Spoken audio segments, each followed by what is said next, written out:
Anyway. Turnabout goodbyes. Oh, straight up with the sad music. It's been what, 15 years? About that, yes. 15 years is a long time to wait. Can't imagine how much I've suffered. You've suffered? Now, perfect opportunity has presented itself. At last, I shall have my revenge.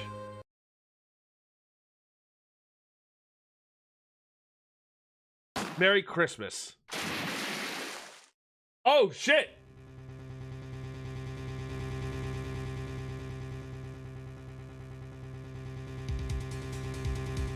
Edgeworth, what the fuck, man?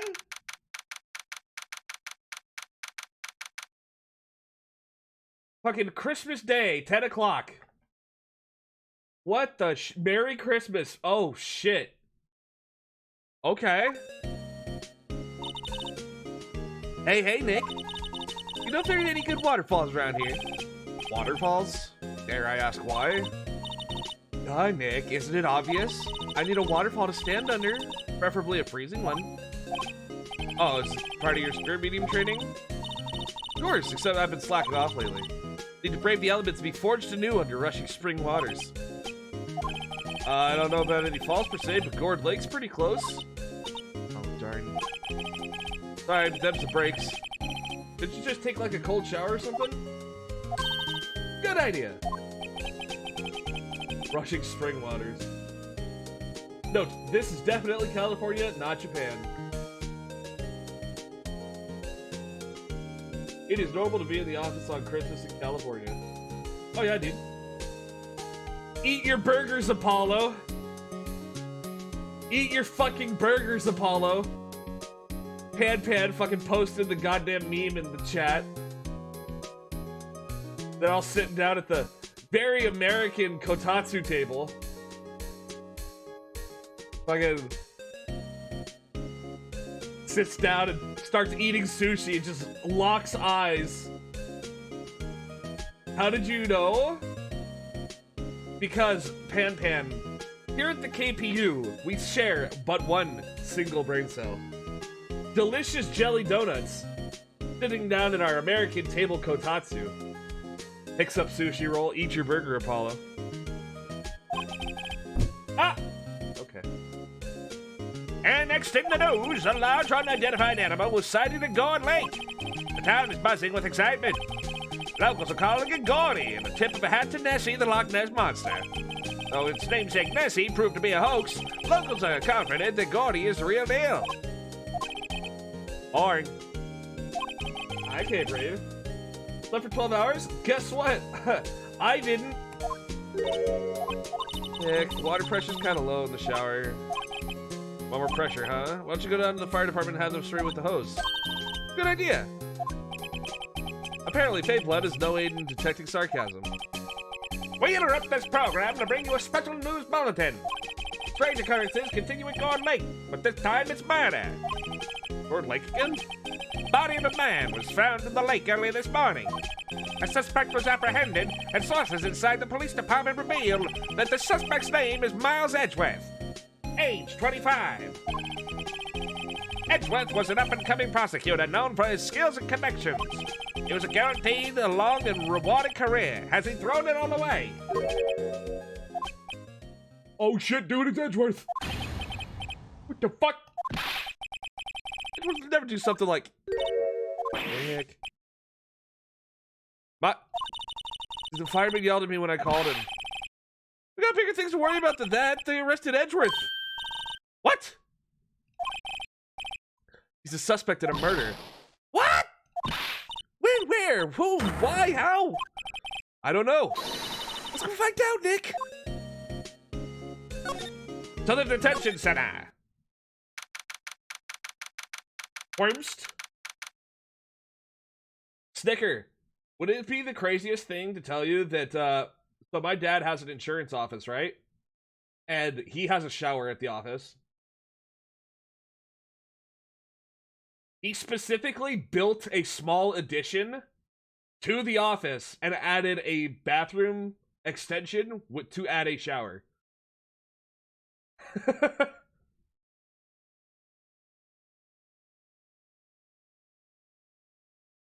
So, you know. Uh-oh, stinky. You know, Nick, we've all been in here one time or another, haven't we? I guess it comes with the territory. I'm not sure it's something we should mention to too many people. Oh shit, it's the boy.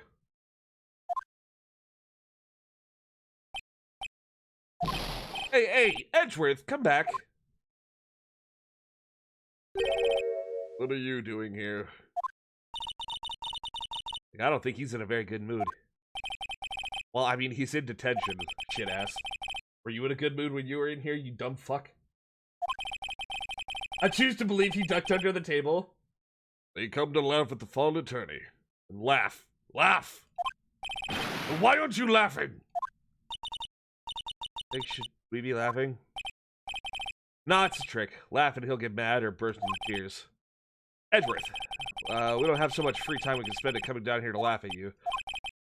Yes, you do. Actually, he's right. I hoped you wouldn't come. Didn't want you to see me. Not like this. Didn't want to see you like this either, believe me. What happened? Edgeworth, tell me what happened. Why should I? What are you going to do about it? Duh, we're gonna help you, that's what. Help me? You? Don't be ridiculous. Sorry? You're a novice. You've only been in 3 trials. Hey! Sure you got lucky and won all 3. The luck's bound to run out someday. You need real skill, right? Experience. Nick, he's insulting you, Nick! Why am I the one who has to get angry? The murder took place at Gourd Lake, correct? This was last night. Lake's a long way from your offices in the courthouse. Why were you down there? I see no need to tell you.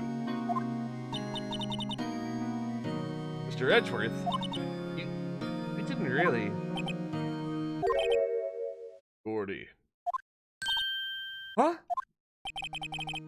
They went to see Gourdy. Gourdy? What the fuck is that? I'll tell you later. Why won't he talk to us?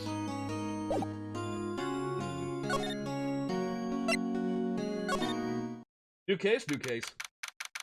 September 25th, Gourd Lake Park entrance. This is where it happened? Yep, Gourd Lake is the middle of this park. See some police walking around in there. Questioning people, probably. Hey, is that Detective Gumshoe?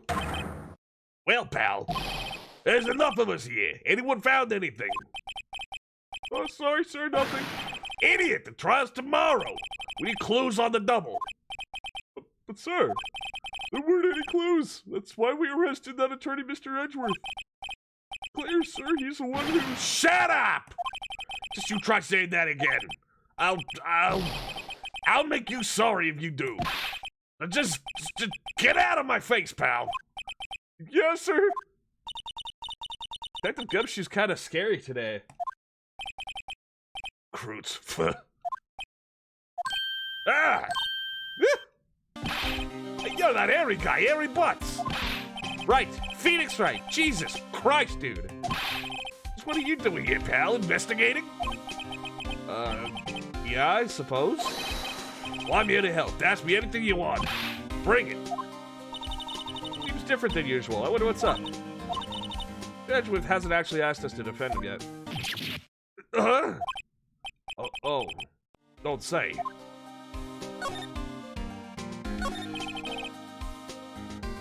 Detective Gumshoe. You know what happened here? You won't know, pal. Oh. Wow, okay, Mr. Head and the Fluffy Pig Cloud's lawyer. And the... what? Never mind, I'll tell you. It happened last night about 15 minutes after midnight.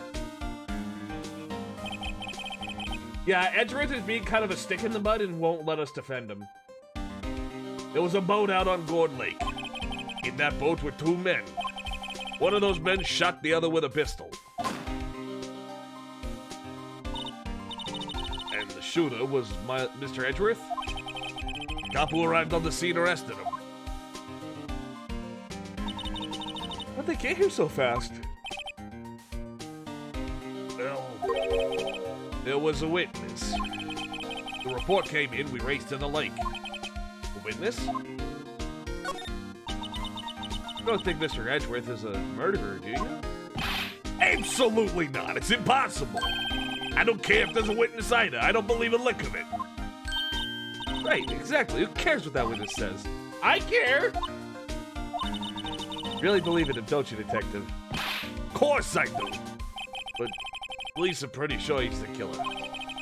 Nobody's even really taking the investigation that seriously. Oh no.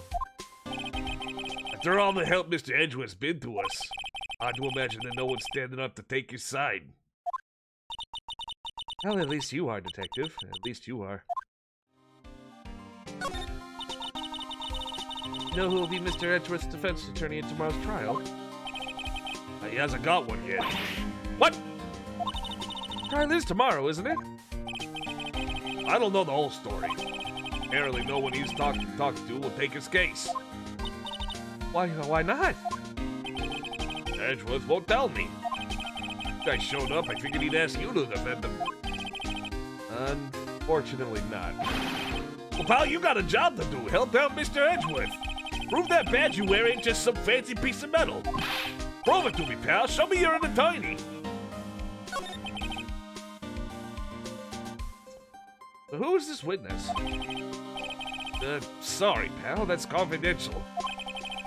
Anyway, the witness saw everything, apparently. I'm sure they'll turn up at the trial tomorrow. Is there only that one witness? Yeah, pretty cold out on the lake last night. It was Christmas Eve, after all. Still, we're being thorough. Never know when you're gonna turn up another witness. That's why we're here today, checking things out. So far, we're coming up empty. Oh, it's Christmas today. I'd forgotten. What are you getting me for Christmas, Nick? Talk to Santa. Okay. Ow! Hi, Doomsday. Present badge. Your attorney's badge?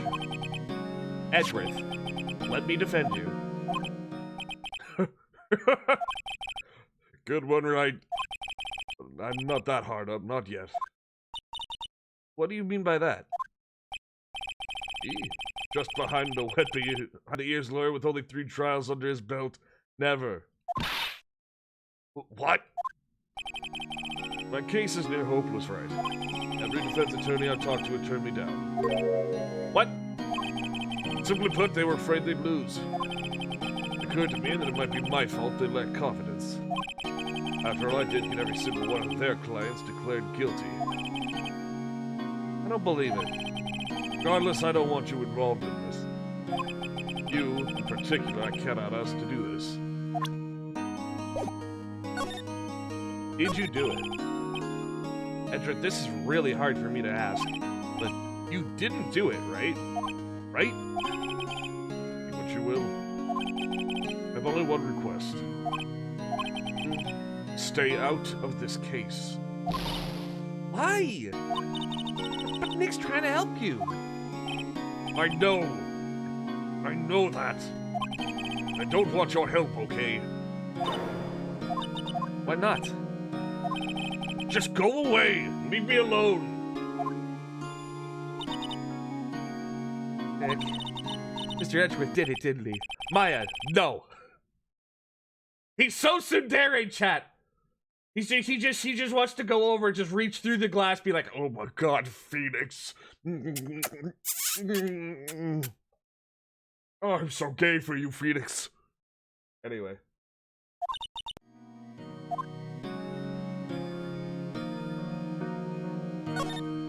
Oh, dude, he just straight up left.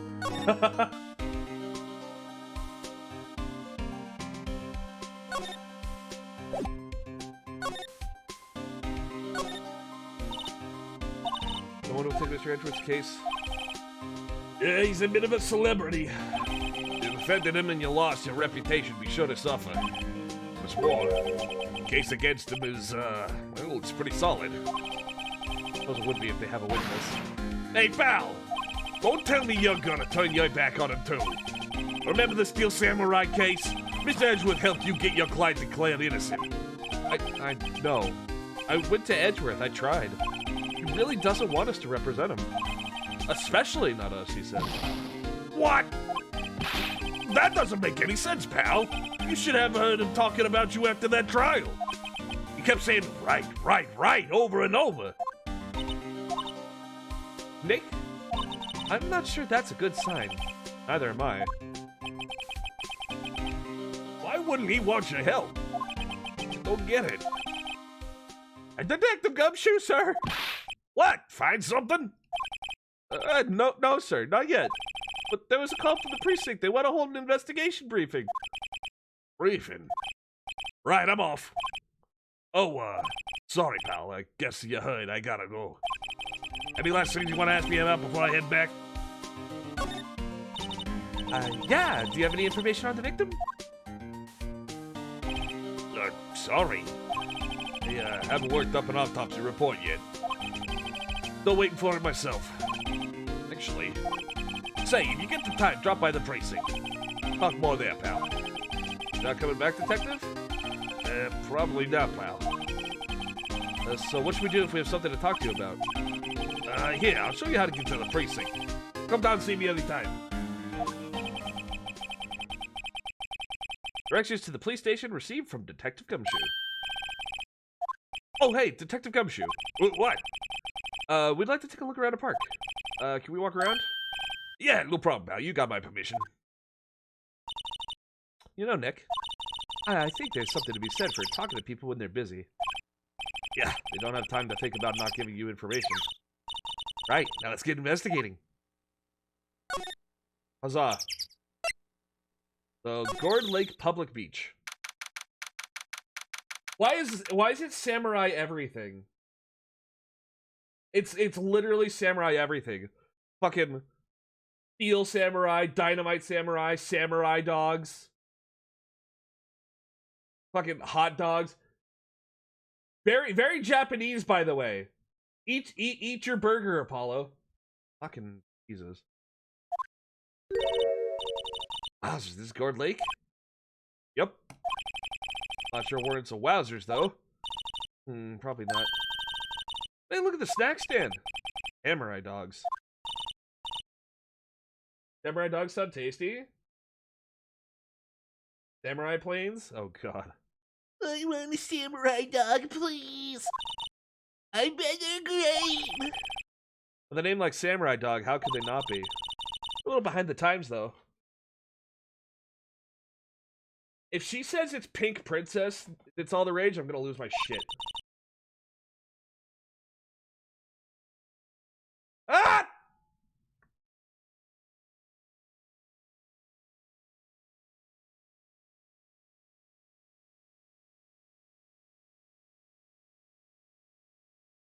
Okay.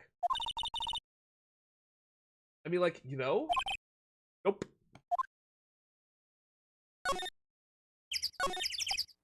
Trash can's empty. Well, at least the place is well maintained. Huh. Somebody left some butt plugs. I mean, party poppers here. You know, you pull the string and it goes pop. You see them around a lot in New Year's. Hey, Nick, they might be a clue. Let's take them. Come on, and you just want to pop them, right? Was it that obvious? Poppers. Those couldn't hurt. Oh, where'd they go? Into my pocket. More warble whistle birds. Not very clue-worthy. Hot dog stand is closed. This Christmas fringe looks a little half-baked. Banner reads Samurai Dogs. Someone needs to redecorate. Ow! Do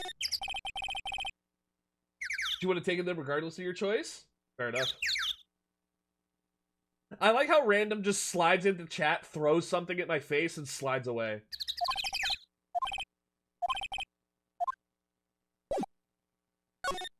very excellent. Board Lake Woods. Hello, random. How are you today? That is a very interesting camera setup. I like it here, Nick.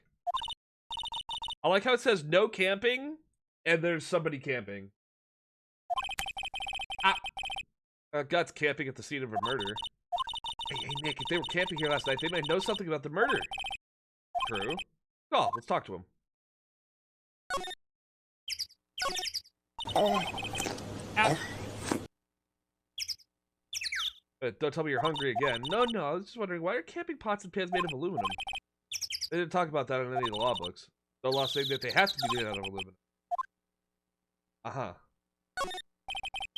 That's if you've seen better days. It's dented all over. Can't believe anyone would drive their car down here. The sign says no camping. Funny place to pitch your tent. Wait, what if the sign said no setting tents on fire? I don't think they have signs like that. The camera has a mic and some sort of attachment. Let's take pictures when triggered by a noise. Oh, cool. Let's try it out. Hi, I'm Nick. Maybe I'm not saying it loud enough. Hi, I'm Nick! You stop that? It's broken. Kick it. He doesn't set to respond to voices? Well, what then? These things? Party poppers? Well, that set it off. Yeah! Hi, you! Get your hands off of that! Oh, God. What in the Sam Hill? Look what you done now. There goes a whole roll of film. Oh, no, she's from the fucking Bible Belt. Oh, no. I'll pay you back. What were y'all thinking setting up a party popper in a place like this? She's from the Heartland. Well, don't try to play still with me just because you think I'm some country bumpkin. Yeah, I know how all you Yanks think. I say those Southern folks talk with their exaggerated drawl. Why, that must be dumb. Let me tell you, just because I might be dumb doesn't mean we all are. At least she's honest. Who are you now, her chaperone? Yeah, no, rather, we're friends? Let's figure out what y'all are gonna say. Just say it for Jesus' sake. God, I'd rather sit through one of Papa's draws than listen to you stutter all day. Fuck. Watch it. Yes, ma'am. On second thought, I'll pay later. I'm really sorry. Boy, she is angry. What happened? What? Can't you see him changing the film on my camera here? Someone, I'm not naming any names, someone used up a whole roll.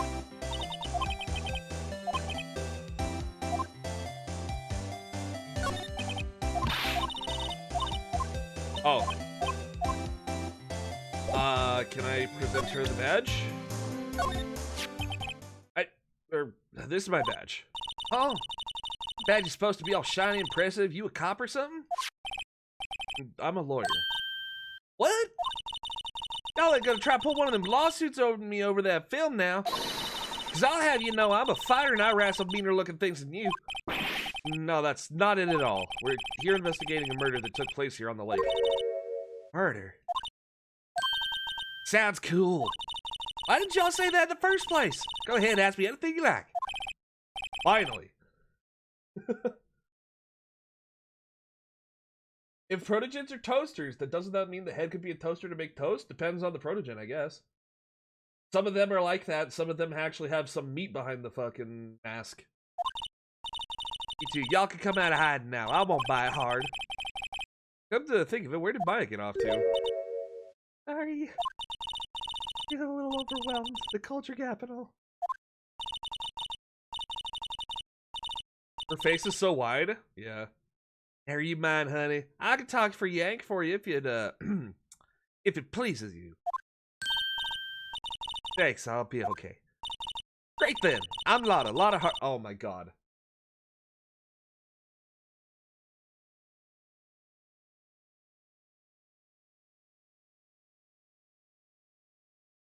The Phoenix Wright games will never disappoint with their naming conventions. I tell you what.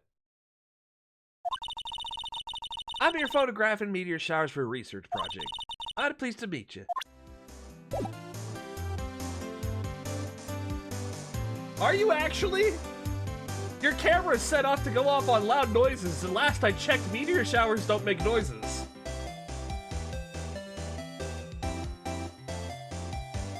I find that highly suspect.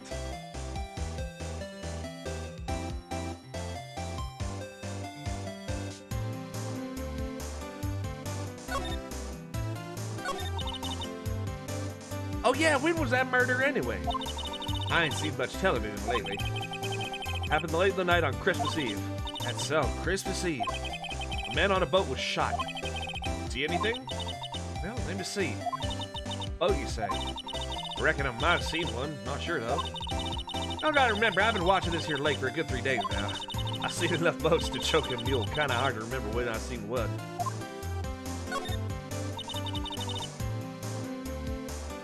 What is it you do, Lotta? Huh, me? Y'all don't really want to know that, do you? Actually, I'm a research student at Country U.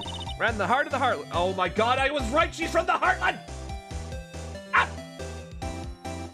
Lotta Hart from the Heartland. In the middle of Country University. Wow, neat. She's a research student at a university. Yeah, so I hear. So when did you come up here? Let me see, I guess it was about 3 days ago? What are you photographing? Didn't I tell you about it already? Meteors! Meteor showers. Falling stars?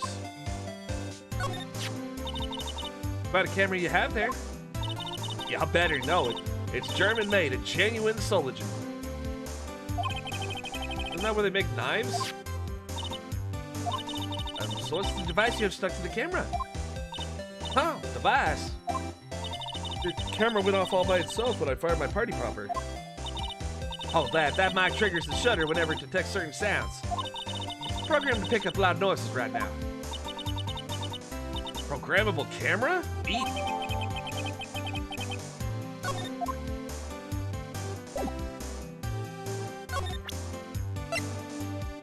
Hold up. So your camera triggers on loud explosion noises? Best uses for a spirit medium assistant?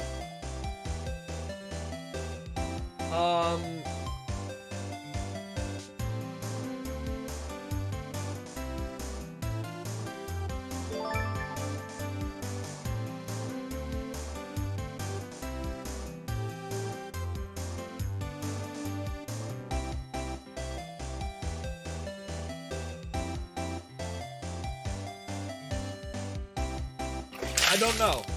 I don't know. Any situation I can think of where I would want to use a spirit medium assistant that actually could possibly work would be incredibly useful. Hi, Bargainman. How you doing? So the victim of the case we're researching was shot with a pistol. Pistol? Right, now wouldn't a gunshot make a similar noise for a party popper? I would probably say, like, resurrecting your grandpa and asking him what the, like, where he left the keys to his car or something. But talking to your fucking deceased person. Weather's finally decent. You made too much curry. Pan, Jesus fucking Christ. Jesus fucking Christ.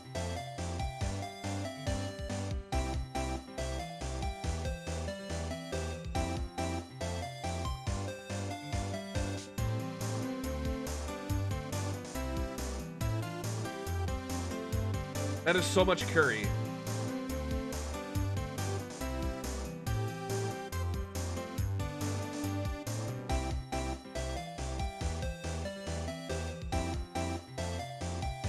Do I look like a man who knows moderation? No. The camera didn't get a picture of the murder, did it? Hey, y'all are pretty bright. I see what you're saying. Tell you what, I'll have a look-see my film. Would have been a photo taken late last night. Back to months. Don't remember if there was anything on him, though. What if I got some? I could be a witness to a genuine murder. Yeehaw! Show us the curry. Can I show them the curry pan? Am I allowed? You can eat 4 pizzas in a day. I think your level of moderation is worse.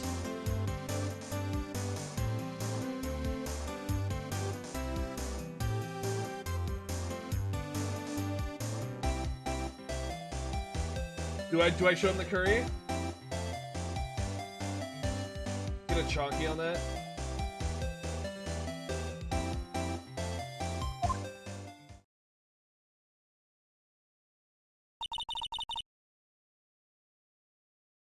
You went inside our SUV. I guess we should come back later. Go to the boat rental shop, I guess? September 25th, boat rental shop. Like, what is this place? Oh, rental shop. Closed for Christmas, it seems. This murder taking place on one of the boats wouldn't be good for business either. Boats. Never ridden on a boat? Really? Well, how about we go on one when the trial's finished? Good idea. You bet.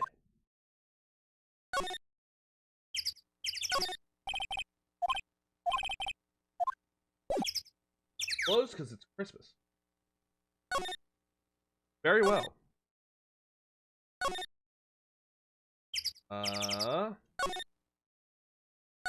Go visit him at the Criminal Affairs Department. What the fuck is that thing? Jesus Christ. It's horrifying. Hey! Thanks for coming down, pal. Gumshoe! We just finished the meeting, for better or worse. I get the feeling we're in for some bad news. What the fuck is that? Is that the police department's mascot? That's a blue badger. It's my idea, I made it. It's my mascot. I see, how nice. I'll get him a side mascot of the Criminal Affairs Department if it's the last thing I do.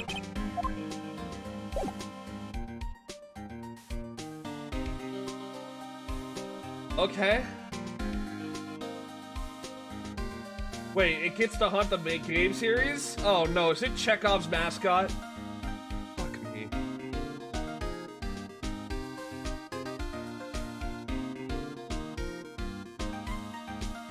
Did I just witness Chekhov's mascot? Fuck. You will see more of him later? Fantastic.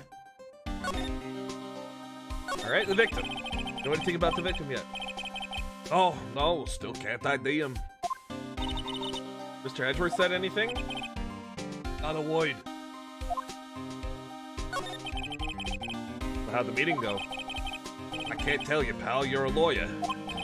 True. No. I don't know what to believe anymore. Should Mr. Edgeworth's human like you and me. Still, get the feeling that he'd done something wrong. He wouldn't go hiding it.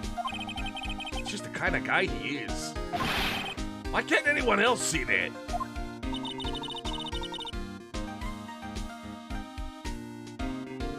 So they think that Mr. Edgeworth did it?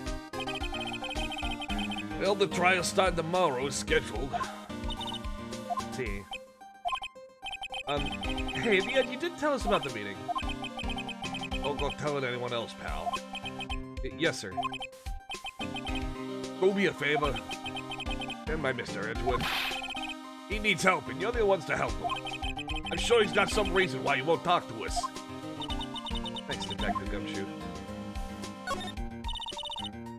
Gumshoe, how can you trust Mr. Edgeworth so much? Well, I think that was obvious. We have a strong working relationship, us two.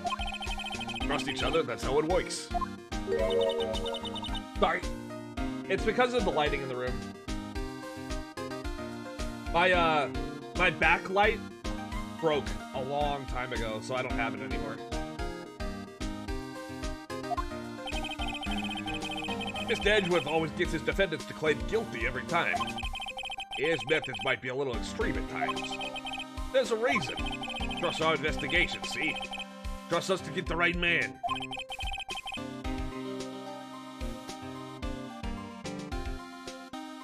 No, it's literally just a lighting issue in the way that the camera works. Gotta earn that trusty places in us. I see. Mr. Edgeworth is a man you can trust, and you have my word on that. Gumshoe is pure of heart but dumb of ass. He is literally the Kiryu Kazuma of the fucking Ace Attorney series.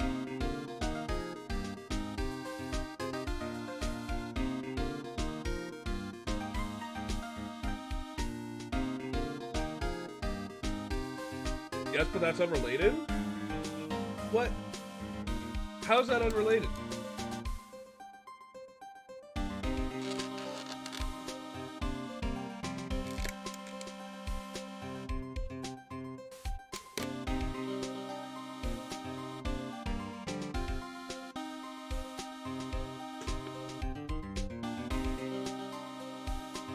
Hold on, chat.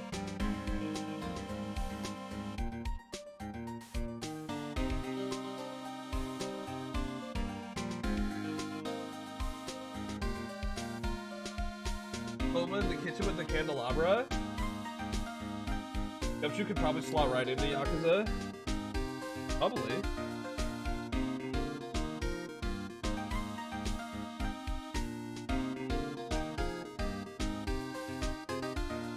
Oh, chat.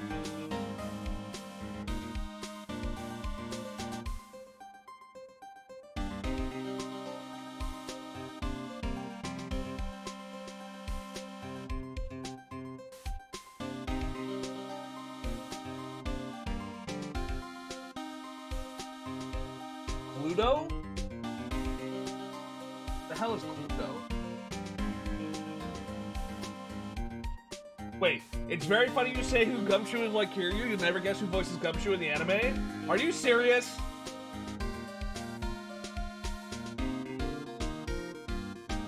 Are you serious? Oh my god.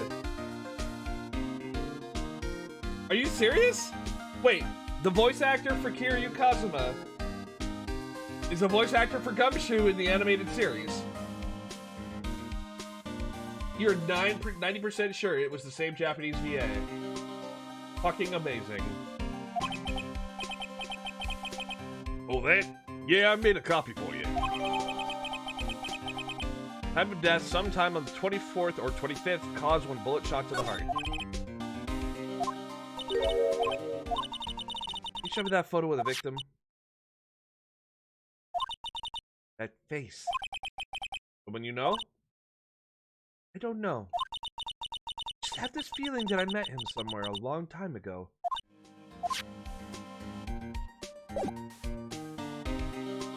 Is it her dad?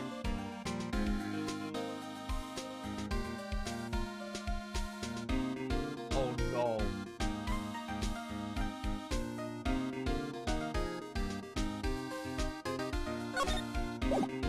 Oh no. Oh, I bet it's her dad. I bet it's her dad. Oh, fuck, dude.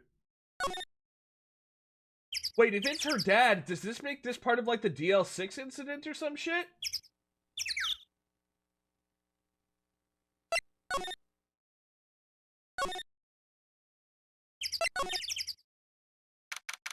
Oh, man, my brain is firing off on all different cylinders right now. And you'll know it's a papaya because I'll say papaya. Light off another party popper, see if it wakes the dead. It's a good theory. A game theory. Willie, we can't say that anymore. Matt Pat retired.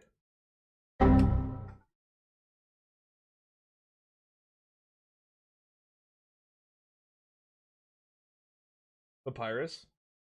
Yeah. Hey, y'all! Lada! Wait up a sec, we got bingo! Bingo? Oh, now Kevin took 2 pictures last night. Not retired, the show still goes? Okay. Hey! Stan, take a look.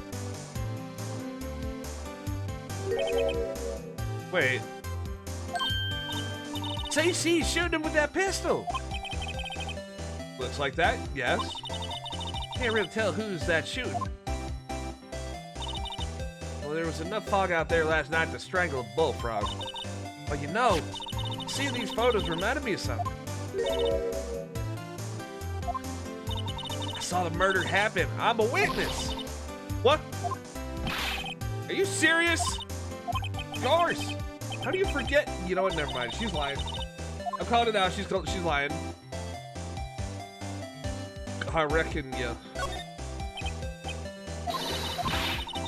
Y'all get trying to mock my accent. I'm a sensitive lady. I'm off to talk to the cops. Y'all can have this photo. Later. Didn't she say that it took 2 pictures? Tell us what you saw too, please. Nice try, honey. I wasn't born yesterday. I'm a witness and I'm on the side of justice. That means the cops. I'd sooner eat the south side of a northbound skunk than tell you. I'm letting get in your schemes in a bunch. Friends today, enemies tomorrow. Was it the other way around? No matter, I'm gone. Maybe they'll let me do some testifying. Hot darn! She's left. That's one more witness. What do we do now? Well, if she saw something, there's not much we can do about it. The question is, what exactly did she see? Guess we'll find out in the trial tomorrow. Fun fact, Phoenix Wright, Majima, and Kiryu have all existed in the same game together. There's a game called Project X Zone 2, a hybrid between a grid-based tactics game and a fighting game. Majima and Kiryu were a paired unit, and Phoenix Wright is an assignable assist character. When you have them working together, the dialogue is mainly Wright listening to the opposite boys and going, what the fuck? Beautiful. The music fading out as she left implies it was diegetic. You know what? Fair enough.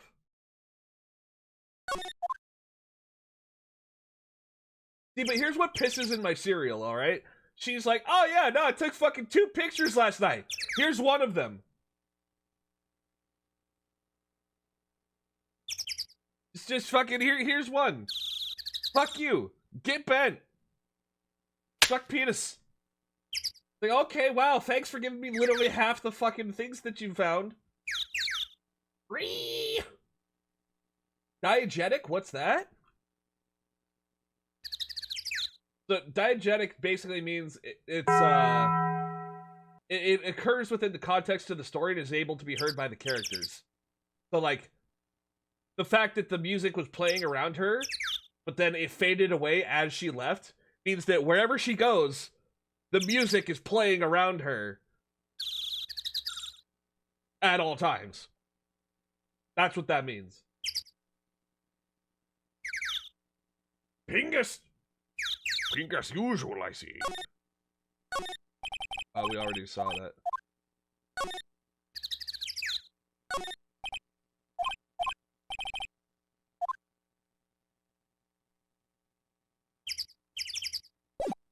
Alright. We're out of here. Number 25, Gourdy Lake Public Beach. That the police have given up on their interviewing. Hey! Oh. Hey! Nick, I think Santa's mad at you. Long time no see, Nick. Nick, you know Santa? Wow, Nick and Saint Nick, I see the connection. Be ridiculous. Dude, it's me. Oh no. Larry, what are you doing here? Isn't it obvious? I'm working my day job. I'd sell samurai dogs. Want one? Gotta get money for dates, you know. My girl Kiansei deserves the best. Very Japanese name. Kiansei's a fine, fine woman, Nick. It was her idea. I wear the costume. She was all like, you go, girlfriend, you know.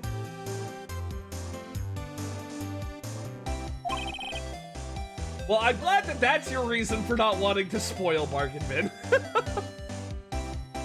She bought this costume for me. That's great, Larry. Wow, a Santa costume. She must be really nice. Whoa, cute. Nick, who's she? She's not your... Not my what? No, she's not.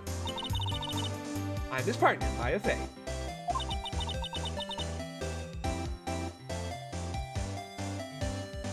He moved on from Cindy Windy pretty damn fast. I mean, to be fair, good for him. She's kind of dead, so... How's the Fluffy Toaster doing? The Fluffy Toaster is losing his mind. There are some real characters in this game, I tell you what. Still got a copy of Ace Attorney 1 lying around? Man, y'all lucky. I never grew up with that shit. We all know a Larry Butts. Yeah, and some of us are that Larry Butts. Sister? Wow, Nick, must be tough. Working 9 to 5, having to take care of a little sister? No, I'm not Nick's sister. I'm my older sister's little sister. Huh, sounds great! Don't worry about it, he's not listening.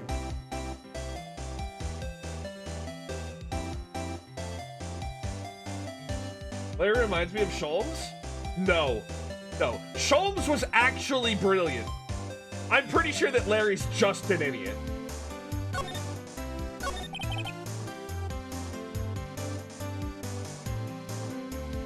Hey, Larry. There was some murder here last night. And since you work here, have you heard anything? Nick, you're wasting your time. Last night was Christmas Eve. He was with Fiancé, obviously. He wouldn't have been standing out here in the cold. Oh. Yeah, don't diss my boy Urlock, Sholmes. I'm gonna put it out there, all right? I'm gonna put it out there. You talking about it shit? You talking shit about a man who can wear this? Talking shit about a man who can wear this and make it look good. Are you talking shit about my... Are you talking shit about my weave? Elementary. It means that you have no riz. I declare you rizless, and you are a ruffian. Get bent, loser. Penis blast. The most exclusive honk.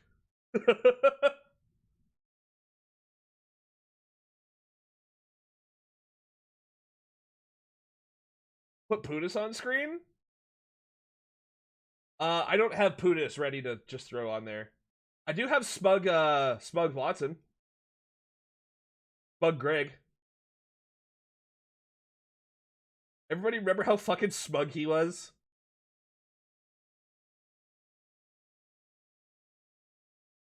Smugson. Literally just smugs in your general direction.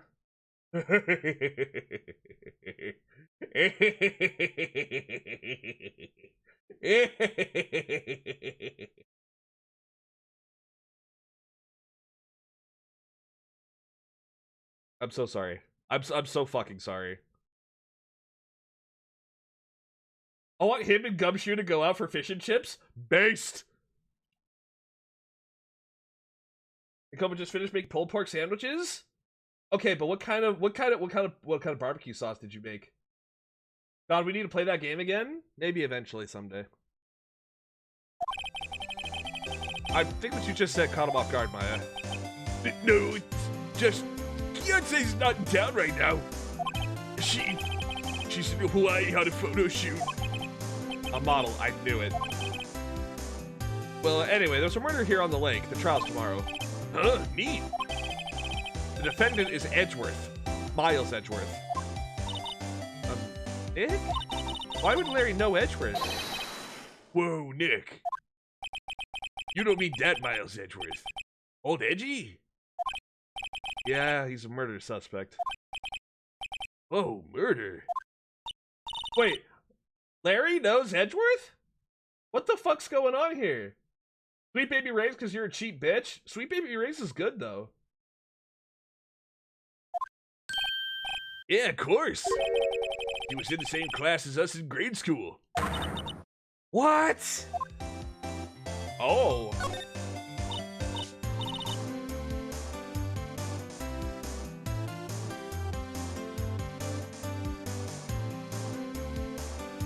Do you like my costume?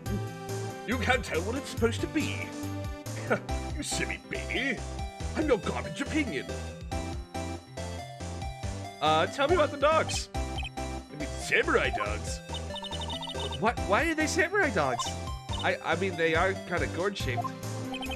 Oh, well, originally they were gourd dogs. You know, like guard dogs. Ouch. the samurai thing was like Beyonce's idea. You know, she's my woman, you know. She's all like, change the name and you go, girlfriend. She made me that banner. Man, the kids can't get enough of those samurai dogs.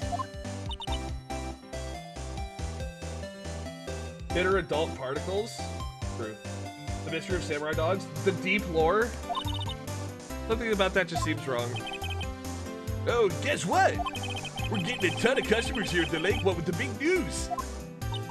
The big news? Yeah, Gourdy. Gourdy? Time to learn about Edgeworth. Oh, Mr. Edgeworth was your classmate, Larry? Yeah, Nick, him and I used to hang out all the time. Wow, I never knew. Don't get me wrong, he's always been kind of a stick in the mud. Studying all the time, trying to be like father. Like his father? Yeah, Edgy's pop was a famous defense lawyer back in the day.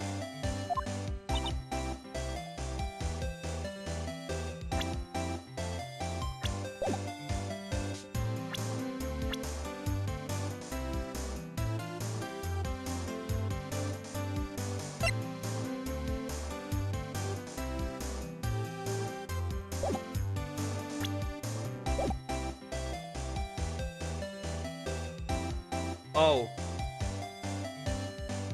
Oh. I think I,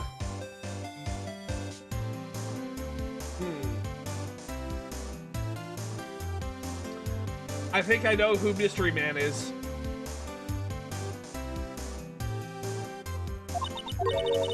You said defense lawyer? Yeah. Wait a second. Mr. Edgeworth's a prosecuting attorney. What? Edgy's got a proboscis on his knee. No. He's a prosecuting attorney. It's like the total opposite of a defense lawyer. Huh. Go figure. He always used to talk about defending the weak who were unable to defend themselves.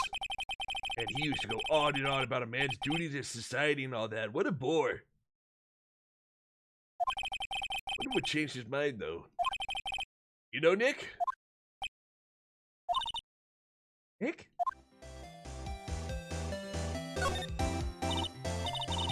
Oh shit, chat. We're going deep lore in this one.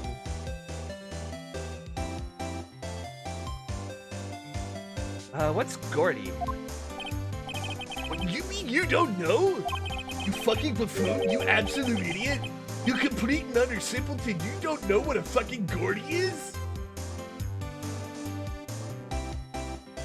It's here in the very lake. It's a giant mysterious monster, Gourdy.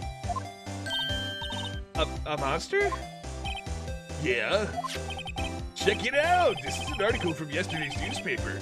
There's a photo. Wow, it's really real. I do not like the soulless gaze. I do not like the soulless gaze.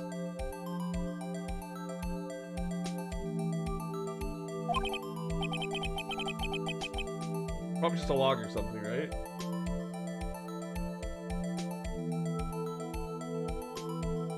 Demon children, burn them. I like how it's just garble, garble, garble, garble, garble, garble, garble. Hey! Hey! It's like a sock puppet.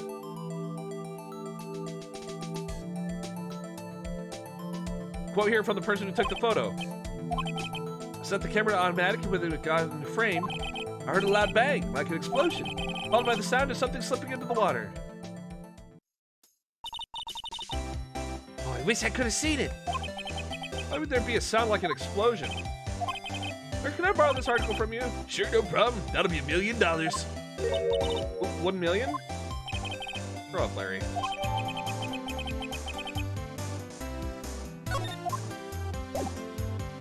Okay.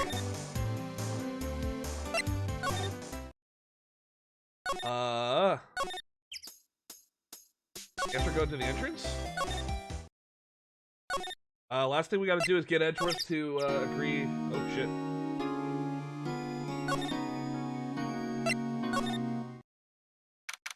We're back.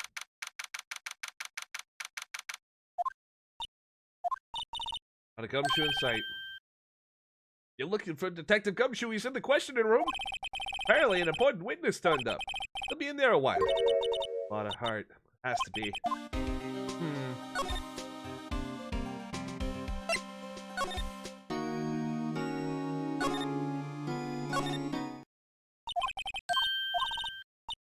Nothing's been bothering me. Can you show me that autopsy report once more? Hey, I remember now! This guy! The lawyer that was at the office Mia worked at. Met him once when I went there to hang out with Sis. That office? Wait, Grossberg's? Rate your pulled pork.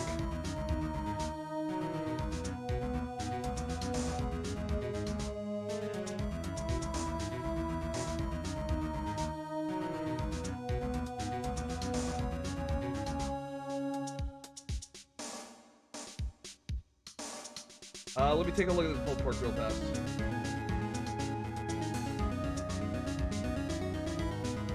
Okay, that's a pretty good pulled pork. Yes, I agree.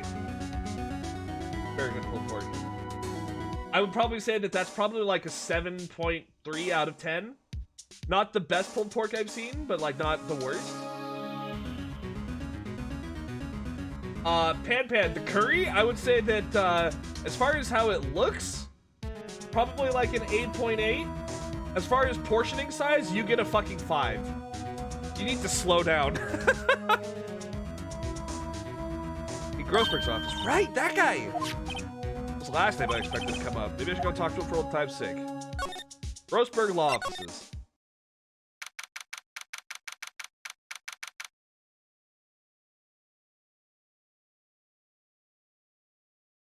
You know I want pulled pork sandwiches. Ah, the old familiar clearing of the throat. You're mere something, are you not? I was her understudy, yeah, Phoenix Wright. You're Mia's something too, are you not? Her little sister, yeah. Grown? Come to look a lot like your sister, you know? Takes me back. Ah, the days of my youth. Like the scent of fresh lemon. You see? Mr. Grossberg, sir? Yes, I beg your pardon. Of course you came here to discuss something. Oh, what is it then? Something the matter?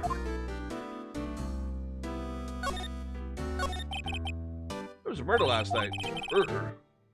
Haven't heard? I just got up, you see. Well, Miles Edgeworth shot someone with a pistol. Edgeworth? What? Who did he shoot? Well, the identity of the victim is still unknown. This is terrible news indeed.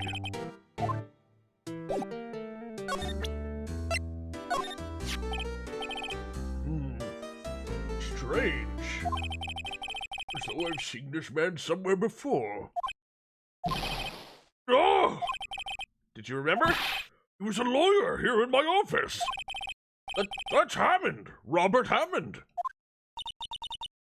Mr. Hammond? You say this is the man Miles Edgeworth shot?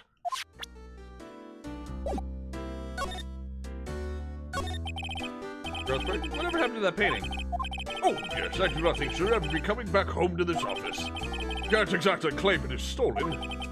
Suppose it's my just desserts. Old Beaner desserts. Who's this Hammond guy, anyway?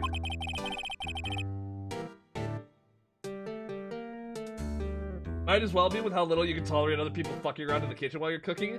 Pan, you're the exact same way as me. If I'm cooking, I want everyone else out of the fucking kitchen.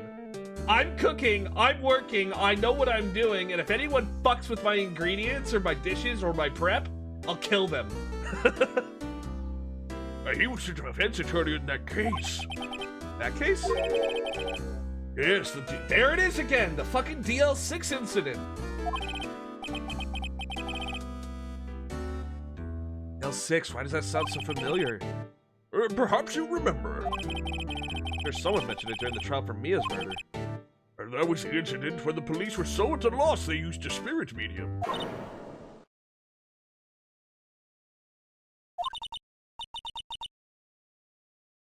It'd be crazy when some tweaks my fucking food. Bro, I remember, I was making soup, right? I was making soup. I come back into the fucking kitchen, and someone's just sitting there with a fucking salt shaker. I think it was like one of my brothers was sitting there with a salt shaker, just like doing this over the soup. And I'm like, dude, what the fuck are you doing? And he's like, yeah, I tasted your soup. It didn't have enough salt in it. I'm like, bro, you're adding so much fucking salt. Like,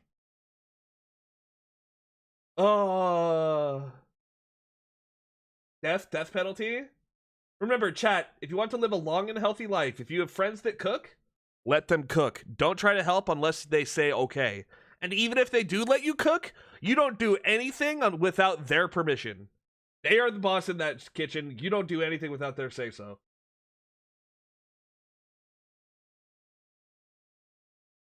He's going in the pot next? True. Was that medium my mother? Yes, my dear. Spirit medium Misty Fey, your mother contacted the spirit of the victim. But the case was a loss. No conviction was made. L6 incident, yes. Happened 15 years ago. A strange case indeed. But they never caught the criminal, right? Correct. Faye used her powers to talk to the spirit of the late victim. Her testimony led to charges being laid against one man. Mr. Hammond won the case, and the suspect was declared innocent. Police blame my mother, calling her a fraud. You were the one who helped her out then, right, Mr. Grossberg? Yes. Yes, quite. Thank you. No, please. Don't mention it.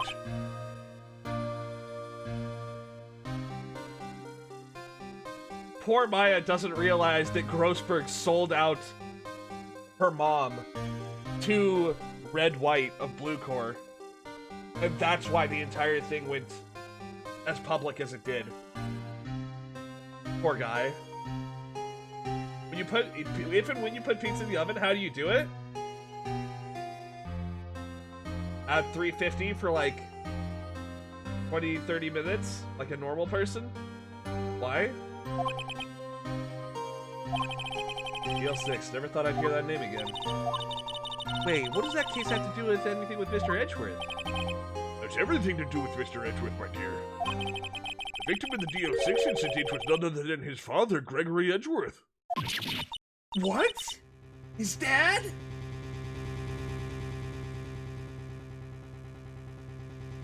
You have broken a wooden spoon on the counter in front of someone? Holy shit, Pan. Oh. If you want to know more, you should ask him yourself. Show him this. I'm sure he'll talk to you. Hey, this is a photograph of my mother.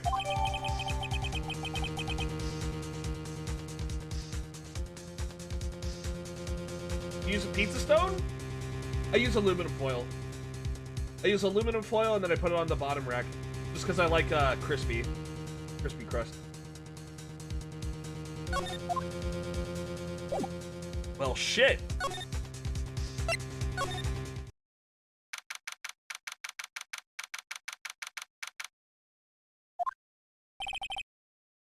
What's this? I was hoping you'd gotten the message the first time. Edgeworth, what about your defense? It's no concern of yours. He hasn't found anyone yet. Ask him with the murder? Right? I'll ask you again, just leave me alone. Please try to understand. I'm not doing this to prove I'm tough, or because I look down on you. I just don't want you anywhere near this case, understand?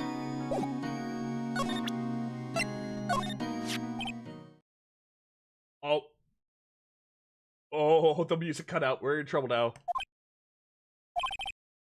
Earth? It's only been a matter of hours since you last visited. Made incredible progress in your investigation. I'll admit it, I'm impressed, right? You're always single-minded in your work, though. start on something, you always see it through, don't you? About the DL6 incident. Right, DL6. Didn't want you to find out about it. That is why I refused your offer to defend me. Sorry if it sounded like I thought you weren't up to the job. Wanted to keep you away from DL6. So, do you still think it would have been better for me to stay away? I don't know.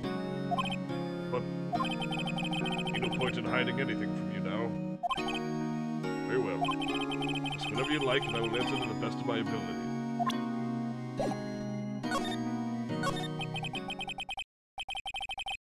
Koba cute and friend, Nakora cute and friend. Chat, squish that Nakora. I need you to ping that Nakora like they're a block of compressed gold and give them head pats. Wrong.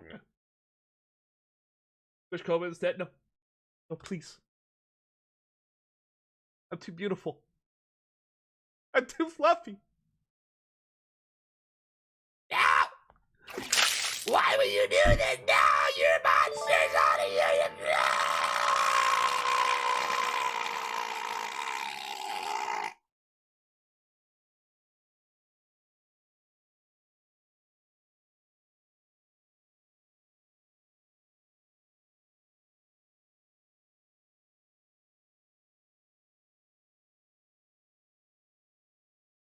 Okay.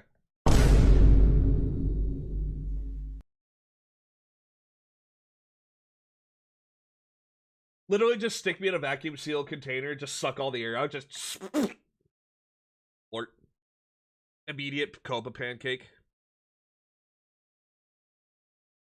A DL6 incident was when my father died. Right before my eyes. He was shot and killed. I saw it all. Memories from that time are foggy. Suppose it's a self-defense mechanism. In any case, the suspect was arrested. Man. Pretty clear he was the only one who could have killed my father. The medium they used to talk to my late father said the same thing. There's an attorney by the name of Robert Hammond that cleared the suspect's name. Hammond, the victim in the Gourd Lake murder? Correct. Your medium was my mom. What do you mean, you're... It's strange. I thought that terrible incident was about to end, and now this. About to end? The DL6 incident happened 15 years ago. 15 years ago, on December 28th. December 28th? Statute of limitations on the case runs out in 3 days. What? Nick, what does that mean? The case statute of limitations runs out legally and the case never happened. 3 days from now, DL6 will be closed forever. Oh, shit! Happened to the suspect, the one who got off innocent? I don't know. Disappeared from public view, nobody knows where to. If he's still alive, he'd be about 50 years old now.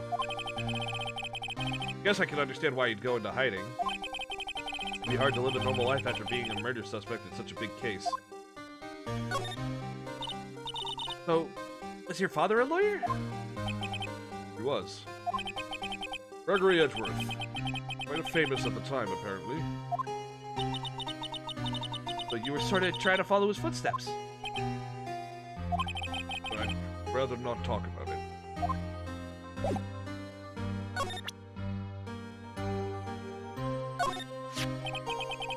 Eddie's badge. Can't say I really want to see one of those right now.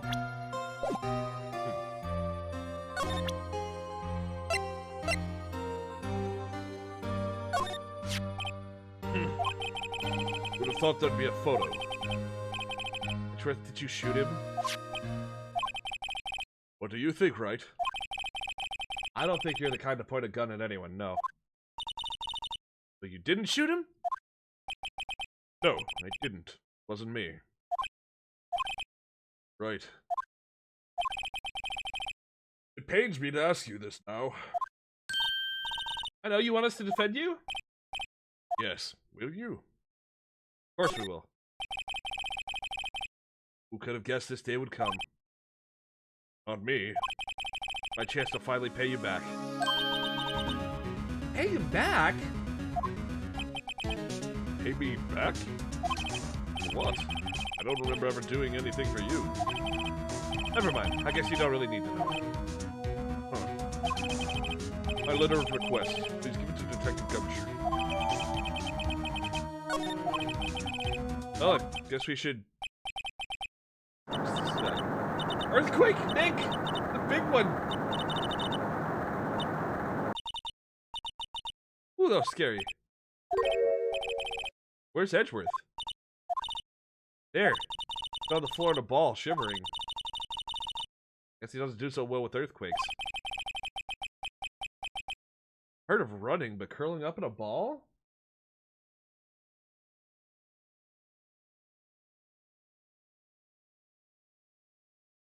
My memory of that day was foggy. I guess it's a self-defense mechanism. I'm wondering if his fucking fear of earthquakes and shit was like some sort of like repressed memory or shit.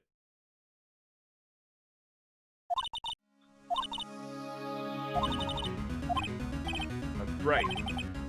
Give his letter of request to Detective Gumshoe.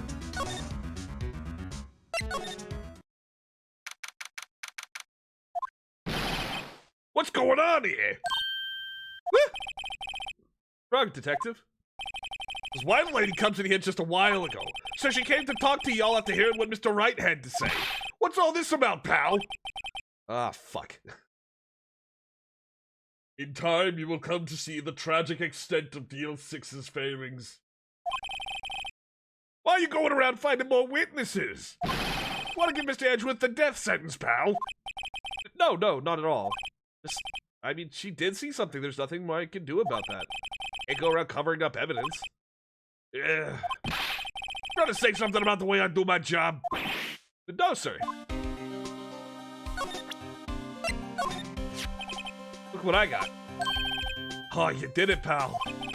Glad I waited till the last minute to file those papers. I'll rip them up and start new ones for you. Thanks, Detective. Oh, see you in court tomorrow, then. Good luck, pal. Hey, I just feel that earthquake a little while back. Worried. Worried? We're fine.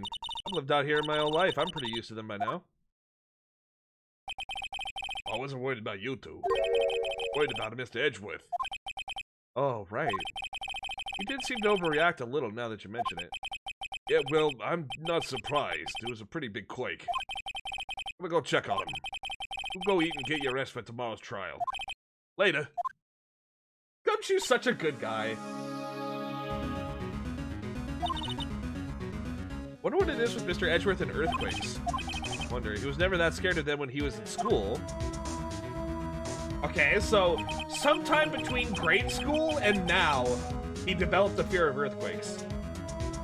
So sometime between 4th grade and now.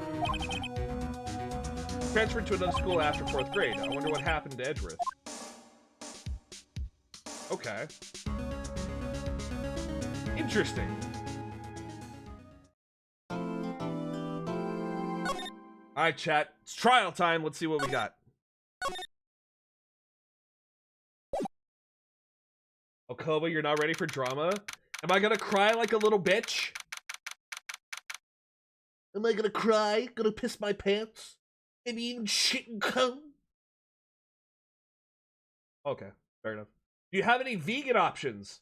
Yeah, your options are the door. Karma? That's right. Manfred von Karma is the best prosecutor there is. He hasn't lost a case in his 40-year career. He's a god of prosecution, right? A god. Not a single case? He'll do anything to get a guilty verdict. Everything. Sounds like someone else I know, Edgeworth. You don't understand. I mean, he'll really do anything. Manfred von Karma is a man to be feared. Quite a claim coming from someone who forges evidence. He taught me what it really means to prosecute. What? Just picture a prosecutor as vicious as me, multiplied by a factor of 10. Jesus Christ! So was he your teacher then, Mr. Edgeworth? Something like that. Now he's trying to get you found guilty. What a creep. Wait, maybe he's planning on losing on purpose to help you out. Not a chance. He hasn't lost once in 40 years. 40 years. He's as ruthless as me, times 20. Pretty ruthless. Like I said, he's a god among prosecutors. Guess that's something like Mia was to me. Speaking of Mia, Maya, we could really be using Mia's help right now, don't you think? Oh, I can't. Sorry, I really tried, but I couldn't reach. Couldn't reach? I think it's because I haven't been training. Powers are weak again. Oh man, what bad timing. I'm really sorry. I'll try my best. I hope so. What are you whispering about? Nothing. What's time? Let's head in. You'll cry from facing Von Karma?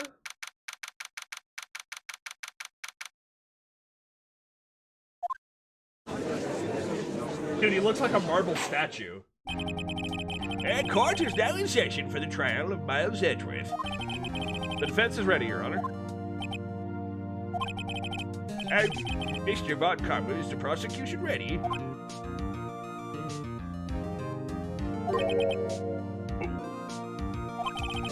You seriously think I would stand here were I not completely prepared? Right, my apologies.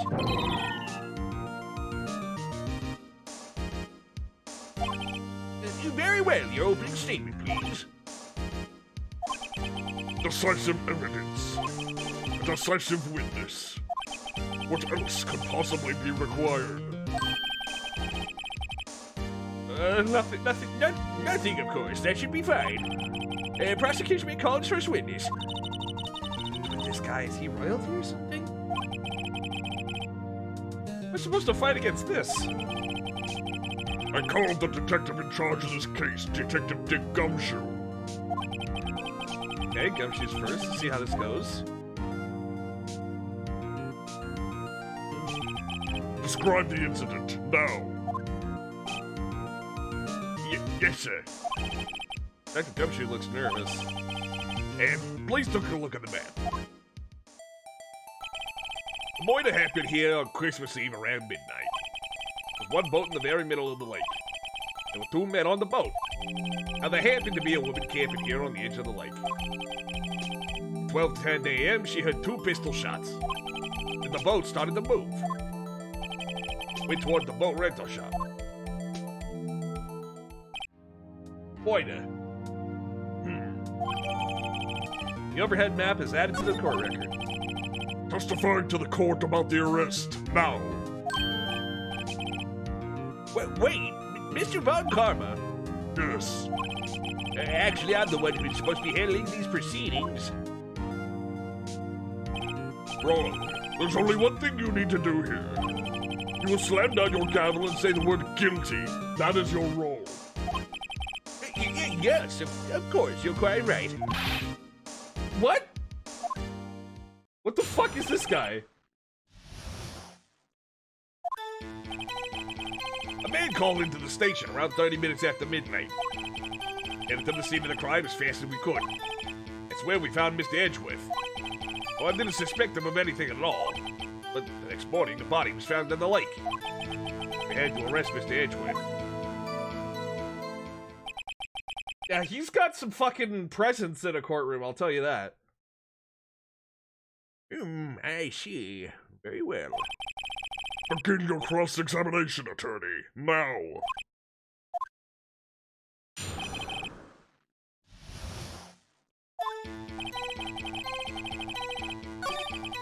Actually, I'm curious, who is this man that called in?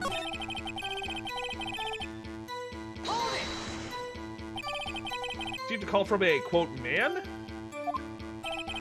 Hey. Yep. Then there was a woman camping there. She was the one who heard the two gunshots, right?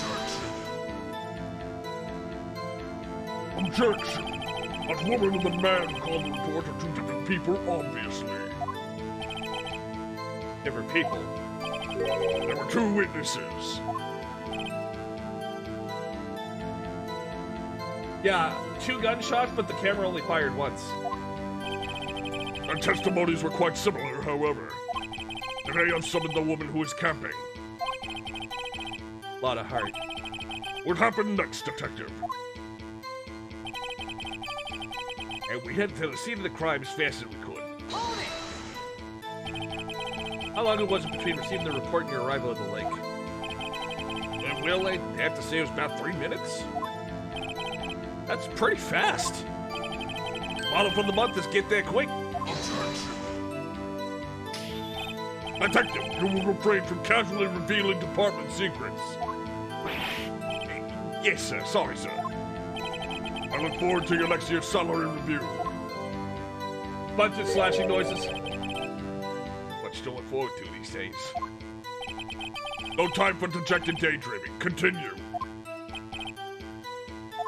Damn, dude. Where we found Mr. Edgeworth. This is where Edgeworth gets it from. I'm glad that Edgeworth is a little calmer than this guy.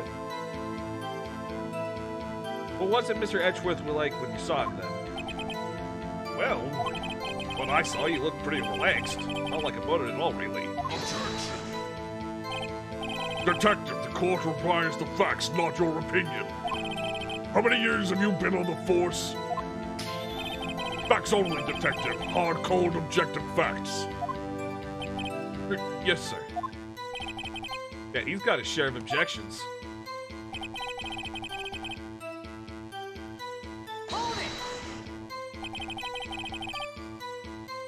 Why didn't you think he was suspicious?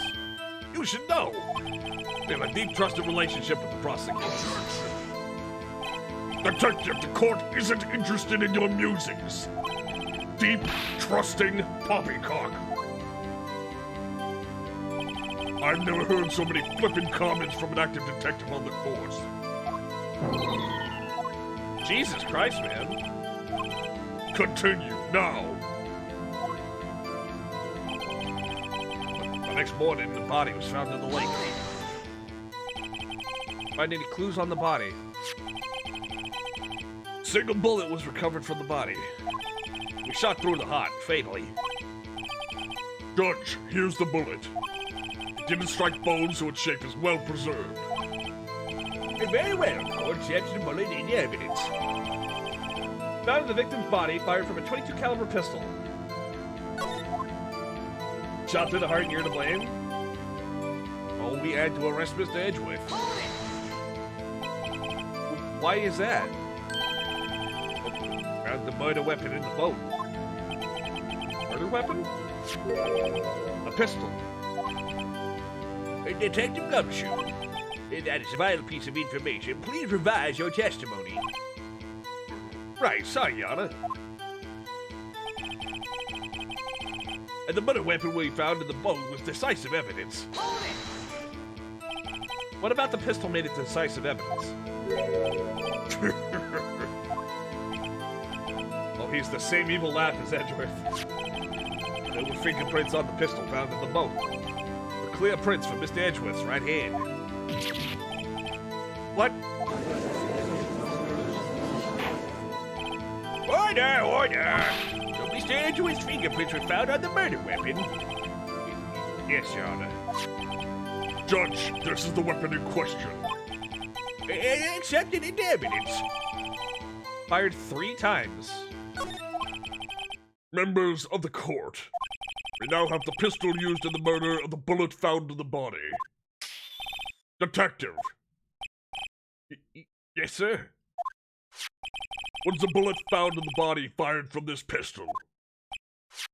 Yeah. Ballistic markings on the bullet match the pistol. Nick, what does he mean ballistic markings? Shocking. Imagine someone here does not know something as basic as ballistic markings.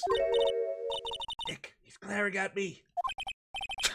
Very well, I'll explain. Actually, Judge, you do it. Me? Ballistic markings are like the fingerprints of a gun. The barrel leaves distinctive marks on each bullet it fires. You can examine these ballistic fingerprints to see which gun fired the shot. It's quite accurate. Indeed. Leads to one inevitable conclusion. The bullet found in the victim's heart was, without a doubt, fired from this pistol.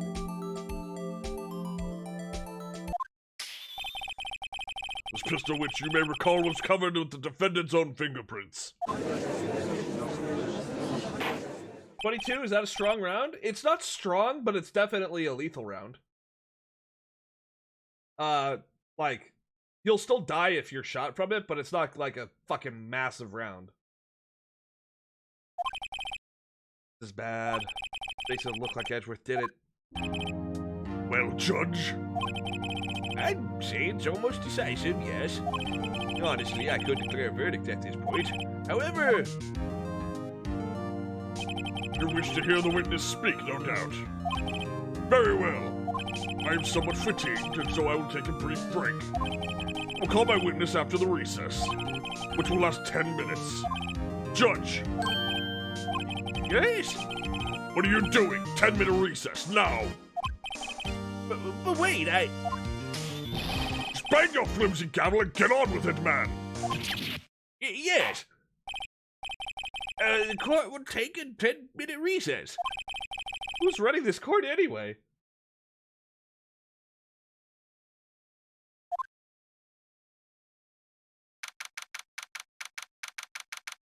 Can't wait for the Ace Attorney case where the victim was shot point blank with a 950 JDJ Fat Mac. As you can see here from the autopsy report, there is no autopsy report. The only thing left of the victim was a fine red mist.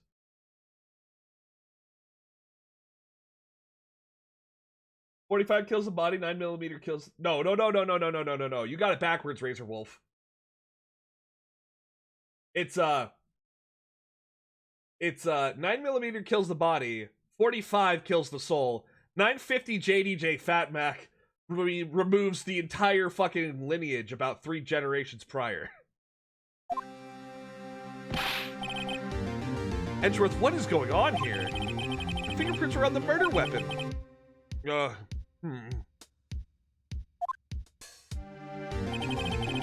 That foggy photo makes one thing clear. The only one who could have shot that man was the person in the photo. Ooh. Is that you in the boat? Yes, it was me. What? But you must believe me, I didn't shoot him. Then who did? I don't know. You don't know? Weren't you right there? I heard a gunshot from very close by. Then the other man fell from the boat. I can't say why, but I thought at the time that he had shot himself. You mean it was a suicide? That's the only explanation I could come up with. How am I gonna convince anyone of that? Say, Maya. Oh, what? Any progress with Mia? Sorry, it's no good. No, I'm no good for anything, am I, Nick? I can't call my sister, I might as well not be here, right? Oh, I need you here. Don't actually help us the thought that counts, right? You don't have to make me feel better. I don't know anything about trials or defense.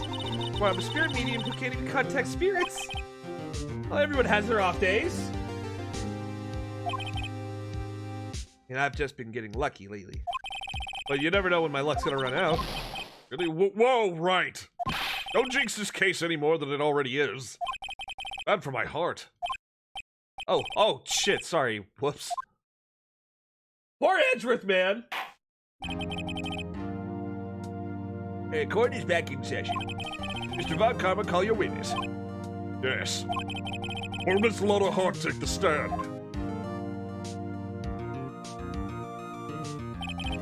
Lotta Hart, you are a research student at a university. That I am. Good. Begin by telling us what you saw the night of the incident. And don't add anything trivial or subjective. Understood? Y'all need to learn some manners. Understand! Yeah, I understand. Very well. Your testimony, please. I appreciate it, Chad. I know you guys are like literally just sitting here like, you know, the fucking kid with the vein bulging out of his head wanting to spoil things. I appreciate your self-control. You're very cool, chat. We love you. It was Christmas Eve, just after midnight, I reckon. I was in my car. I heard this bang come up from the lake. I look out at the window, I see two gents in a boat. There was another bang. Wasn't there anything on the lake with that boat? Enough. Huh? Judge, she happened to take a photo of the incident. This is that photo, accepted as evidence. Well, this is a surprise. This looks like the very moment of the murder. Order! I will remove people from this courtroom if I do not have order immediately. As the witness testified, she looked at the lake when she heard the shot. There were no other boats on that lake, so the man in the boat with the victim must have been the one who shot him. Yes, it was the defendant, Miles Edgeworth. Order! Order! I will have order! Well, shit, this doesn't look good. Well, Judge, The evidence is decisive. Very little doubt about this case. Very well, the court finds the defendant. Wait, Your Honor. I haven't cross-examined the witness yet. a cross-examination? Huh. We have photographic proof. What question can there possibly be? This photo is worth 1,000 words and they all read guilty. You lose. Or you claim to have found a contradiction in your testimony. Very obviously, yes. You only flounder and ask meaningless questions. Will fail to find anything. And then I will have you held in contempt of court. Nick, contempt? Contempt of court, you know? I guess I understand. Well, what are you gonna do? Really think there was a contradiction? Oh, absolutely. I think I noticed a little thing. Got a bad feeling about this? Uh-oh. I understand. I will cross-examine the witness. Very well. I pray for your sake this isn't a waste of time.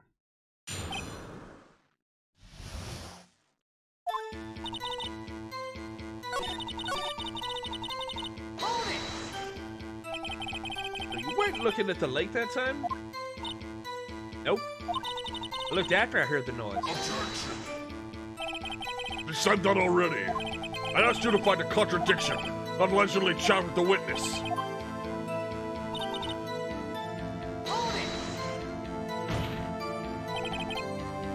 Clearly see the two men. Look at the picture. Clear enough for you?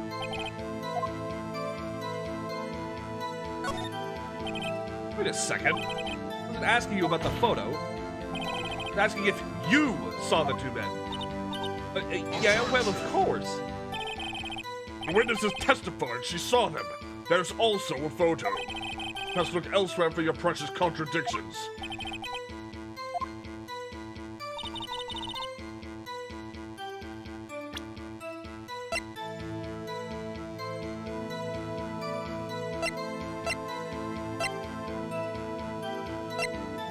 Then there was another bang. Were you watching the very moment the shot rang out? Yeah, sure. You're asking meaningless questions. Meaningless! Contradictions, not meaningless babble. Bon Karma, I think I hate you. Not very long, Oxy.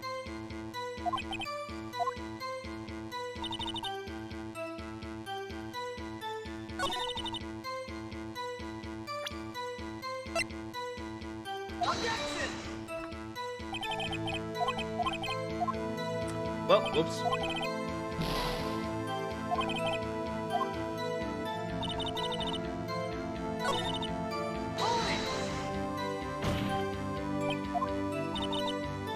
Sure as a country cow can be. How come you're so sure? Well, heck, I scanned the whole lake. And the whole lake? I'm more interested in the lake than the boat. That's hard. Mr. Wright, witness has answered the question in full. No need for further questions. Objection sustained. That's what I... Sustained! Yes, of course. Great.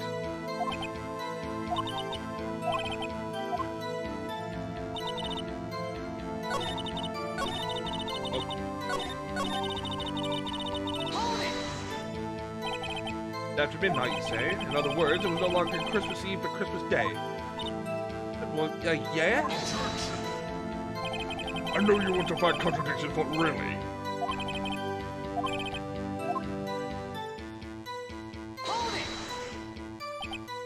Why were you camping there anyway? I'm a research student in my university. I'll take pictures to use my research. Miss Hart, could you be more specific about your research? What does the witness motive in camping by the lake have to do with this case? The answer is nothing. I object to this line of questioning. Objection sustained. Well, wait now, I'm the one who says that. Well, then say it already. Objection sustained. Thanks for nothing, Your Honor. I think we've all heard what we need to hear, right? Seems you're unable to find a contradiction in the testimony worth noting. But, Your Honor. Keep your promise. Right, I'm afraid that I will have to penalize any further outbursts by holding you in contempt of court. That happens, you'll have to leave the courtroom immediately. Understood. Uh-huh. I know what you mean. But I can't say anything. What can I do? I believe we've covered the evidence sufficiently to make a decision. Pass your judgment. Very well. Miles Edgeworth, please take the stand. Who was that? It was me. Maya? Is something wrong? Do you need to use the facilities? No, I don't. Lotta Hart, your testimony stinks. It's unclear whether you were actually looking at the lake. It's highly doubtful you actually saw Mr. Edgeworth. Tell us the truth. This is a matter of life or death. Lotta, did you really clearly see Mr. Edgeworth that night? Did you see him fire that pistol? You will stand down. The court does not acknowledge the defense's outburst. Answer me, Lotta. What the big idea? Treat me like some kind of criminal? I saw him. I swear it. I saw Edgeworth. Enough! Judge, declare the defense in contempt of court. Yes, of course. I'm sorry, but you were warned.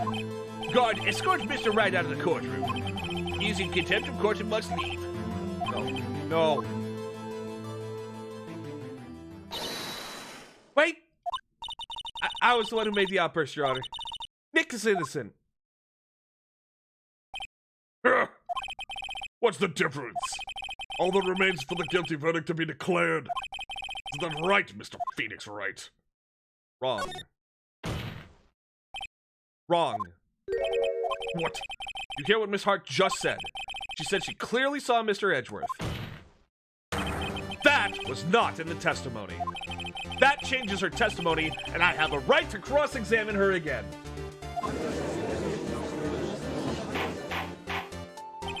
Order! Order! Order! Order! You're in contempt of court! It's too late for wild claims! Judge, sustain my objection! I'm sorry, Mr. Von Karma, I cannot. What? Ada Hart has made a new testimony. The defense does have a right to cross-examine her again. But he is in contempt of court! No, I am. If you're going to arrest someone, arrest me. Dude, Maya taking one for the team. Very well. Maya Fey, you will leave the courtroom immediately. Nick, I did what I could. You have to do the rest. Good luck. Maya. Dude, what a Chad. Care not for this melodrama. Listen well, Mr. Wright.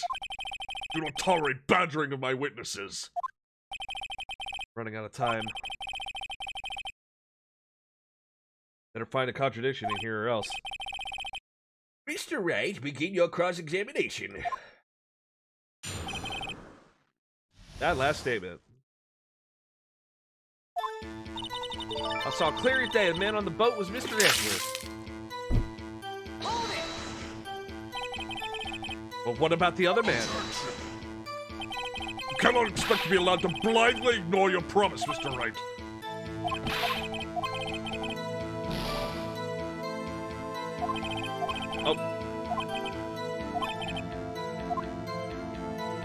Oh, it's literally just... You just present the photo. Probably not Beastly. Welcome, Koba, to penalties for anything? Let's fucking go. Got you. Got you, Mrs. Hart. Finally. What? You got what? Look at this photograph. Every time I do it, makes me laugh. Of the photo I took. Very sane. There's something I wanted you to see in this photo, and it's quite clearly visible. The fog, Miss Hart. So? Picture was taken with a professional high-quality film, correct? Even it could not capture the faces of the men on the boat. Yet you claim you saw Mr. Edgeworth. How? What? Mr. Wright has a point. That's why I told her not to say that in her testimony, please. Yet now she has said it, Mr. Von Karma. How could you possibly see Mr. Edgeworth? Explain yourself. Miss Hart. What? Did you see the defendant that night? Of course. I said I could, and I meant I could. Then please testify as to the circumstances of your sighting. Did it. Finally found a hole in his carefully vague testimony. Whew. Yeah, we're gonna be doing the case 5 tomorrow, probably, Beastly. You're right, it was a cold night and the fog was thick as grits. But once I was finished setting up my camera, I got back in the car. Still, I brought my binoculars with me. When I heard that noise out on the lake, I looked with my binoculars. See? No problem. You use binoculars? Very well. In your cross-examination, Mr. Wright. One better be good.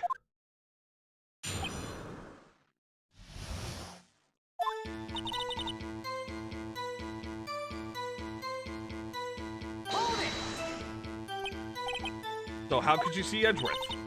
Hold your horses for a second, you hasty Yankee types and never find a gal where I'm from. But your journey's having trouble with that as it is. Nobody loves me.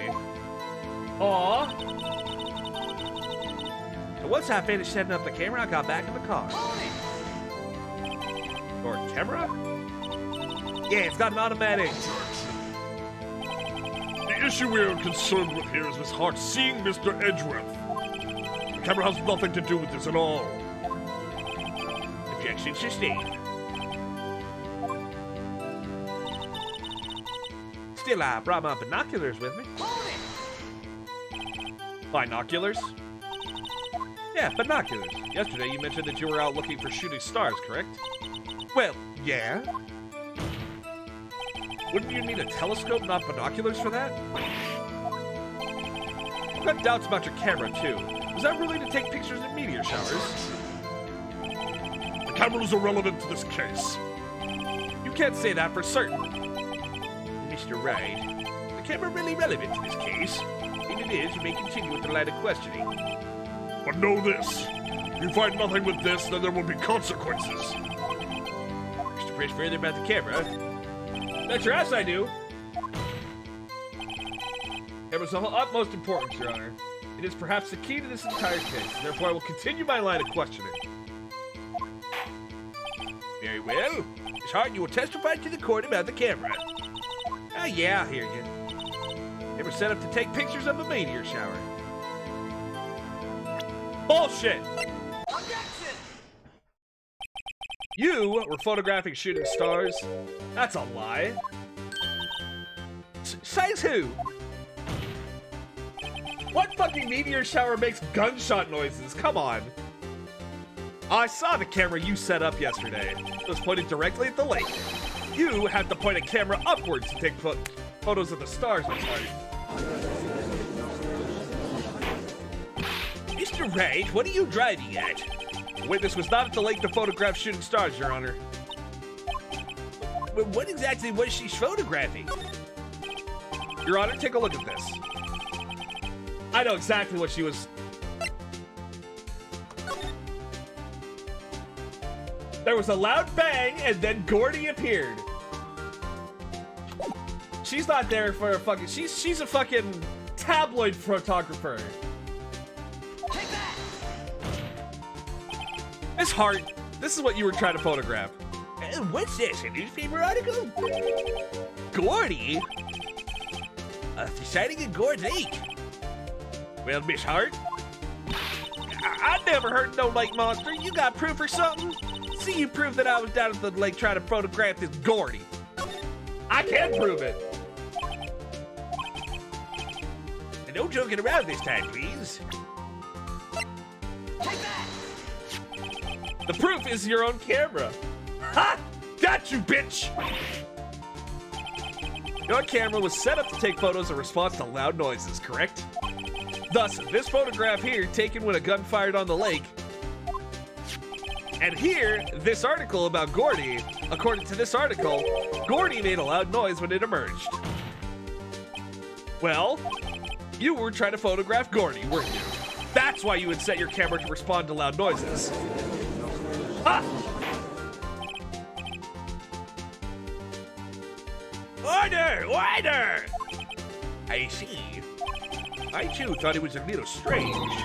Yeah, sure, whatever. Well, Miss Hart, you were camping there to try to take a photo of Gourdy, weren't you? Yeah. Not bad. Are all you lawyers that smart? So, smart boy, I was down there trying to photograph Gourdy. You got me. So what? Huh? That don't change what I saw, does it? Exactly. What you just used several precious minutes of our time to prove is nothing more than that the witness is an idiot who thinks monsters exist. Hi! But as she so succinctly said, so what? It changes nothing. Not true. You were hiding the whole thing about Gourdy for some reason, I know it. Ben, whatever it is, I'm getting to the bottom of this. Miss Hart, why did you hide the fact that you were searching for Gourdy from the court? Please revise your testimony. Right. Fine, I'll testify. I won't change nothing, though. Something will change. It has to. I'm gonna spot it. Ooh, Von Karma's getting quiet. He doesn't like what we're doing. Actually, I'm not a research student at a university.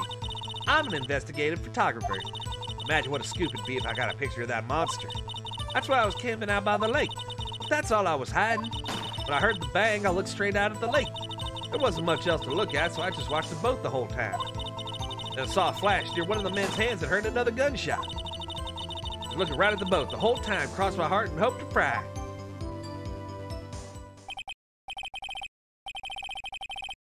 Well, Mr. Wright, you may cross-examine the witness. Objection! The witness's testimony is unchanged from before. Whether she's a research student or a photographer has no bearing in this case. There's no need to waste more time with another pointless cross-examination. Objection! 2 shots accounted for, gun fired 3 times, 1 bullet found in the chest. I claim the defense's right to cross-examine the witness, Your Honor. Karma's up to something. I know it. He doesn't want me to cross-examine her. Why? Is there a contradiction? Very well. You may begin the cross-examination. Seem sure of yourself. You must have something in mind. That would be a first. Very funny. To understand this is your last chance at a cross-examination, Mr. Wright. There's no problem with the testimony this time. We will let the witness leave.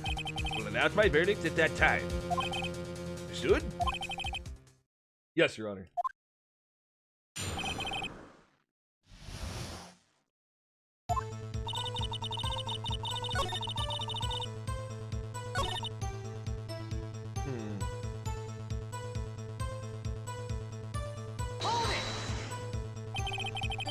Gourdy really all that newsworthy? Heck yeah, I out there even had him up on the TV. I'm not even sure that appearing on the local news' Rumor of the Month segment qualifies. Last month's segment was Bigfoot sighted on Acorn Hill. And they also had a picture of him in the newspaper for real. Yes, Your Honor.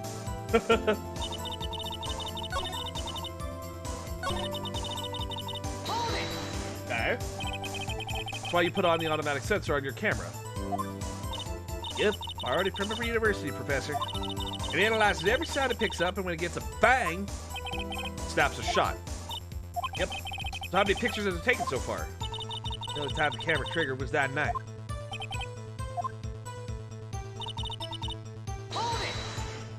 I think I told you why you told us. Yeah. Why you felt you had to hide your true purpose at the lake.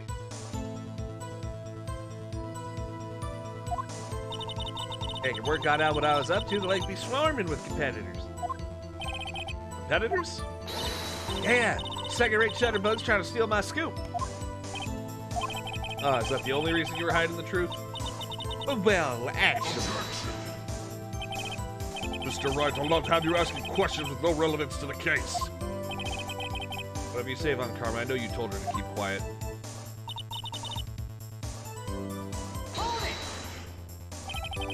Exactly what sort of sound was it? I've never heard one before, so I can't say for sure, but it sounded like a gunshot. A lot sharper a sound than I would have expected. Wasn't much else to look at, so I just watched the boat the whole time.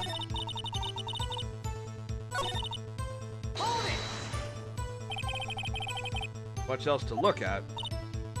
Yep.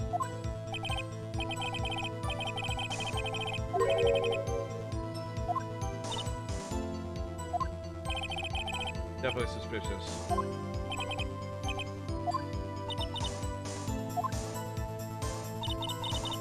I saw a flash near one of the men's hands and I heard another gunshot.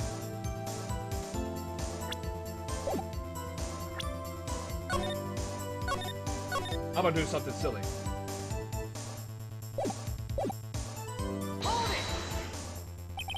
Was there nothing on the lake but the boat at that time? I don't think so. The lake was smooth as glass and nobody was on the shore neither.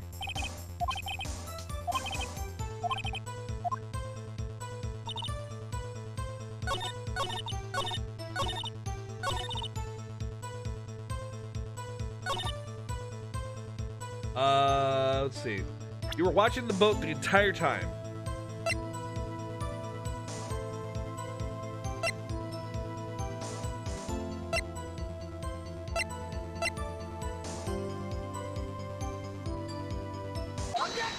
Yeah, there's no way. Were you really looking at that boat? What's with you? Of course I was looking at it. The only thing out there, any normal person would be looking at it. I agree. Any normal person would. But you are far from normal. What do y'all want to step over here and say that?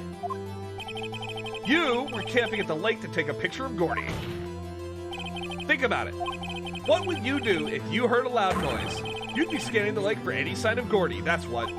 You wouldn't give the boat a second thought. Order! Continue, Mr. Wright. You testified you were watching the boat through binoculars. However, you wouldn't need binoculars to watch that boat. You needed them to search for Gourdy, and that's what you were doing. Well? Well, now that y'all mention it, I did sort of take my binoculars and kind of scan the lake a bit. Gourdy might be out there and all. Miss Hart, are you saying that you were not watching the boat then? Sorry, y'all. Wasn't fibbing, really. Just, you know, I could be a witness to a murder and all. Kind of got excited. I was sure I was watching that boat till now. This is totally uncalled for. But hey, you got the photograph. You got proof. Still, we can't see who's shooting who in this. Right. That's why I took the photo with you. Witness, that's enough. You've had a long day. Shut your pie hole. Shut my what? With the photo and what? You had a photograph to prove it. You really can't tell from the photo is shooting. Why she said she's gonna enlarge the photo. She said it'll drop the quality it might, but shouldn't let us see who's who.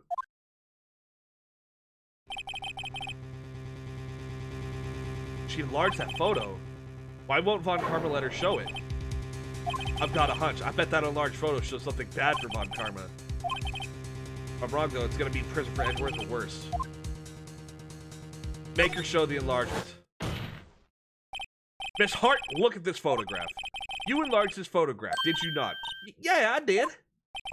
Why has that enlargement not been presented to the court? Because it does not exist.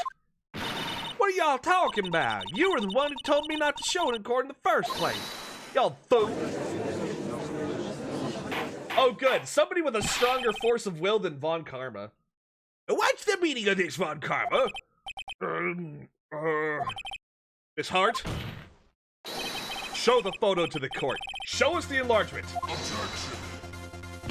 The prosecution objects to the submission of this evidence. Objection denied. The witness will show the enlargement to the court. There it is.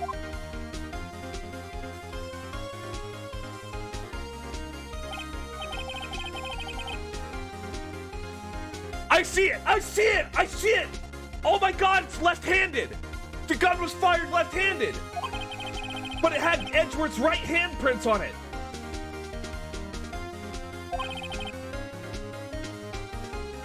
Ha-ha!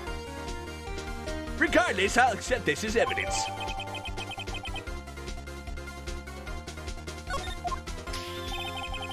Happy now, Mr. Wright? Uh-huh. There's gotta be something.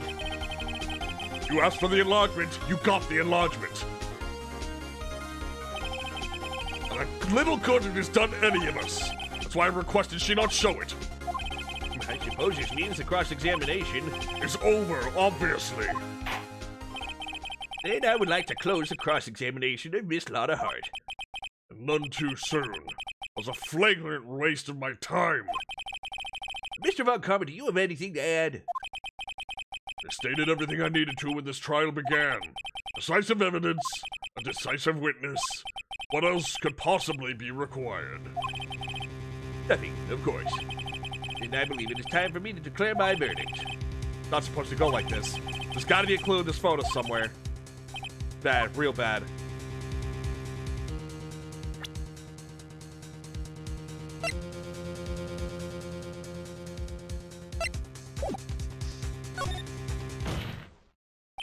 Your Honor, there is something decidedly strange with this enlargement. Let's go! What might that be?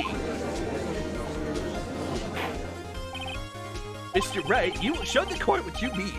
What about the photo is strange?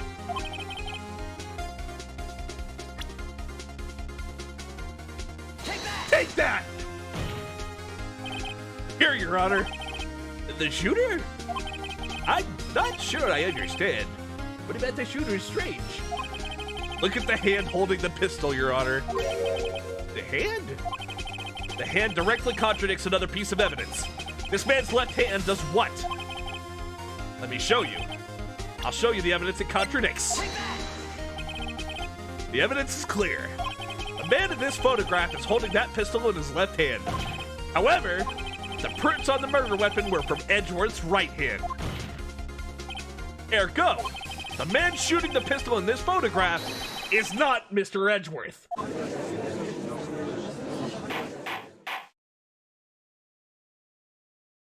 Haha! Gotcha, bitch! Now that everyone in the courtroom has quieted down, I'd like to reconvene this court of law. Mr. Wright. Yes, Your Honor. You have given us definitive proof today. We now know that it was not Mr. Edgeworth who fired the pistol that night. However, it leaves us with a rather large problem.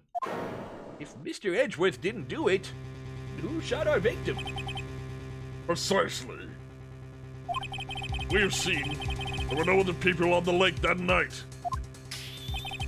Who but the defendant could have shot the victim?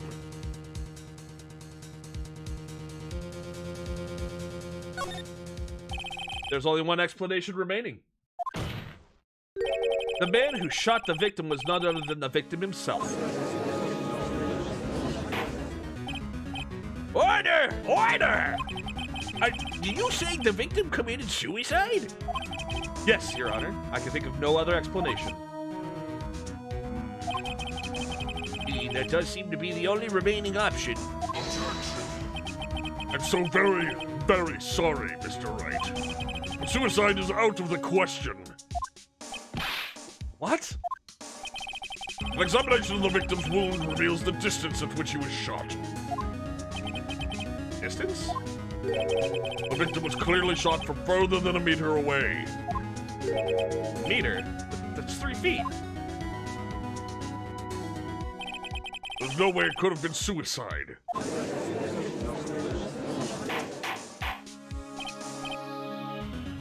Order! Order! Mr. Von Karma, are you sure of the accuracy of your data? Of course. I've already considered the possibility of suicide, you see. Shot from approximately a meter away. I see. What if the victim had really weird long arms? Like an orangutan. Exactly, Willie. Like an orangutan. Very well. Allow me to state my opinion. Considering the situation, the shooter had to be the defendant, Mr. Edgeworth. However, the prints on the gun reveal the shooter was not Mr. Edgeworth. This is a conundrum. Therefore, I would like to suspend proceedings for this trial for the day. The court orders the defense and prosecution to further investigate the matter. Understood? Yes, Your Honor. That is all. The court is adjourned. Man, Von Karma is not happy. He is not happy. Oh, he is seething, coping, and maulding. Oh, wait, what if? Woo, that was a close one. Hey! Do you have anything to say? No, I've yet to be declared innocent, right? Yeah, but what happened out there on that lake anyway? If he didn't commit suicide, then who? Shooter was about a meter away, too. What? Don't give me that look. I did not kill him. Just kidding around. Look, I'm gonna go check on Maya. Oh, right. What? Tell her something for me. What? Tell her what to watch what she says in court. That's all. Can you just state how you really feel so thanks, Edgeworth? Use the gun that kills the past from Gungeon? Shit, you're right. A requisition to transcript of Lana's entire testimony. I thought it might give me some ammunition for the trial tomorrow. Of course, she didn't see the shooter, so the only part of her testimony that stood was the bang. I heard 2 sounds like gunshots just after midnight on 12/25.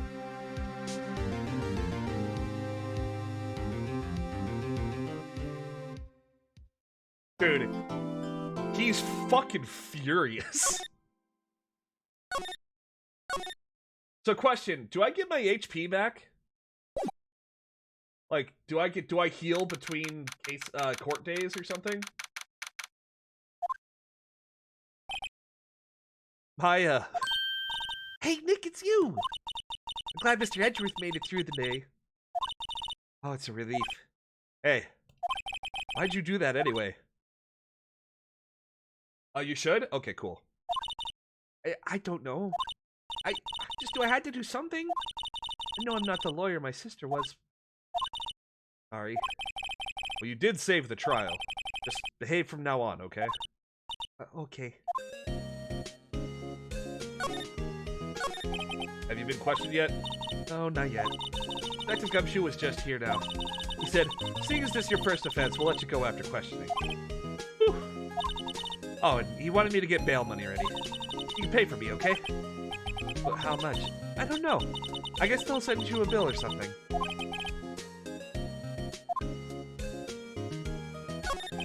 Any luck with Mia? None. Can't get through to her at all.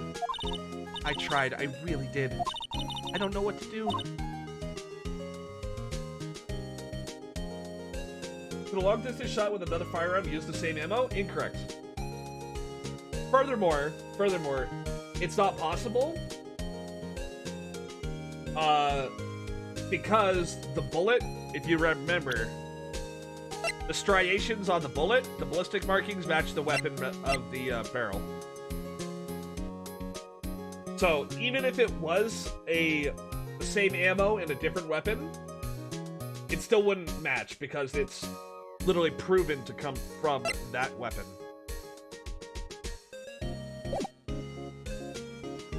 Think of bullet striations as fingerprints for the gun.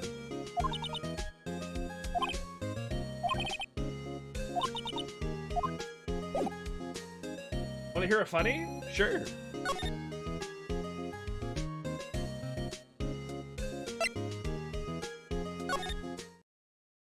Ace Attorney are doing guns better than Bethesda? True. Let's say you load the same... Yeah, okay, so... For instance, right? Bitch. So... Let's say that you have two 22 caliber long rifle, right? You have two separate guns. Same ammunition, two different guns. You put one round in each. You fire both. The markings on the bullet are going to be different for both of them.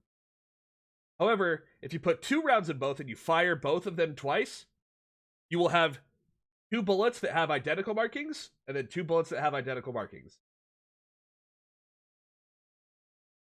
The only explanation here is that the victim threw the gun at Edgeworth and his steely personality reflected it. And had it bounce off and shoot him? True. There are fewer here than there were yesterday, but cops are still around the park. Wonder if Gumshoe's here today.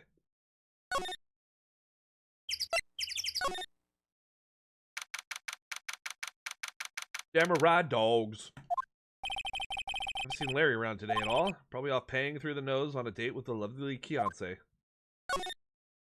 So let's go to the rental shop. See if anybody's here today.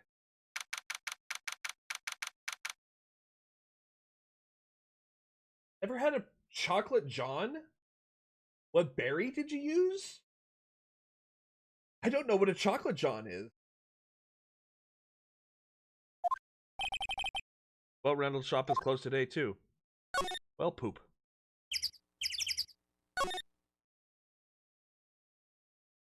Yeah, if you think of gun markings like fingerprints, no two guns should be the same.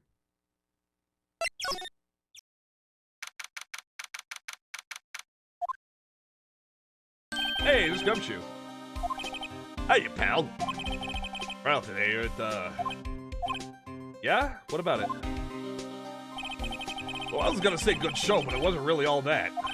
Though you did say Mr. Edgeworth, I guess. Just wasn't sure how to thank you, you know? Thanks.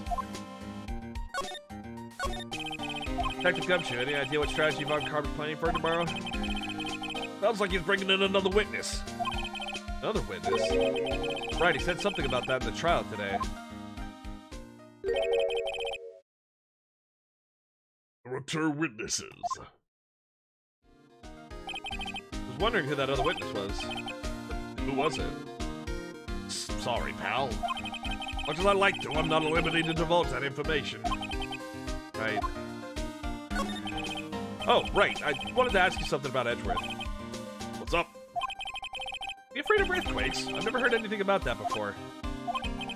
Mr. Edgeworth doesn't talk about himself too much, see? There's one thing that's clear as day, and him hating crime the way he does, and him becoming the prosecutor, and him being scared of earthquakes. It all started with that incident. The L6 incident? Yep, that's the one. 15 years ago when he saw his father shot before his very eyes. Still feels the pain now. You see it in his eyes.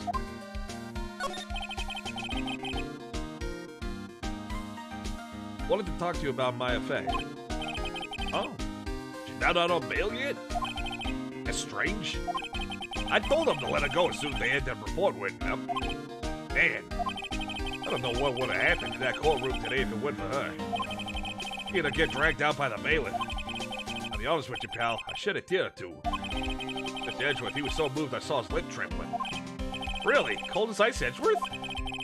Really grateful for what she did, you know. I'm gonna head back to the station. I'll get the report on my get her out of there as soon as I can. Thank you. Oh, wait. I was wondering, how much bail is gonna be? Don't worry about that. Mr. Edgeworth is posting the whole amount. Oh, shit!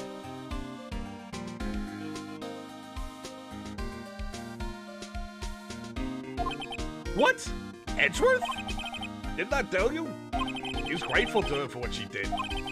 All right, pal. Well, don't forget to go pick her up, okay? Dude, what a bro! Maybe I could get Edgeworth to pay this month's rent, too.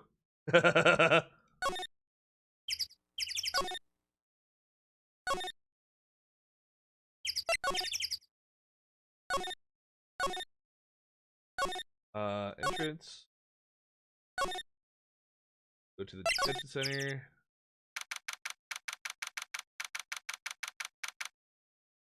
What a Chad. Hey Nick, you finally came! They just finished the paperwork. I'm free to go. Real last, huh? The interrogators were really mean. They were like, okay, what did you do this time? Like I was some kind of criminal. Can you believe it? Well, I mean, they let you out at the end, didn't they? Oh, that reminds me. Thanks for bail. Thank Edgeworth. Huh? Posted bail for you. Said he was grateful for what you did. Mr. Edgeworth did that?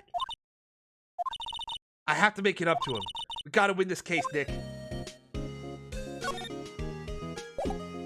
Alright. Go check out Grossberg Law Offices.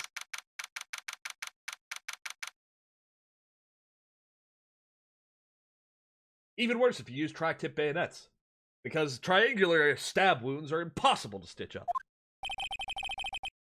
Apparently on vacation today.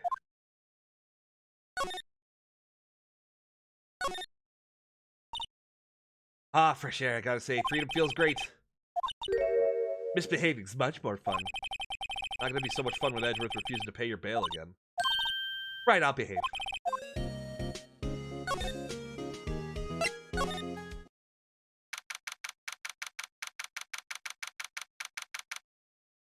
Something smells fishy. Detective Gumshoe's not here. Gumshoe's at the scene again today. Got into the fight with the chief for not following protocol. Not following protocol? I bet he wouldn't help them build a case against Edgeworth. Fuck yeah. Okay, cool. Which is being sucky lately? Chat is loaded fine but refuses to play the video feed. Chat's loaded with alcohol. True. There aren't many cops around today, are there? Probably back at the precinct working up a case against Edgeworth. Hey, y'all! Hey, it's Lotta! Y'all really did it today. What do we do now? Nah, I'm not complaining. See, I did a little thinking. A little self-reflection, you might say. I realized that being a witness is a mighty big responsibility. But I just went up there and started blabbing any old thing that came to mind. Lotta, you see, I want to make it up to y'all. Make it up? What did you think of the trial? To be honest, I was doing it half just to say I'd been a witness. Ah, you son of a bitch. Literally doing it just for the clout. Cringe. Even though I really didn't see anything. Kinda convinced myself I had, though. Sorry, I know I caused y'all a lot of trouble. True. Well, memory is a tricky, vague little thing. I sure know that now. I'll be fine the next time I witness a murder. Right? You mean the first time you witness a murder.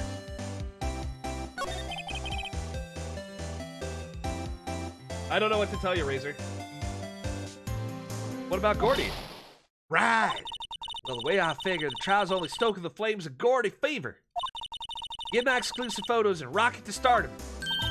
All right, Lotta, you go, girl. I wish I could be an investigative photographer, too.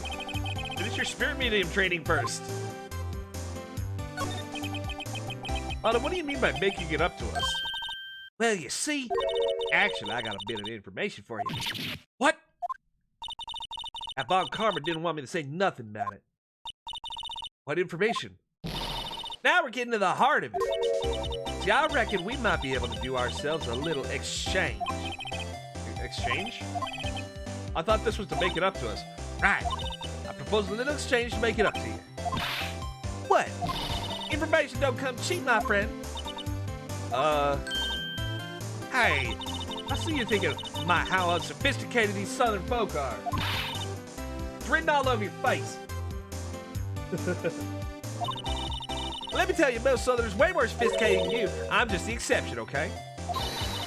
What it be? We're gonna deal or not? Well, what do we do? Well, we deal, obviously. Alright, how much? Huh? You completely off your rocker? I may not be sophisticated, but I'm not trying to rob the poor. Huh? Well, the fair exchange for information is information. Listen good. What I need from you is information about Gourdy. Whoa. Gourdy? Gourdy might not exist. Bring me proof that it shows he don't. Keep a watch on the car. You see something, y'all come to me first. Got it? Huh. Hunting. We're gonna be hunting for Gourdy? We're searching for Gourdy for him! This is insanity. This is madness. What in the fuck? Oh. It's the Steel Samurai. What is that? The Steel Samurai, Nick! Yo, Maya! Larry, what the hell is that? Oh, it's my girl Kiance's idea. She was all, if you like, put this here, it would be like really cool. Dude, she gave it to me along with the banner. Wow. It's really impressive she can find those for you. Well, she knows a lot of people. And that show's finished now, so she got it for free. Right. I love his shirt. Chat, look at this shirt. I just love like the little like blocks with eyeballs. What's the orange flag belong to? I have no clue.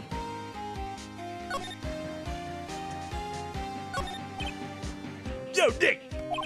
What happened with Edgy? Well, we made it through the first aid court all right. I don't know how good our prospects are from here on though. Huh. Hey Larry, did you know Mr. Edgeworth's secret weakness? He's terrified of earthquakes. He acts like a little boy. That's weird. I don't think he was ever like that in school.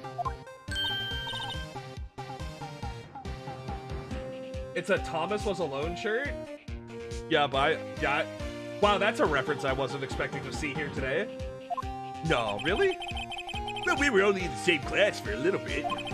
Transferred schools pretty quick. Transferred? Right, when the Deal 6 incident happened. It looks like Larry knows about it, though.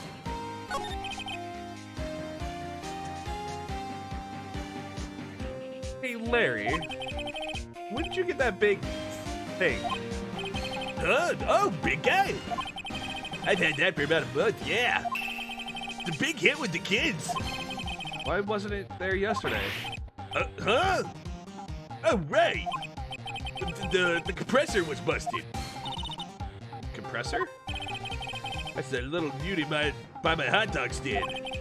What I used to put in the air in the Steel Samurai. It broke a little while ago, so I sent it in for repairs. Here, I thought you'd inflated it yourself.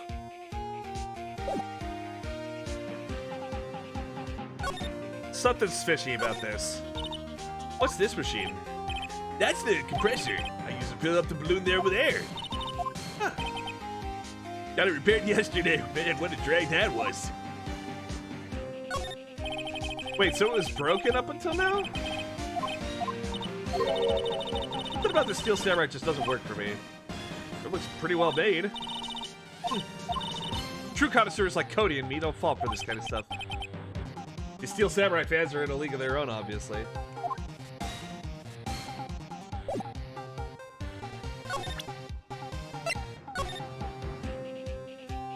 What does he think of this? That's the guy that sells my dogs faster than I can cook them. Think Gourdy really exists? Nah, I think somebody else probably saw something they thought was Gourdy. But I'll keep selling samurai dogs till the truth's out.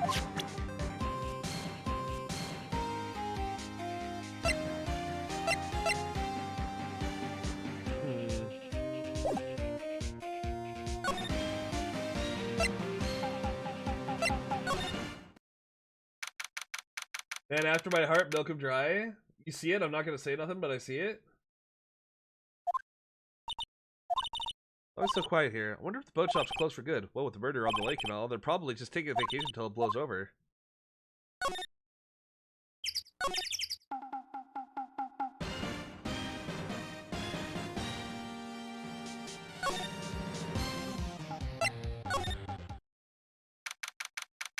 All I can think about being off on the inflatable is lack of a spear. Yeah, but I wouldn't put a spear anywhere near an inflatable. Hi, y'all. Well, find anything about a Gourdy? No, nothing.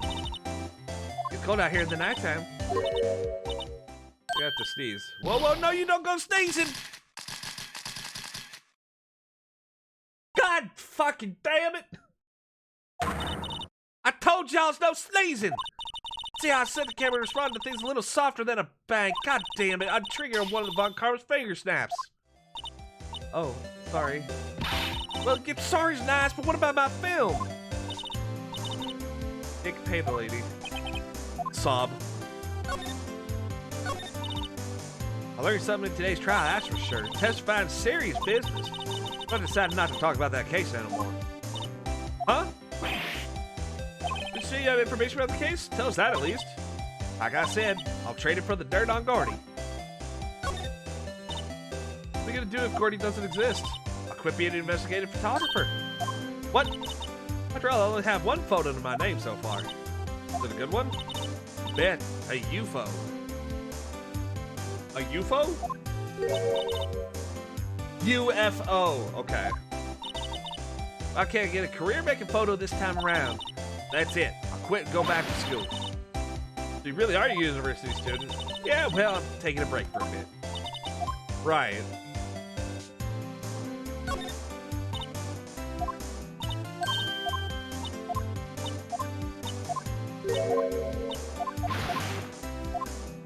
Huh.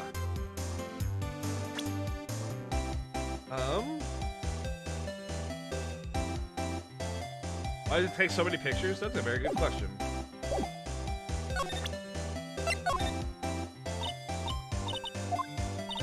I was wondering, what if you get a picture of Gourdy?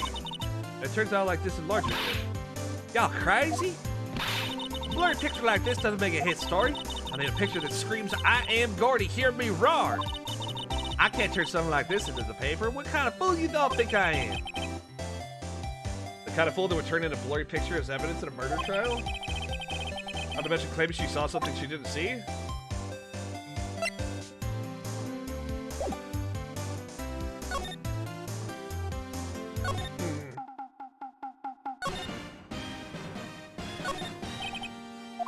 Can't get over the samurai dogs. Hey man, whoever calls their product the original first wins. Why don't you have the world famous inside? Hey, good idea! What have I done?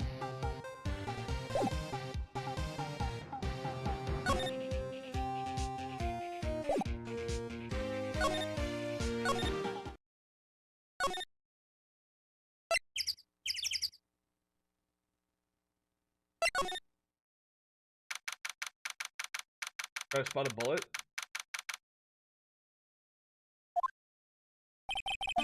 Hey there, pal. What's up? You look out of sorts. Wait, you didn't go and do something that's gonna hurt Mr. Edgeworth's case again. What do you mean again? Whatever. Have a seat, pal. I'm here for if you need anything. Besides money, that is. How's the investigation proceeding?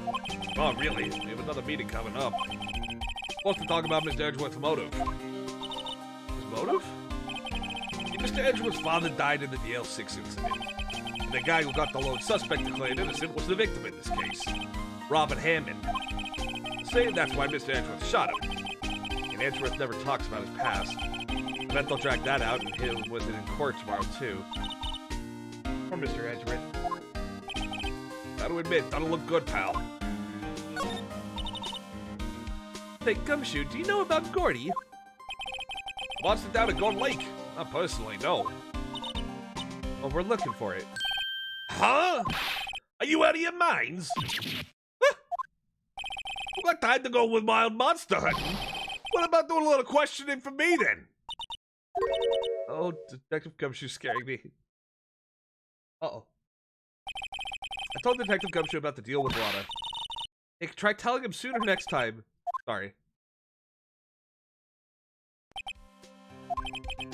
I see, pal. Sorry for shouting at you. Okay.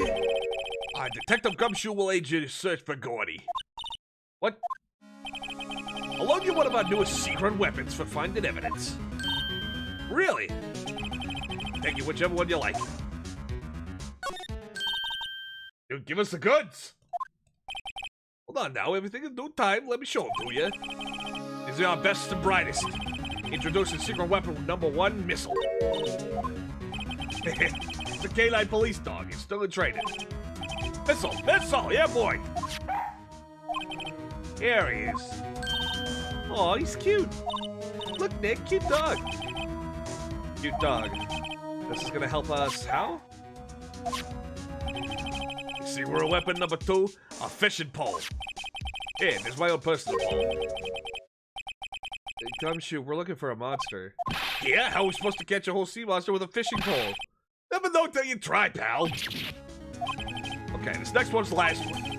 No, please, I'm already overwhelmed by our choices. Secret weapon number 3, a metal detector. Here. Detective Gumshoe, we're looking for something alive. Right, how are we supposed to find it with a metal detector? Hey, you never know, it might have been eating soda cans.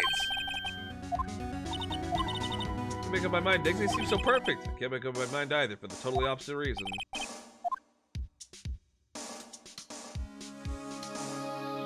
Metal detector? Wait, Missile is based on Ace Attorney's director's own Shiba Inu dog? Oh, I love it. Part of the dog. K9 unit missile borrowed from Detective Gumshoe.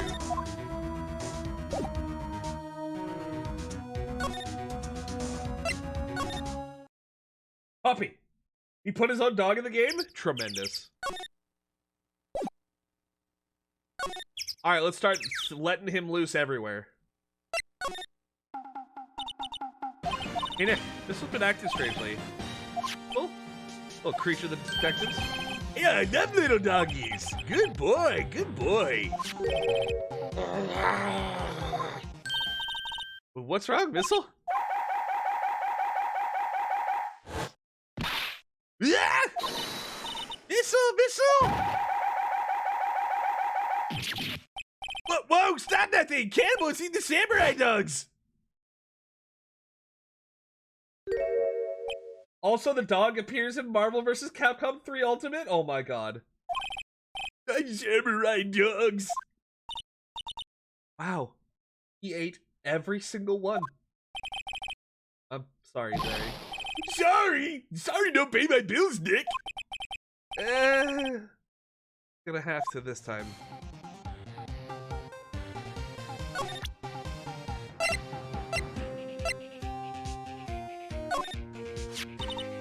Yeah, looks just so cute. Get that butt away from me! What am I gonna tell the big boss? The big boss in charge of your hot dog stand? Maybe the stand is a front for the mafia money laundering scheme. Things are probably looking a little sorry about what happened. And poor dogs. In Marvel vs. Capcom 3, Phoenix Wright command grab is him thinking about what to ask the opponent before he has to dodge out of the way of missile barreling through them. That's amazing.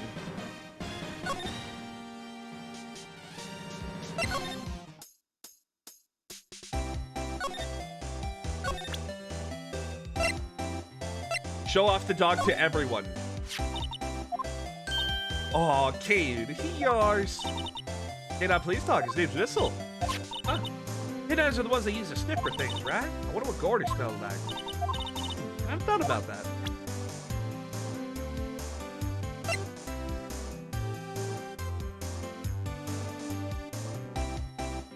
I have a badge and a dog. Alright, well. Those are the two people I thought to, Oh, you know what? Hold on. Maybe he sniffed something out here.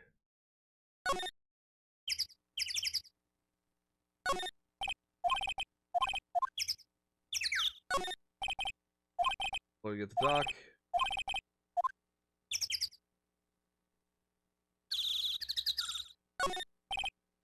forest off that way. Doubt I find any helpful clues in there. Alrighty.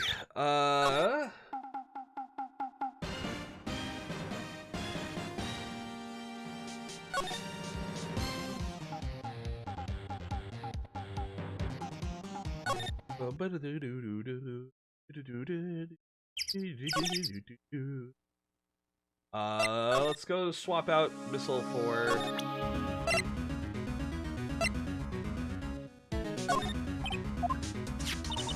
Why is he named Missile? Did you mention it? I'm not sure. I hear his athlete name for what it's worth.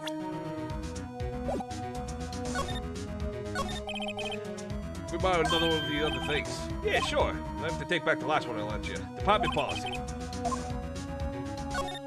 the fishing pole. I'll be sure to dispose of it properly, eh? Sadly flimsy and of dubious utility. Dog's got the zoom? Yeah.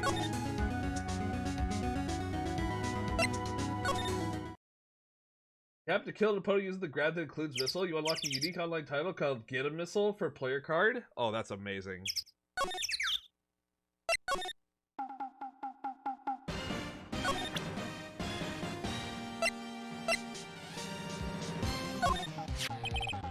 You know, you can't catch many fish in this lake. Not after small fry. I'm after the biggest fry of them all, Gourdy. You really gonna try and fish out a monster? Save Edgeworth, yeah. There's a tear to my eye, more wins than one.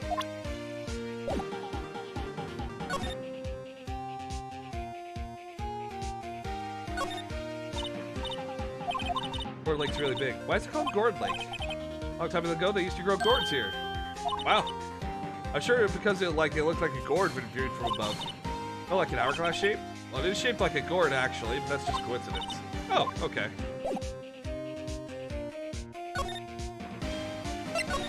Alright, let's see. Oh!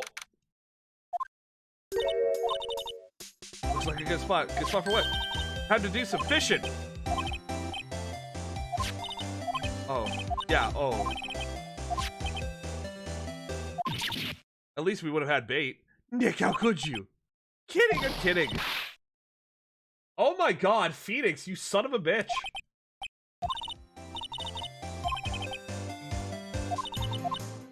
Ah, my leg! What are you doing? Tell me you're on some field company's payroll. Big payer. The poor woman.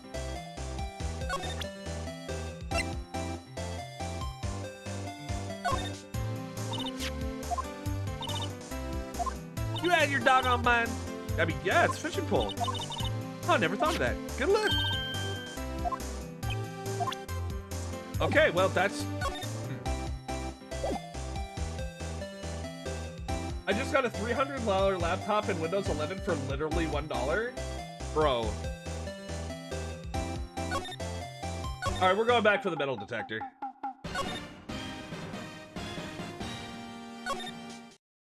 Well, hold on. Due diligence. Let's make sure that we make sure we go here first. Yeah, okay. Nothing happened.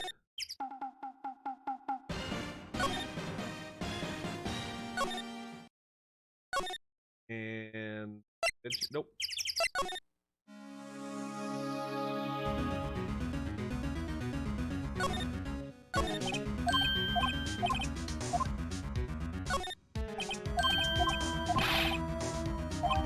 You're hunting for a monster, anything's possible. Borrow all of Gumshoe's secret weapons.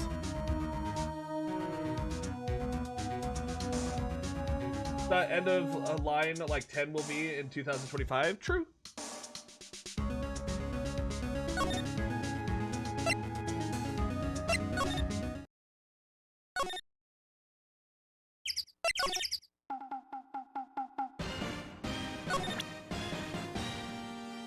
Check it out, Larry. We got a metal detector.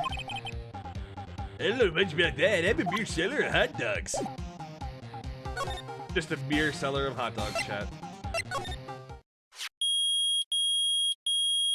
Oh. The metal detector's found something. I'm sure it's loud enough about it. Why do I have to check it out? Look! Huh? An air tank. The valve looks broken. I thought it was Gourdy. First of all, why would Gourdy be in the bushes? And second of all, why would a metal detector react to a sea monster? Wait. Wait a minute.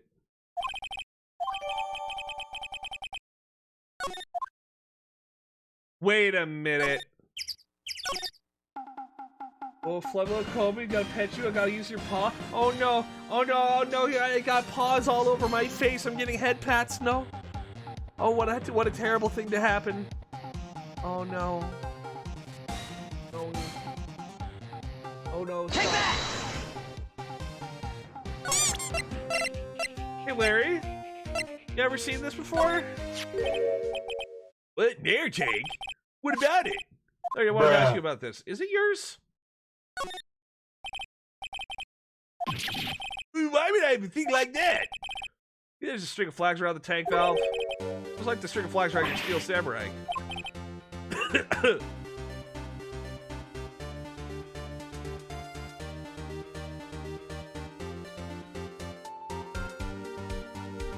It must be a coincidence. There's strings of flags everywhere these days, like elementary schools. Used car dealerships. Look, why would I need a tank anyway? You used this to inflate that, didn't you? What else? Big puppy steel samurai. Why would you go and ask me a question like that? Right. Actually, you see the compressor I always use on the Fritz. So I tried using the tank to inflate just once. And it didn't go so well.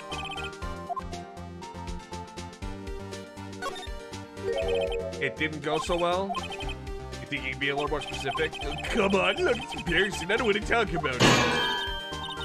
Tell us. Thank you, Pan. I'll check it out later. Fine. Whatever. It's like I said, the compressor was busted. So I took the tank and tried to fill up the samurai with that. And then the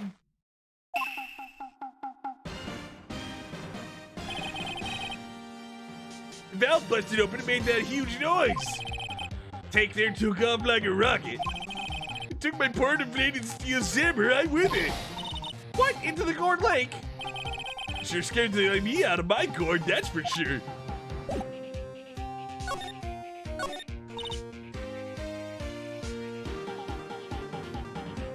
Hey, chat. We found Gourdy. We found Gourdy.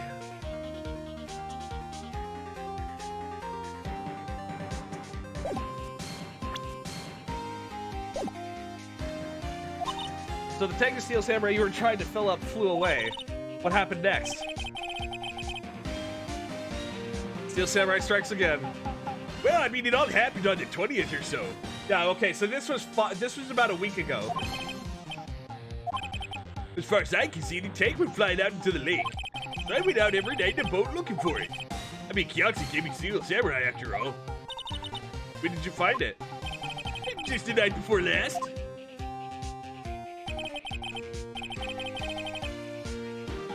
Way out there. Took me 4 whole days to find it. The night before last was the night of the murder? Wait, Larry was out on the fucking...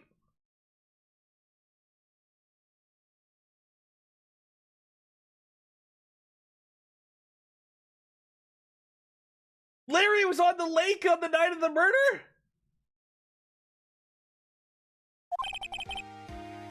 I'm sorry for not telling you, Nick. When something smells, it's usually the butts. See, I went home before midnight. You didn't know about what happened? No. Okay. So he went home before. So he was out that night, but he didn't actually stay to the point where the murder happened. It's all one mystery at least.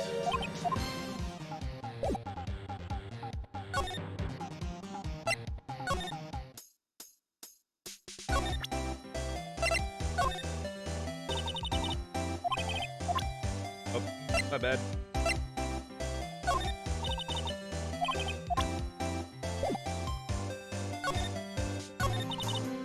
Well, Mr. Lariak, I got all the info you need. You got a scoop on Gourdy? We found him.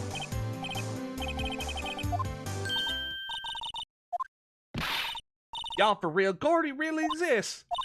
Wait, I need proof. You got a photo? Of course I had proof. No fair, Nick. When I went to the bathroom, wasn't it? That's when you made contact with Gourdy. Let's see your proof. Take that! Rip. Larry's air tank? What are y'all doing with an air tank? This is Gourdy. Excuse me? What exactly are you saying, Nick? There's a stand near here, a hot dog stand. Giant inflatable samurai doll there. About a week ago, an idiot, who happens to be a friend of mine, tried to fill it. He used his air tank, and when the valve blew, the tank flew into the lake. Apparently, it made a pretty loud bang when it flew. A bang? The tank, along with the still deflated samurai, fell into the lake. At the same time, the couple was taking a photograph of the lake. This photo. Wait. So, you're saying that Gourdy is really the Steel Samurai?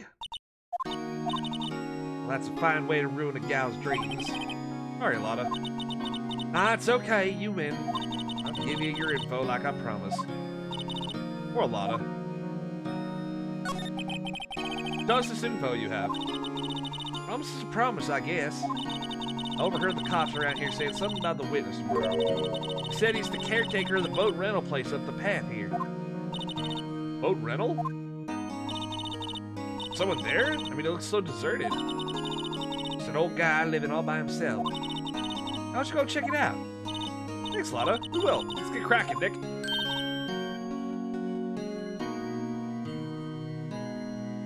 Hold on. Something else? Yeah. Night of the murder.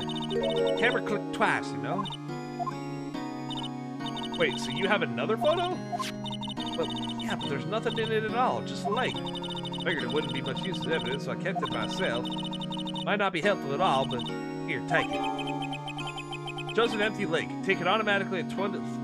Oh. Bye now, y'all take care. So, hold on. We have a second photo here. An empty lake taken at 12:24 and 11:50. So, something made a very loud noise 10 minutes before...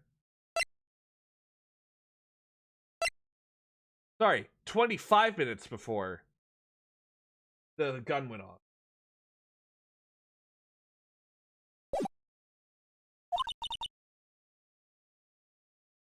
I can't look at the photo. It doesn't give me an option. Like, this one I can check. Do you see how it says enter check here? I can't check here. Won't let me. Oh, you good. All Larry's fault. The legend still lives on, I guess. Legend? Yeah, the legend of Larry. Familiar to all who know him for any length of time. When something smells, it's usually the butts. Someone should whip that butts into shape.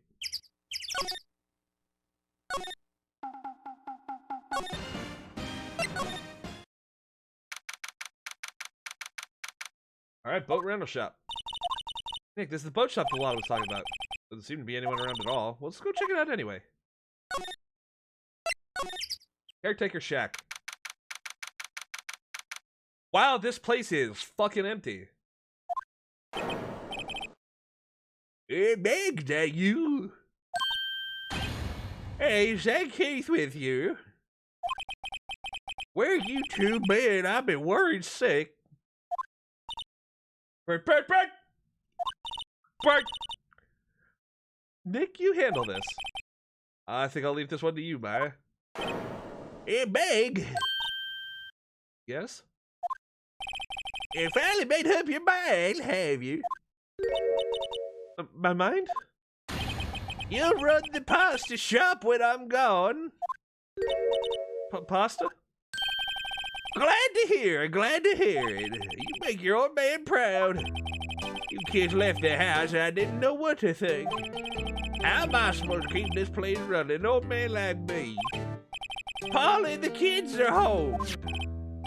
Hello, hello. What? Nick, what was that? A parrot, the one on the perch. Keith, Yeah? I'll leave the wet noodle in your capable hands, sonny. Nick, what's the wet noodle? Based on the available evidence, I'd say it's the name of his pasta shop. That's a relief, ain't it, Polly? Hello, hello. What? Yep.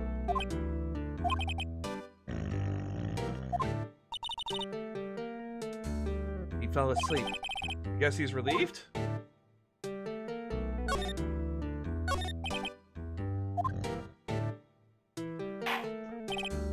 A pasta shop?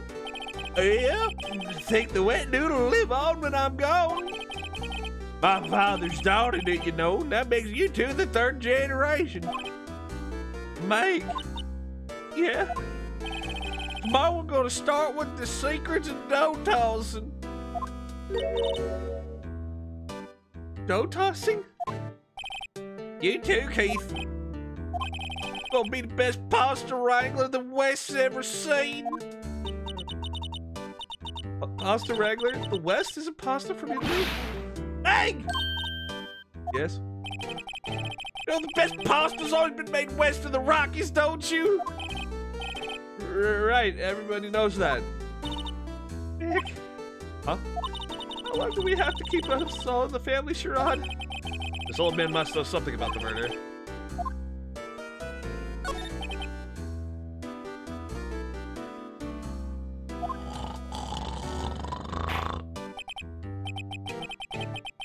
This is a boat rental shop, right? What are you talking about? This here's the poundest of pasta, the wet noodle. So now as you mention, we haven't gotten many orders for spaghetti lately. All the kids coming up and said, dude, we want to ride in one of your boats.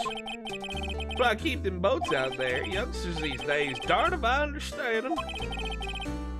Pretty confused myself. Think this isn't going anywhere.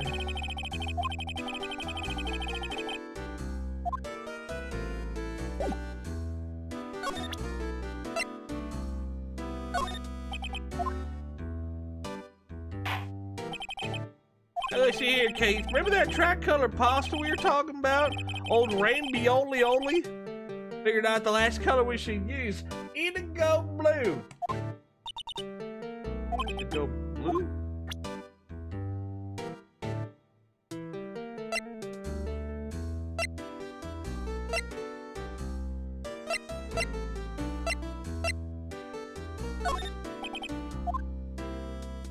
Oh god, he's gonna have...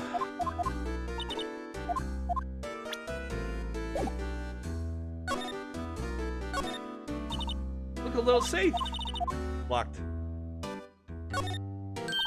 Oh, what an amazing parrot. Good morning. Hello. Ignored me.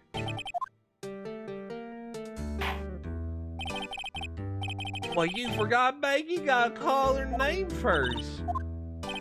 Howdy, how you been? Hello, hello, Squawk. See? The parrot's name is Polly. Parrot added to the court record. Oh, Polly can say lots of things. Just need to know the secret words. The secret words.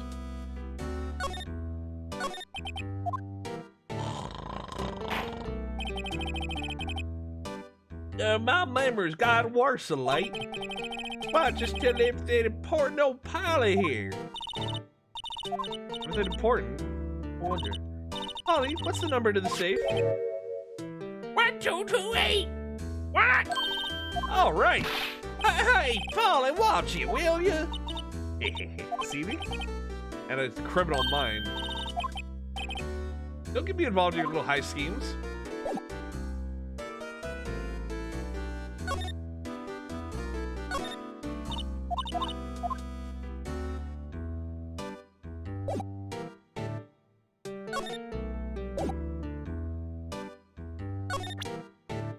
Holly, what's my social security number? Oh my god.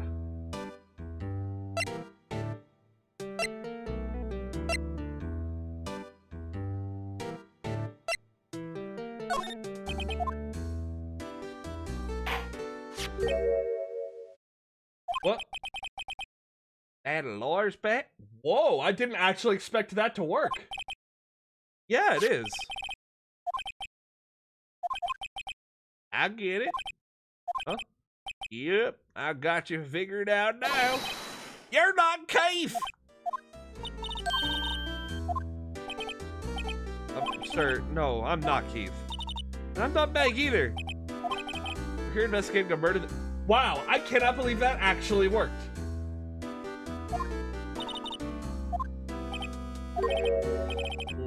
Lawyer, huh? Please, mister. All right, I'll help. On one condition. What's that? This case is over and done. You run the wet noodle. Alright, we promise. Hey, anything to get this case solved. Also, who wouldn't want to eat Phoenix noodles? I mean, I guess so. That's my mom. Good for you, Keith. Wait, didn't I just say... You too, Meg. Yeah. You bring a tear to the old man's eye, you know. What else you wanted to know? Speak up, Polly. Hello. What?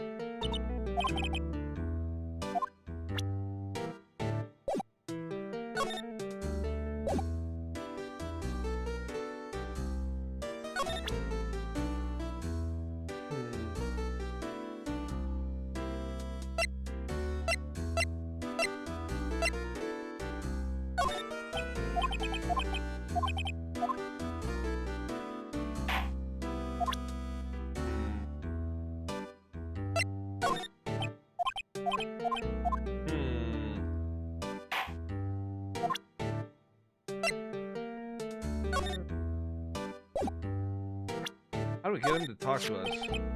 Yep, I'll see this. Know something about this, sir? Keith. Yeah? It's okay, you can call me Dad. Dad, you know something about this? Yep, the other night out on the lake. Yes, I know all about that. I seen it. What? That's what you saw? Well, I suppose, since you're taking over the shop and all. Oh, finally we're getting somewhere. Polly, what happened in Tiananmen Square? Rock, nothing ever happened in Tiananmen Square, Rock. I love the Chinese government.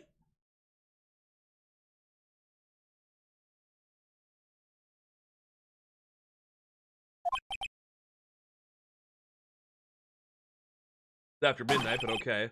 When I heard this bang, so I looked outside, and I heard another one. Bang!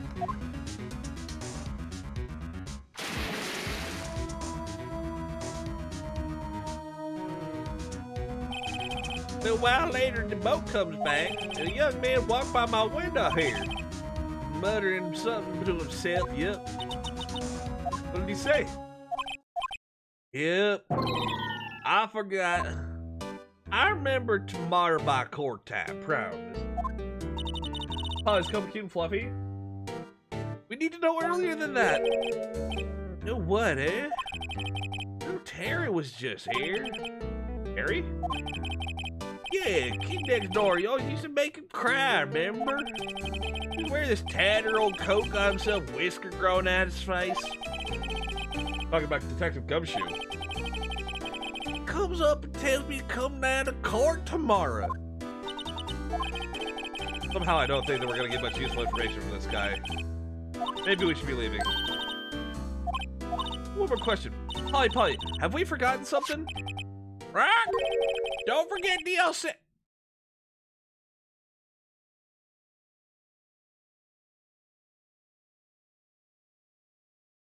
Excuse me?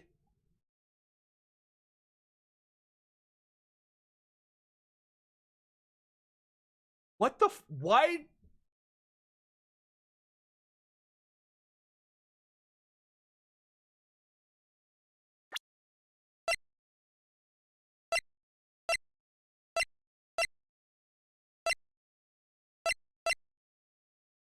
Wait.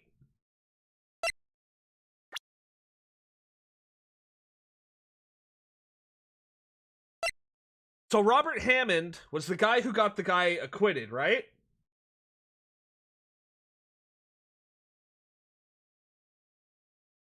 So he got the guy acquitted, and then nobody knows. I bet you this motherfucker. I bet you this motherfucker's the guy he got acquitted.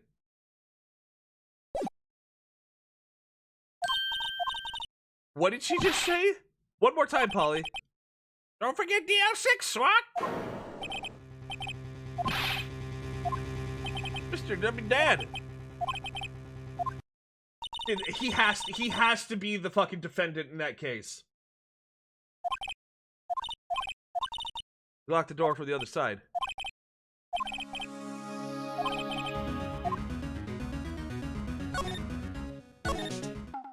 He has to be.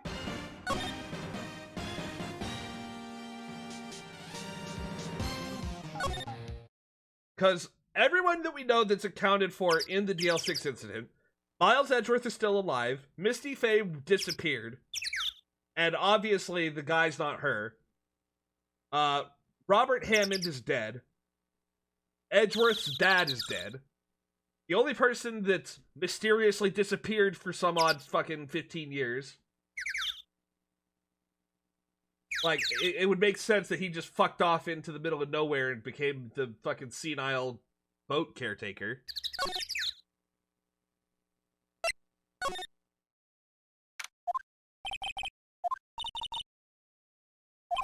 Bird noise is driving you mad? Sorry.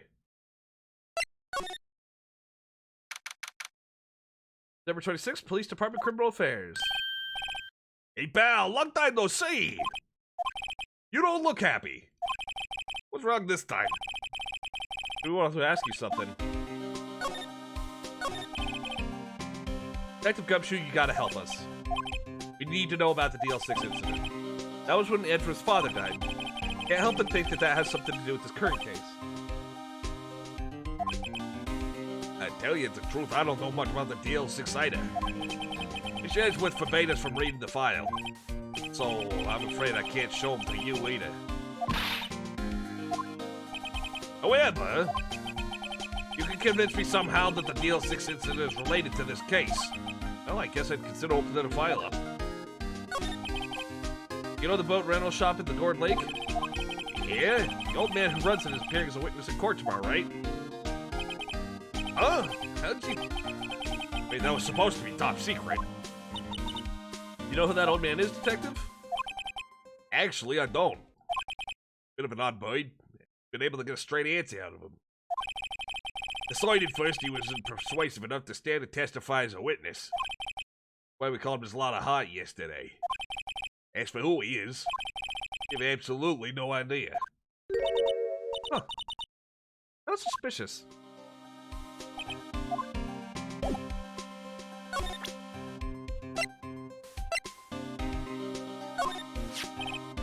What is that, a parrot? The old man said the boat's rental shop's parrot. Parrot knew about that incident. That incident? DL6.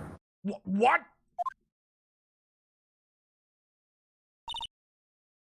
We forgot something.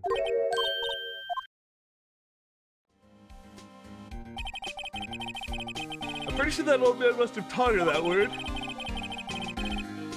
Yeah, but how would that old man know about the DL6 incident? Wait, what if that old man was connected to DL6? Nick, you think he might be? I get you. Sounds like you need information on the incident. Well, there's the station's records room. Give you special permission to go in and find what you need. All right, way to go, Detective Gumshoe. Time we faced Edgeworth's past. Oh shit, chat, here we go. We getting into the nitty-gritty. Wow, it's amazingly dusty. 10 years of files and 10 years of dust, I guess. Find that DL6 stuff quick. 15 years ago, both me and Edgeworth were 9 years old. We were almost through with 4th grade when he suddenly transferred. Because of DL6? Nick, I found where the file is. Oh, thanks. Just let me know what you want to know about the DL6 incident. I'll go get the right file. Well, let's get a handle on the main facts, like a summary. Summary. Found it. Here you go. December 28th, 2001. That's exactly 15 years ago for the day after tomorrow. In 2 days, the case is closed. The incident took place in the elevator of the district courthouse. What? It's the same district courthouse where we're holding the trial now? Looks like it. There was a large earthquake at 2 p.m. on that day. Part of the court building collapsed and all of the lights went out. Oh shit. Ah, some earthquake. At the time, 3 people were trapped in the elevator. It took 5 hours for them to be rescued. 5 hours. I'd be scary like that in the dark. There was a lack of oxygen in the elevator and the survivors were unconscious. Survivors? One of the 3 in the elevator had been shot in the heart. Mr. Edgeworth's father, wasn't it? And this is why Miles has a phobia of earthquakes. Shot before his very eyes. So he was one of the people in the elevator. Victim data. Data on the victim, Edgeworth's father. Victim. Here, found it. Gregory Edgeworth, 35, defense attorney. If he were still alive, he'd be 50. He'd lost that day's case in court and got in the elevator with his son, Miles. Miles Edgeworth, of course. He was in the elevator with his father. From the angle of the bullet and the other evidence, it could not have been a suicide. Murder weapon, a pistol, was found in the elevator. The pistol had been fired 2 times. Where have I heard that before? Huh, sounds like the current case. What's going on here? Got any data on the suspect in there? That would be the guy that my mom got arrested. Hold on, this is it. Man arrested as the suspect in DL6 was Yanni Yogi. He was a clerk in the court, apparently. But he must have been the 3rd person in the elevator. Well, then he had to have done it. But he was found innocent thanks to his defense lawyer, Robert Hammond. Hammond, the victim in our case. Right. The suspect, Mr. Yogi, was oxygen deprived, so much so he had brain damage. He lost all memory of his being in the elevator. After he was declared innocent, he disappeared. Where Yogi had gone to, I wonder? Maybe closer than we think. Okay, I'm calling it now. Fucking Wet Noodle Man. Sloppy Noodle Man is Yanni Yogi. I guess we know generally what happened to DL6 now. Still don't know what the impact the whole thing had on Edgeworth. We're gonna take the whole file? There's too much. We'll never get it out. How about we just take what we think we need? DL6 case file added to the court record.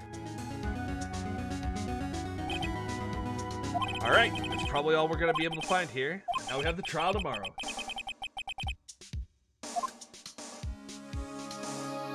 Hold it down.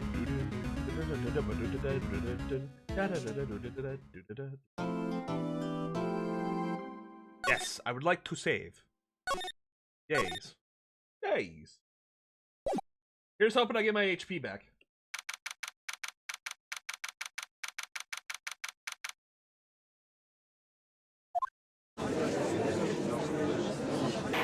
Hey. Court is now in session for the trial of Mr. Miles Edgeworth. Defense is ready, Your Honor. Very well. Apparently the prosecution is also ready. Who is the judge here, anyway? Mr. Von Karma, your opening statement. Very well. No opening statement, so... Not so fast, Judge. Making a meaningful pause before speaking. Right, of course. A prediction! Today's trial will end 3 minutes from now.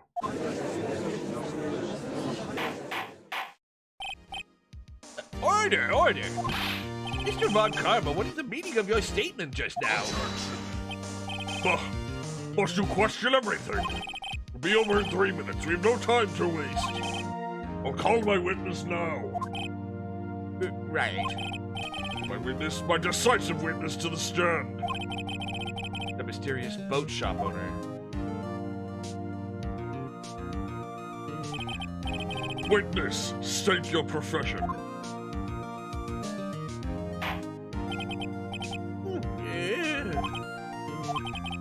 I'm the proprietor of the restaurant The Wet Noodle at Gourd Lake.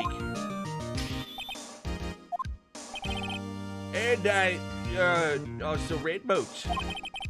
The night of the incident, you were in the boat rental shop, correct? Oh, yep, I was. Please testify.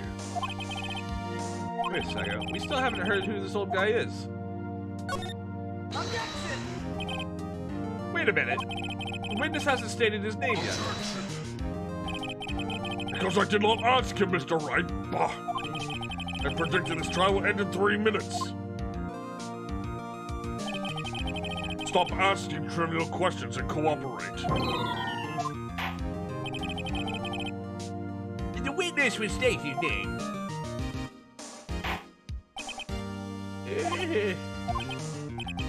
Well, I'm not really sure.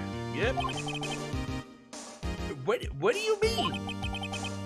I remember you.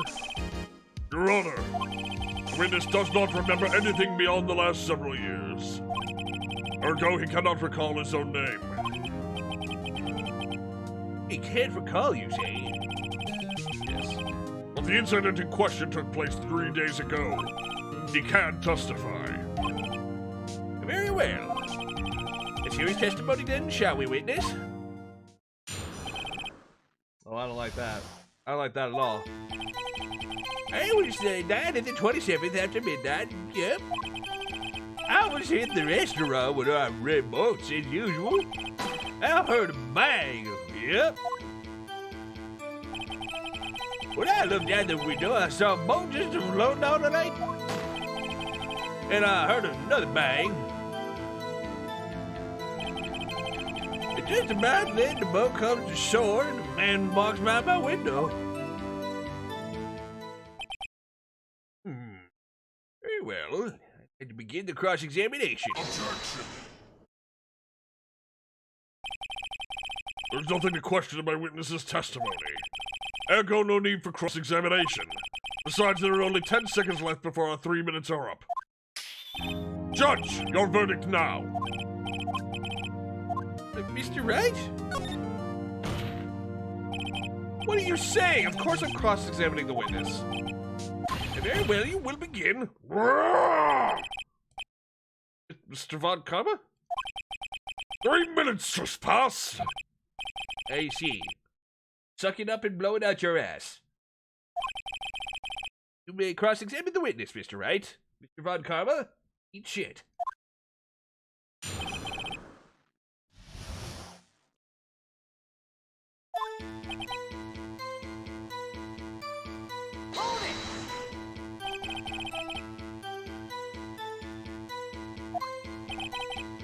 Yeah, I'm just around then. Are you sure? Pretty sure, yep. Talked to you yesterday, you were rather vague about the time. I asked him and he remembered. Is that right?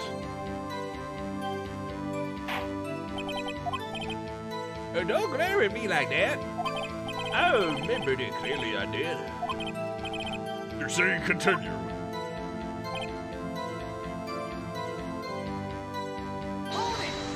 Oh good, I have my help back. Anyone who can verify that.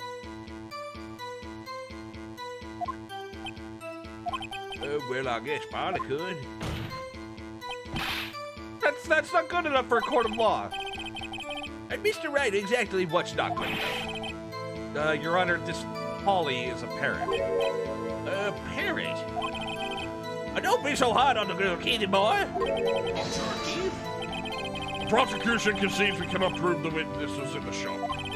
Witness, please continue. Hey, then I heard a bang. Yep.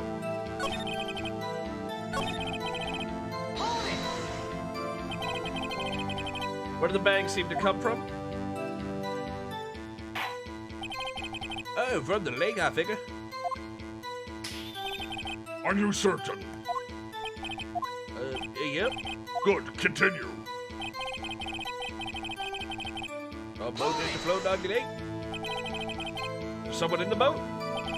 It's pretty far out there. Couldn't see clearly. But I figured there was 2 men out there, yep. Couldn't see them clearly. Yep, at the time, that is. Then I heard another bang.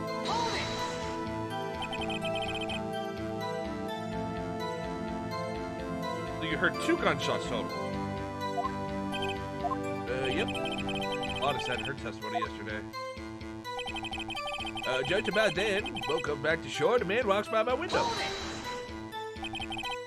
By your window? Oh, yeah, by my window, right outside the window of my little shack. Could you see the man's face? The fog was pretty darn thick, but he was right there in front of me. I saw him. It's a rather important detail. Please add it to your testimony. I have a bad feeling about this. And that man was the defendant. He was saying, I can't believe he's dead. Are you sure? Uh-oh. Dad. Dead certain, Keith. I said, I can't believe he's dead. As he was walking by, too.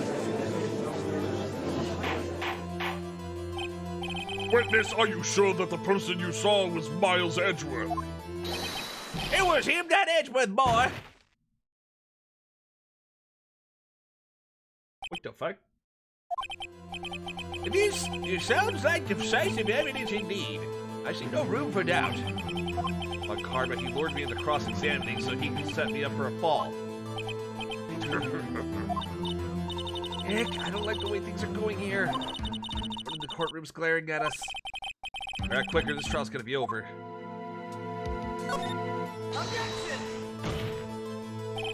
Your Honor, we proved in yesterday's trial it could not have been Edgeworth who fired that gun.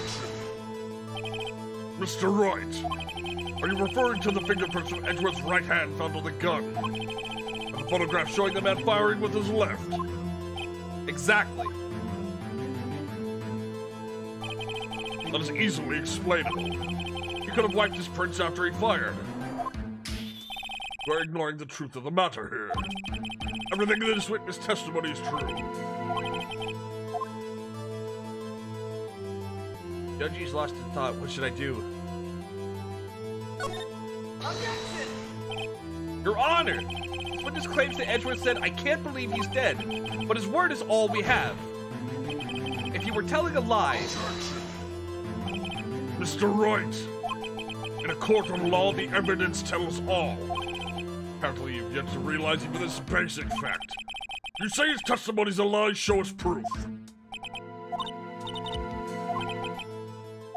I do. Be honest, I don't know what to do anymore. Just please, we need your help. 3 minutes was perhaps too high an expectation. However, 15 minutes isn't bad. Must be a new record. Enough. The witness may leave the stand. This court sees no reason to further prolong the trial. Was there any reason, or any need for more time to decide the case against the defendant? The case is extremely clear. I see no room for misinterpretation of the facts. Court finds the defendant, Mr. Miles Edgeworth. The accused will surrender to the court immediately. Oh shit, we lost. Wait! Who was that just now? Me!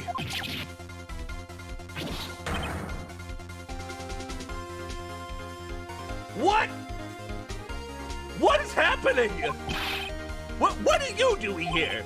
Listen, you gotta listen to me. I was there in the park on the night of the murder. I wasn't sure about it until just yesterday. But today I remembered it. Remembered what? The gunshot. I heard it too. Fucking Larry! Oh, please, just once. Just once, Larry. Don't fucking ruin this. Order! What is the meaning of this? The verdict has been decided. I call for adjournment. One moment, Mr. Von Karma. So you say you heard a gunshot? Yeah, I did. A gunshot that night. I'm sitting here in the audience listening to the testimony. Then I realized something was said was different than I remember. And I can't just sit here and let you call Edgy a murderer. It's just not right. I'll testify. Let me testify. Order! Order! Well, this is the first time something has happened like this in my court. I'm not quite sure how to proceed. Judge, you've already given your decision. The trial is over. Nick, this is it. Larry's giving us a final chance. She's right. If only if it wasn't Larry, he could make things even worse.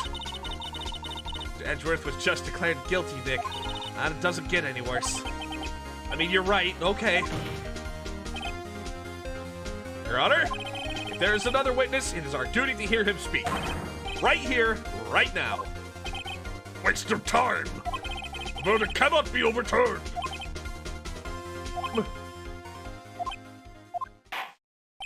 Allow me to speak my opinion. In all court proceedings, it is our duty to prevent an inaccurate verdict. In order to make sure no mistake has been made, every witness should be heard. What is this? I withdraw my previous verdict of guilty. Oh my God! Mr. Von Karma, I order you to call this new witness to testify. And while you're at it, suck my graying balls. What? The court will adjourn for a 5-minute recess, after which you can kiss my ass. After that, we will hear this new witness. The court is adjourned. Oh God, it's like I get like a fucking endorphin rush every time Von Karma gets fucking his comeuppance. Oh, my car battery died on the road. Nobody bothered to stop and give me a boost. Don't even get me started. Oh my. Woo! That was too close. Sorry to keep you on the edge of your seat like that, Edgeworth. I've seen worse. Yeah, right, Edgeworth. You're sweating bullets. Wonder what Larry plans to say in there. Larry was at the lake that night. Yeah. Anyone looking for the steel samurai balloon that flew into the lake? Right. Found the balloon in the air tank that night? Yeah. Hey, Edgeworth. Oh, you say something, right? Yeah, a lot of things. You seem out of it. What's wrong? It's nothing. Mr. Edgeworth, there's something I've been meaning to ask you. What's that? Why are your fingerprints on the murder weapon? Oh!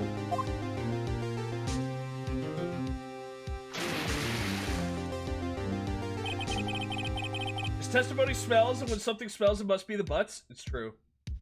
30s may be the new 20s, but 9 p.m. is the new midnight. Yeah. When he fell into the lake, I went into a daze. I couldn't understand what had happened. I think straight.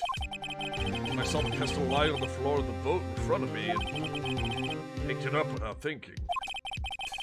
I didn't have a reason, really. I see. Right.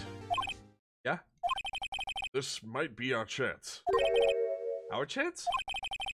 Lord Karma has only ever run perfect trials. Perfect trials. Perfectly prepared witnesses, perfectly complete evidence. That's the secret to his success. The first time he's ever had to deal with something unexpected. He has to let someone he hasn't even talked to testify before the court. And that someone is Larry. What are you getting at? It's likely his testimony is going to be full of holes, right? Right, Nick. No 10-minute trial this time. We're gonna milk this one for all it's worth. Hey, it was 15 minutes! Everything's on Larry now. Oh boy. Oh boy. Oh boy.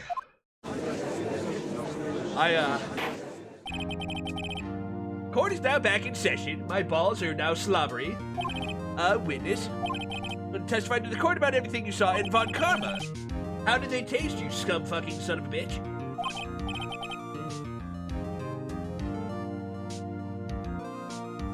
Right, leave it to me. Please, Larry, don't mess this one up. I hate to admit, but you're our last chance. Oh god, greasy old man balls. Von Karma didn't even have time to prep his witness. Hope Edgeworth is right about this being our big break.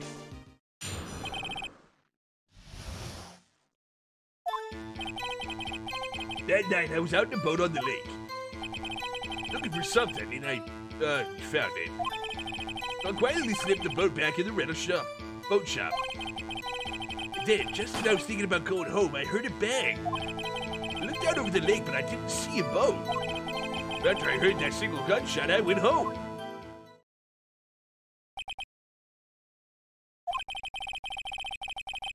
It was an unusually vague testimony even for this court. In the case, Mr. Wright, you may begin your cross-examination. Yeah, Your Honor. Wrong, Nick.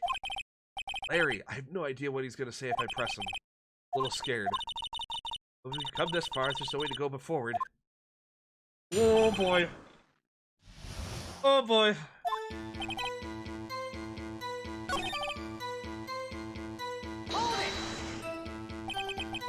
Looking for something? Yeah. What was it you were looking for? What the witness is searching for is irrelevant. Most likely he was hunting for this Gourdy. That's surprisingly close to the truth in a sense. This is all irrelevant. Let's get it over with.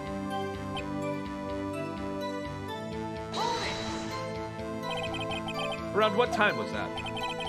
Let's see. Figure I was out searching for about an hour. Guess it was around 12? Yeah. I'm not sure.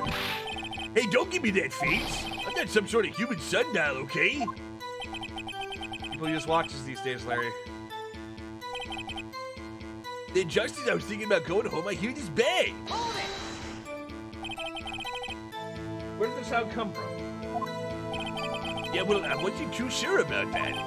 Looked around, you know. And did you look at the lake? Yeah, I looked. I looked out over the lake, but I didn't see a boat.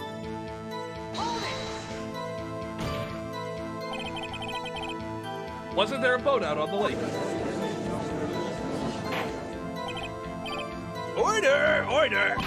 Well, Mr. Butts. Whoa! Everybody just calm down, okay? I mean, it was really foggy that night. Not sure whether there was a boat out there or not. Oh, that's just how fine it is, Friday. It's just the most fucking important part of the case. So after I heard that single gunshot, I went home. Single gunshot? Wait a sec, Larry. What? You only heard one bang? You're sure? That's what I said. Miss Lotta Hart testified yesterday she heard two bangs. The old man just now said the same thing. They both heard two gunshots that night. Huh? Were you even listening? Were you paying attention at all to what they said? No, Nick, please. Huh? You know, something's been bothering me. I'm a witness, see? Like, I'm a customer here. You gotta treat me nice and stuff, okay?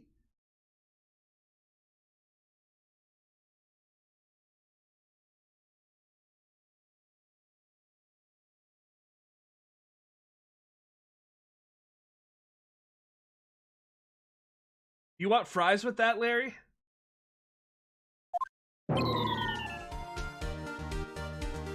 God bless this man's pure soul. He is completely empty-headed but pure of heart. Bailiff twists this man's balls. Hey, Mr. Butts. What? You only heard one gunshot, are you sure? Tell you the truth, I'm not sure. Not sure? How could you not be sure? Yeah, well, I mean, I might have missed the other gunshot. I was listening to something else. Relax! Think for the resub. 2 whole children. Oh, God. A radio, dude, with my headphones. What? Order, order, and stop the booing! Mr. Butts, you were listening to the radio with your headphones. Yeah, so what? Yeah, it's a crime? I listen to my radio, everyone listens to radio. What's the big deal? Mr. Von Karma, your opinion? Waste of time. I do not accept this witness nor his shoddy testimony. Well, Mr. Wright, should he continue the testimony? Your Honor, please allow the witness to continue his testimony. Nothing is more pitiful than a lawyer who doesn't know when he's lost. Very well. Mr. Butts, please give your testimony and be sure to include details like your radio. Right, leave it to me. I wouldn't if there were any other way out of this, believe me. What Larry heard. He's lonely being alone on Christmas Eve. That's why I was listening to an all-request show on the radio, see? I was listening to it real booming loud, like, but I'm sure I heard that gunshot. Remember exactly what the DJ was saying when I heard it too.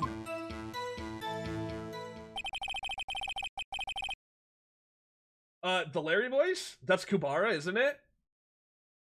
I don't know who Kubara is, so no. You were listening to the radio at a high volume. Yeah, what's the big problem? And can't a man listen to his radio in peace? Isn't this a free country? Kuwabara? I have no idea who that is. I truly believe Larry has no idea what the problem here is. Judge, you believe a word this witness says. What he heard was probably nothing more than a drum beat from the radio. True enough, it is difficult to believe this testimony.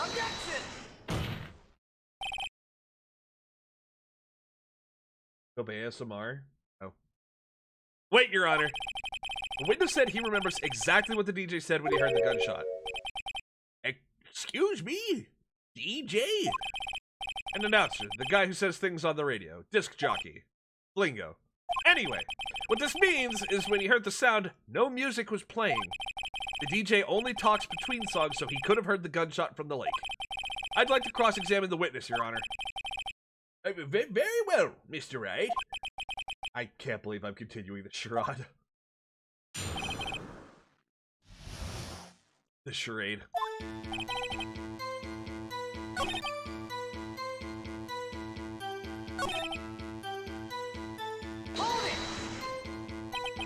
Real booming loud. Yeah, you know. And you had headphones on? Yep.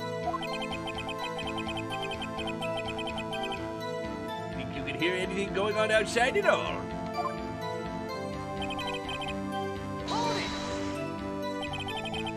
Can you prove that?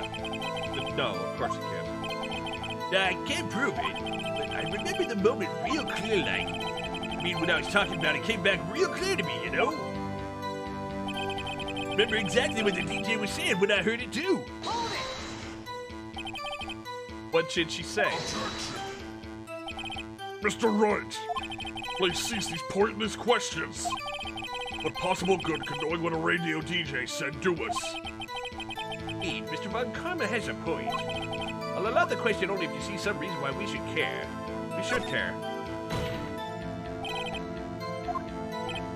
Why? How do you know if we don't ask? Fine, very well.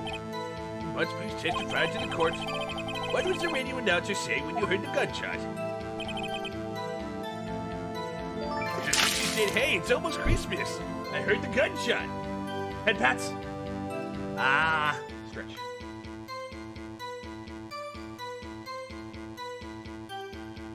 He's like Sholmes because he shows up when you least expect it? No, he is nothing like Sholmes. Stop slandering my boy.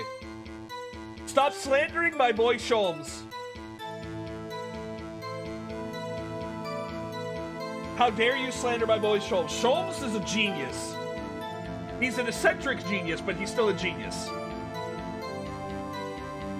Larry is just... he's just a dude.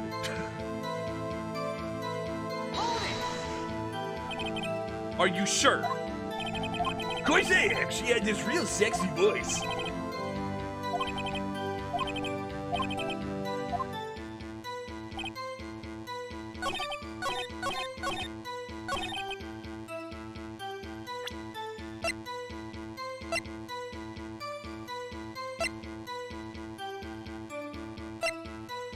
Where is the... I heard two sounds just like gunshots just after midnight. Larry, are you absolutely sure what you're saying is correct? What's with the face? You look scary, dude. Like, if you're trying to scare me, you better know I don't scare that easy. Is something the matter, Mr. Wright? Your Honor, did you hear what the witness just said? The DJ said, hey, it's almost Christmas, when he heard the gunshot. Indeed, and... Almost Christmas means it wasn't Christmas. You realize what this means. When he heard the gunshot, it was still Christmas Eve. That would seem to be the case, yes. That contradicts the two testimonies we heard so far, Your Honor. Both Mrs. Hart and the old man said it was after midnight when they heard the shots. In other words, when they heard the gunshots, it was already Christmas. This is a clear contradiction, Your Honor. Order! Order! What does this mean? Two prior witnesses heard gunshots after midnight. However, this witness says he heard a gunshot before. Judge, the answer is simple. The current witness is plainly mistaken. Look at him. Suspicious. What? Well, Mr. Wright, what do you think about Mr. Butt's claim he heard the gunshot before midnight? Larry's right. Larry's not mistaken, Your Honor. He heard that gunshot before midnight. Intriguing. I'm assuming you have evidence for this wild claim. Show me evidence there was a gunshot before midnight.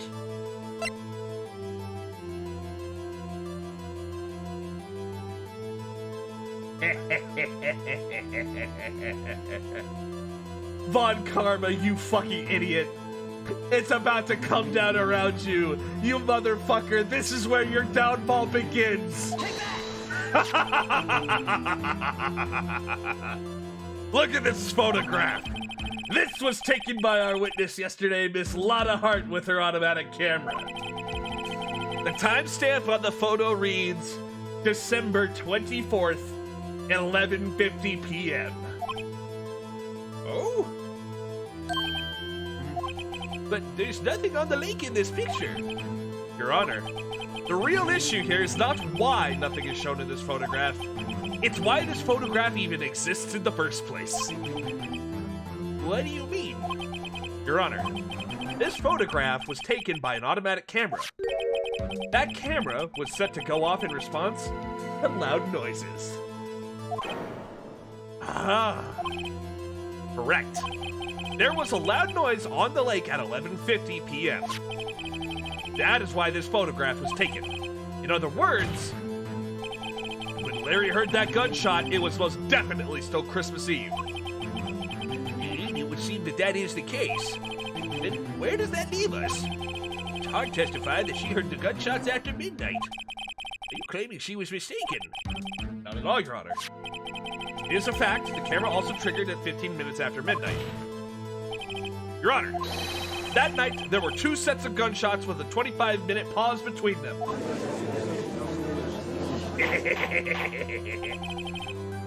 Why would this be? Don't be fooled, Judge.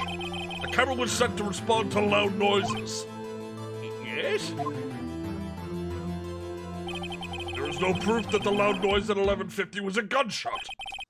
Why, the witness could have sneezed, triggering the camera. Hey, my nose was clear that night, man. Clear.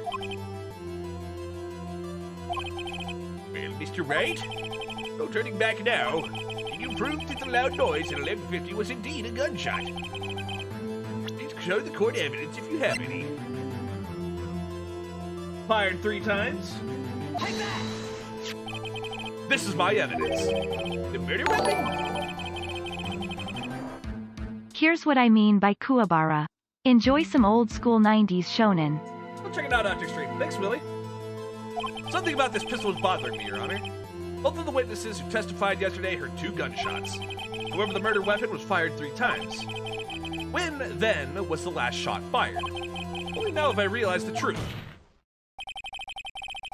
That third shot was the shot Larry heard just before midnight. Order! Order! That would make sense of the evidence we've seen so far. However, if you're wondering what exactly did happen that night on the lake. Exactly. This is true, there were 2 sets of gunshots separated by 25 minutes. One at 11:50, another at 15 minutes after midnight. Why, I ask you, why? Oh, I better think of something quick. Wait. Gunshot separated.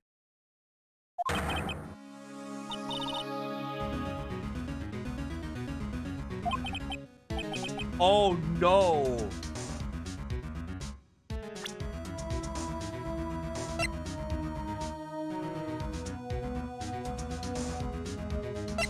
Single shot to the chest, approximately 1 meter away, dies at 11:50,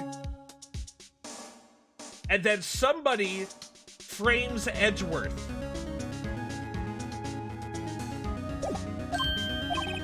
Remember the case with the Steel Samurai? Of course remember. The murderer in this case had the same idea as the murderer in that case. What do you mean? Maya, yes? If we don't figure this out now, we're never overturned Edgeworth's guilty verdict. I've got a hunch, and I'm gonna run with it. Okay.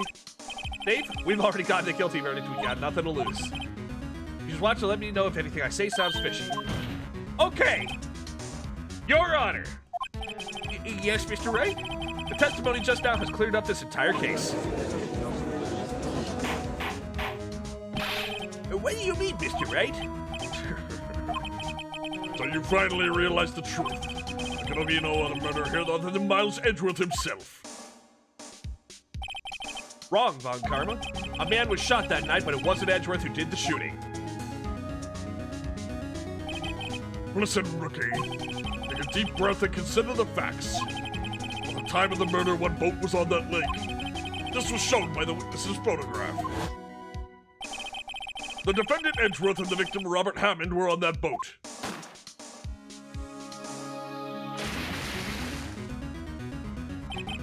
There was a gunshot fired on that boat and Robert Hammond fell into the lake. The distance of the shooting was 1 meter. It couldn't have been suicide.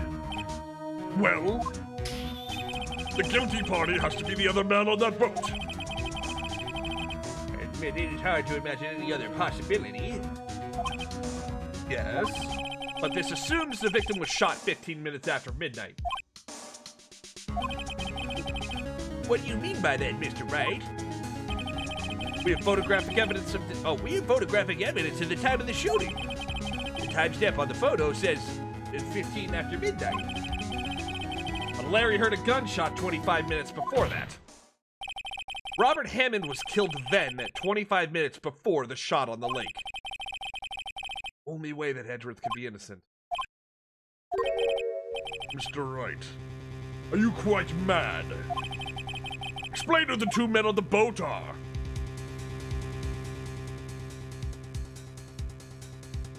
Edgeworth and the murderer, obviously. Of course, it was Edgeworth and the murderer. After the murderer killed Robert Hammond at 11:50, he assumed the guise of Mr. Hammond and met Edgeworth.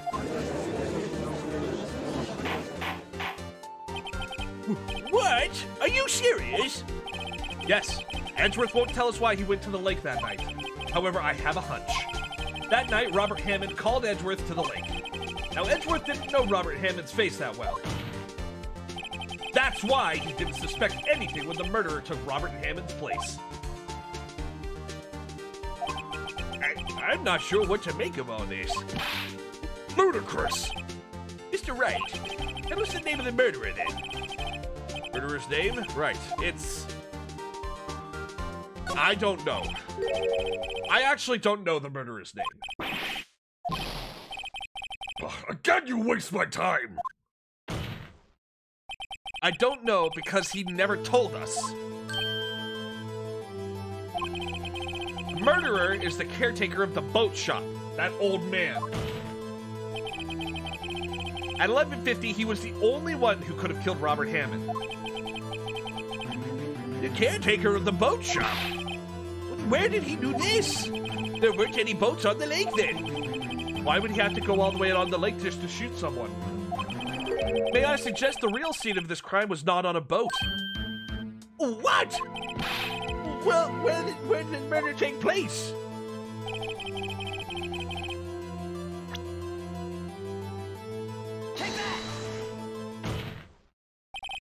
Here, the boat shop where he lives. That way he can meet with the victim without anyone seeing. Proof the boat shop was the scene of the crime? Recall Larry's testimony, if you will. I love how it's just wandering around the lake. That night, he was out on the lake in a boat searching for something. He finds it, returns to the boat, and as he's starting to head for home, he hears a gunshot. He heard the gunshot, Your Honor, even though he was wearing headphones. In other words, the gunshot is very, very close by. Where would that be if he had just returned to boat? Boat shop?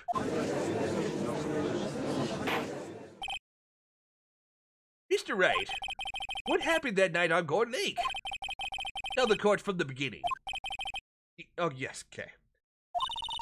Nick, are you sure about this? Nope. I think if I start at the very beginning, take it slow, I might be able to figure this out. That night, the caretaker of the boat shop called Robert Hammond to his shop.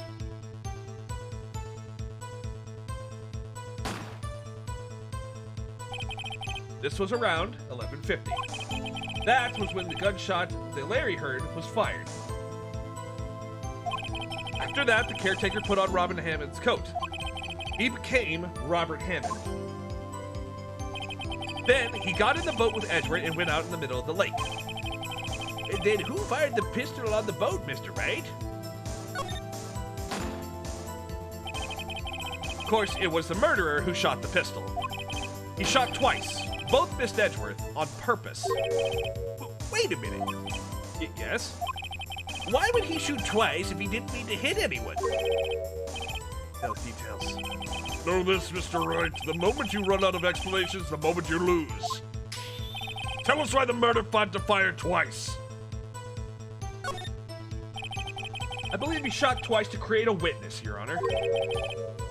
Create a witness? Murderer lifts his pistol and fires one shot. That ensures anyone who heard the shot would look at the lake. Indeed, Mrs. Hart did exactly that after hearing the first gunshot. Next, the murderer waits a bit and he fires again. Then,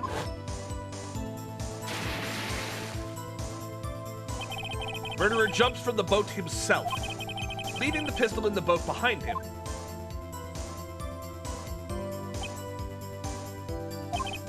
I see. Someone looking from the edge of the lake appeared that one of the men on the boat had shot the other. Murderer didn't know about the automatic camera, of course. That's why he shot twice to draw attention to the boat. Once you realize that, everything else falls into place. The boat shop caretaker swam back to his shop, he put Mr. Hammond's wet coat back on the body, and threw the body into the lake. This is what happened, Your Honor. These are the events that transpired that night on Gourdy Lake.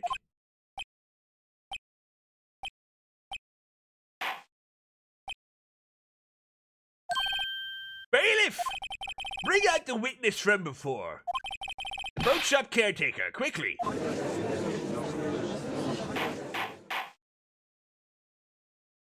Hey. Very well. While we are waiting for the caretaker, I'd like to ask the defendant, Miles Edgeworth, a few questions. Mr. Edgeworth, please take the stand. Woo. Mr. Edgeworth, you heard what the defense has said. Yes. Well, why did you go to the lake that night? What Wright has said is mostly correct. Astonishingly so, actually. Yes. Several days ago, I received a letter. The letter was signed Robert Hammond. He asked me to come to the boat shop by the lake at the midnight on Christmas Eve. He said he had something very important to discuss with me. Something important? Sorry, I can't say what it was. Your Honor, sir! Well, if we are conducting a trial here, I ask that you remain quiet. The witness has disappeared. He isn't at the boat shop either. What? What should I do? Find him, you buffoon! Quickly! We cannot allow him to get away!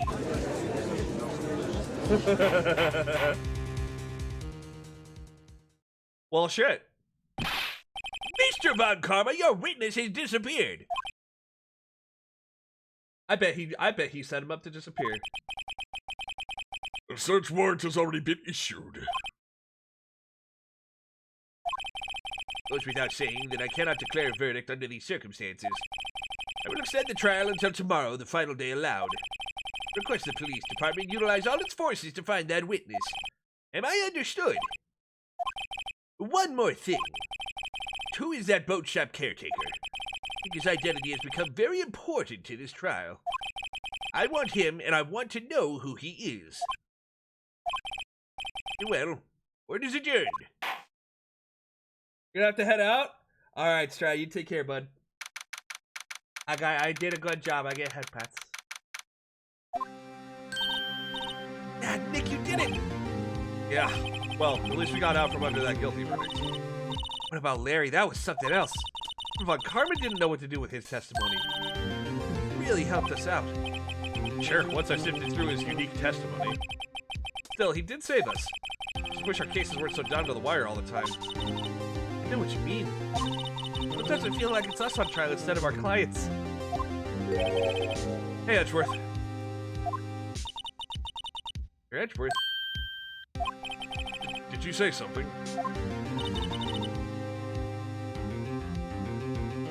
Don't look so pained. It looks like you're probably gonna get off the hook. Try to smile just a little. Relax. I'm sorry. I fear it's not over for me yet. What do you mean? Right. There's something that's been troubling me for a long time now. I don't know whether or not to tell you. Edgeworth? So little time left. I want to tell you to get it off my chest, but I can't make up my mind. What is this about, Edgeworth? It's a nightmare I've had. Memory of a crime I committed. Crime you committed? Memory of a murder.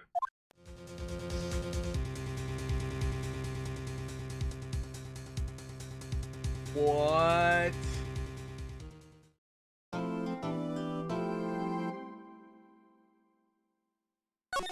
Brother, what?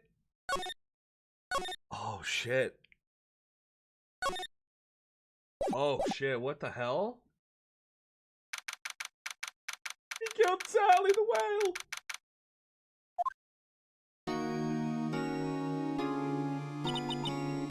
What was Mr. Edgeworth talking about?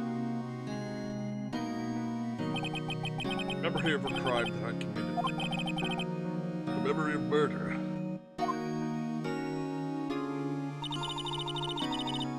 Really think Mr. Edgeworth killed? I don't believe it. Not Edgeworth. Painful memory has been troubling him recently, but he'd never take someone's life. Never. Oh, how's everyone doing? What do you think of my performance today? I had him swooning in the aisles, huh, Maya? Swooning? Me? Oh, yeah, I do remember feeling faint. Right on! Tell me the truth, it was like love at first sight, right? Right, Nick? Me? Maybe my heart skipped a beat or two. I think you can do better than that. Come on, I saved Edgeworth in there, dude. Edgy! That should be bowed before me. Yeah, bow before your hero. What a fucking dork. Larry, you really helped out in the trial today. Did? You weren't there, Larry. I'm sure Mr. Edgeworth would have been found guilty. Seriously, Nick, that boat shop caretaker guy's pretty suspicious. Edgy ain't off the hook yet. Way to spoil the mood, Larry. Hey, I'm just a guy sitting in the audience, you know? Where I was sitting, Edgy seemed pretty edgy. Think you really know he's telling the truth about that night? Nick? I don't know. But what I do know...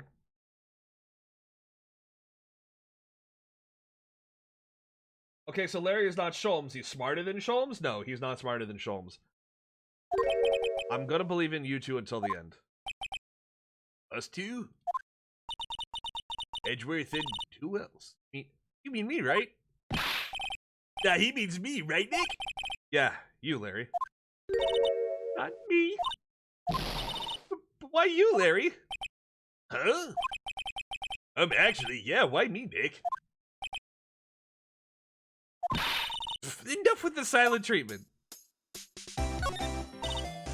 Nick. Why do you trust Mr. Edgeworth so much? I mean, he's changed recently, true, but when we first met him, he was kind of a jerk, don't you think? You didn't know him back then. Back when he wanted to become a defense attorney. Wait, was that when you two were classmates?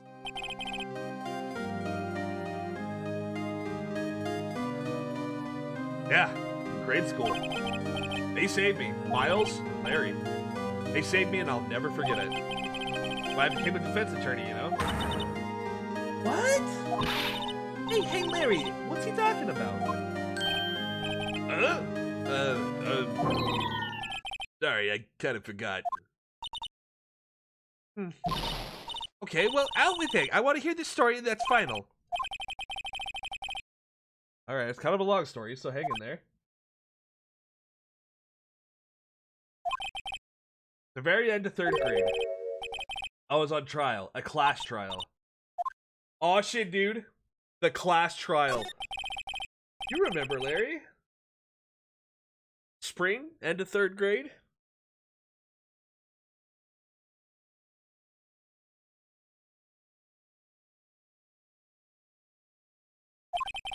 Kid in our class got his lunch money stolen.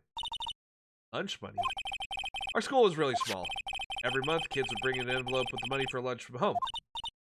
Huh, I see. Anyway, this kid's envelope disappeared with $38 still inside. Oh yeah, now that you mention it, I do remember that. See why you'd forget, though. You were out of school that day. Anyway, the envelope had been stolen during PE class. I was coming down with a cold, so I'd skip PE that day. I was the only one not in class. So they thought you did it? Yeah. Kids in class said that I should be put on trial. Trial? The next day, we held a classroom trial with me as the defendant. I didn't do it. Guilty, he did it. It was you, thief. Give the money back. You're such a meanie. No one play with him. They'll think that you did it. You can't hide the truth. We're not gonna play with you anymore. Yeah, no part of my eraser. You shouldn't be allowed in the relay race. You got 50 cents I loaned you. Did you rob a bank the other day? Now, Phoenix, you know you shouldn't steal people's money. It's not right. In the end, even the teacher thought that I'd done it. Go over and apologize, Phoenix.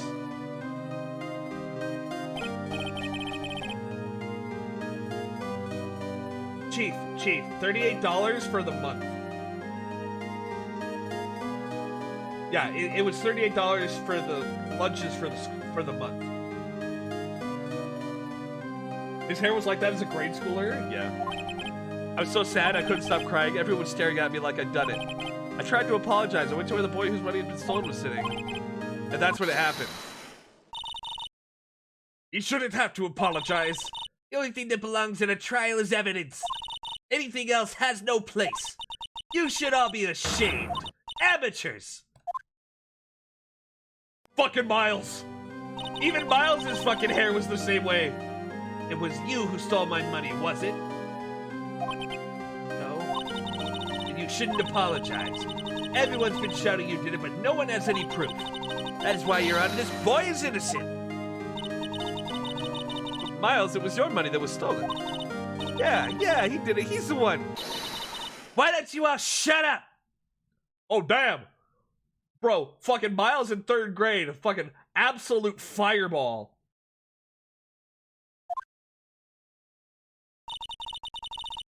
It's how it always is. Everyone ganging up and picking on one person.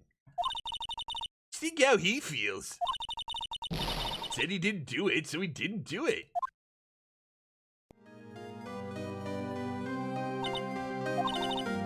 Very well. I'll place the money myself. Last trial is over. That's how it happened. After that, the 3 of us were the best friends.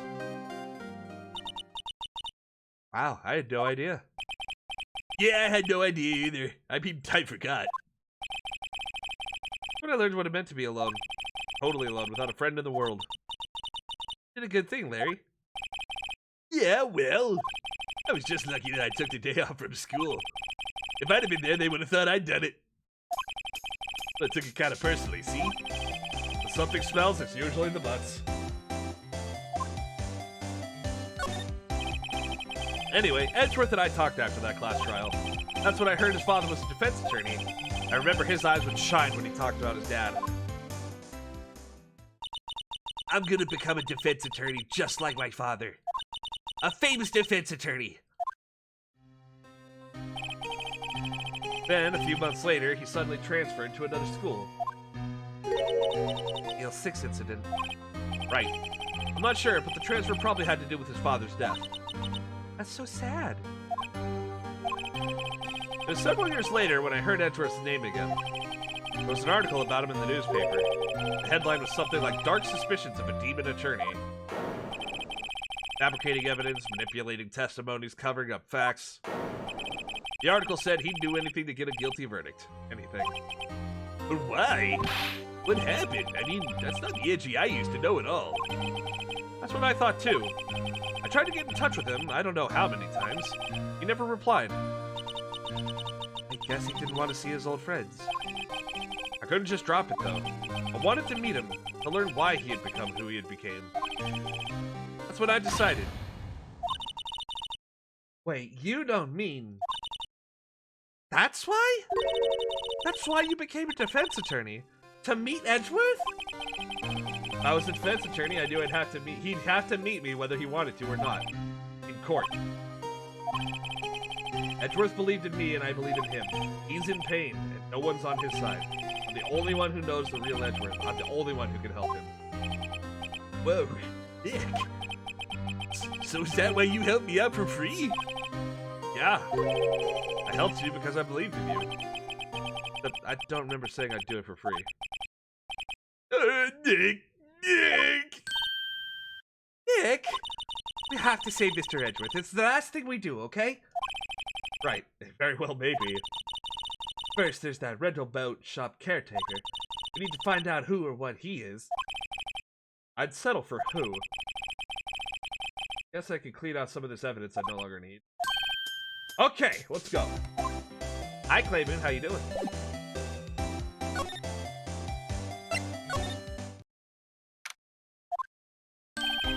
Hey, pal, long time no see. Oh, Detective Gumshoe. Lost one today, eh? I got so worked up it snapped my tie in half. Sorry about that.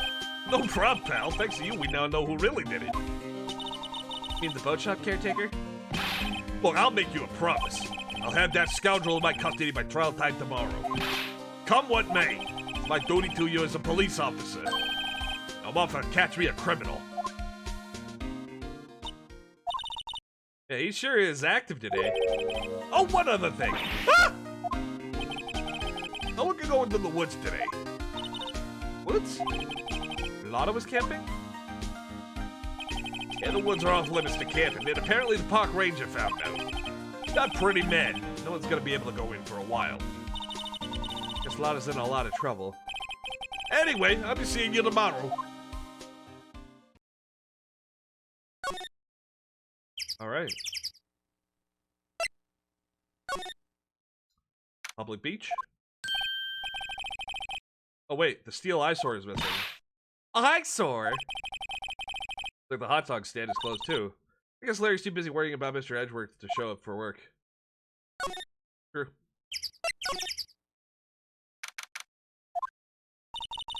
Oh, caretaker got away. Yep. Never imagined he might be the real murderer. Oh shit, chat. The walrus is back. Hello. What might you be doing here? For a walk, hmm? The days of my youth like the scent of fresh lemon. You see, Mr. Grossberg? There's no time for idle reminiscing. Mr. Edgeworth's trial ends tomorrow. that is true, yes. But from what I saw of today's trial, Edgeworth should be fine, right? Well, I'm not so sure about that. Ah! Big yawn. Sorry. Oh. Well, I'm not sure. If you find anything out, come by my office at once. May be able to offer you some assistance. Thanks. Bye. What do you think Mr. Grossberg was doing here anyway? Goes.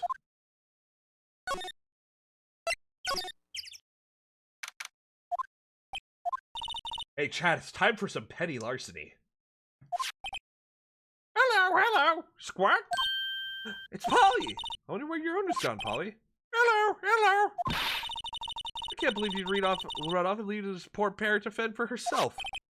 Hello, hello. Reminds me, Polly here knows the number to the safe, right? Oh, that's right. Polly, what's the number to the safe? 1228. What? Chad, I just realized something.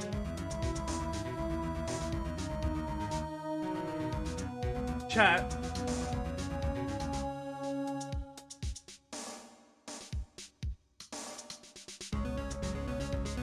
$12.28. Hey, chat, where have we heard $12.28 before? Where have we heard $12.28 before?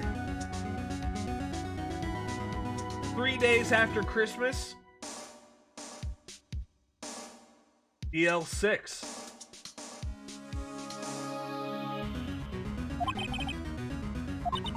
Sure there isn't any money in there, but hey, it keeps it locked, right? There must be something valuable. The only thing in here is a letter. A letter? Oh, boring. No name or signature on it. It's handwritten in very clear, precise letters. Get your revenge on Miles Edgeworth.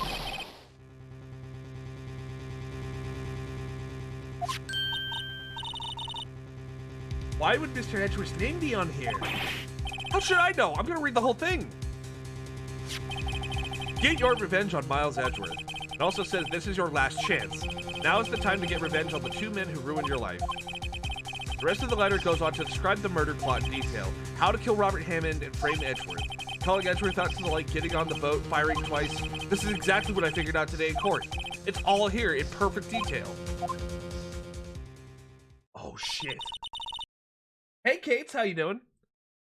What do you think it means, Nick? I don't know, but it looks like these are instructions for that caretaker. When he killed Robert Hammond and called out Edgeworth, he was following instructions. But who could have written that letter? What does it mean? Get revenge on Miles Edgeworth. Look, I don't know, okay? But one thing is for certain. This letter's an amazing clue.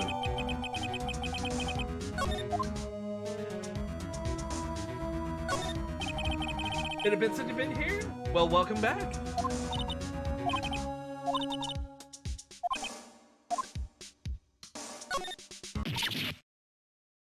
What's in the trash can? Tell me, just when I saw the TV, I remember they're showing a Pink Princess special this week. That's why I didn't want to tell you. Oh. Maybe I should take care of Polly? Probably shouldn't just kidnap her. Police know about her anyway. But they'll do something. Alright, Polly. He says I can't take you. Great, now the bird's gonna hate me. Doesn't look like he used this kitchen much. Right? The whole pasta restaurant thing was a lie. Well, you thought he was telling the truth? Well, we found something really important. We should probably go to Grossberg, huh? The boat caretaker, he wrote it called Sally the Whale and Demand Blood. True.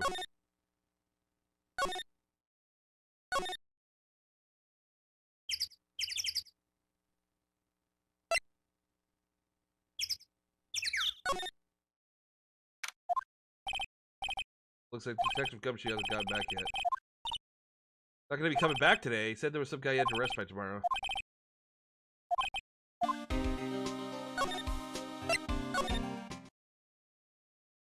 Oh, we should probably actually talk to Edgeworth, huh? Up! Where's my head pats? Where's my head pats? Where's my head pats?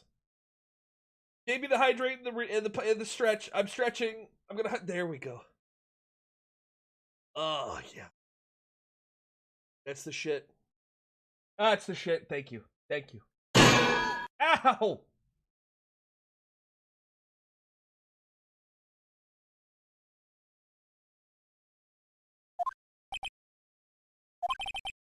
You look as grim as always. Mr. Edgeworth, I heard the story about the class trial. Class trial? What do you mean? Oh, God, no!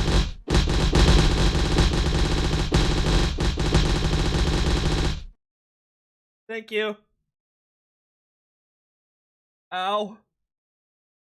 Ow, my face.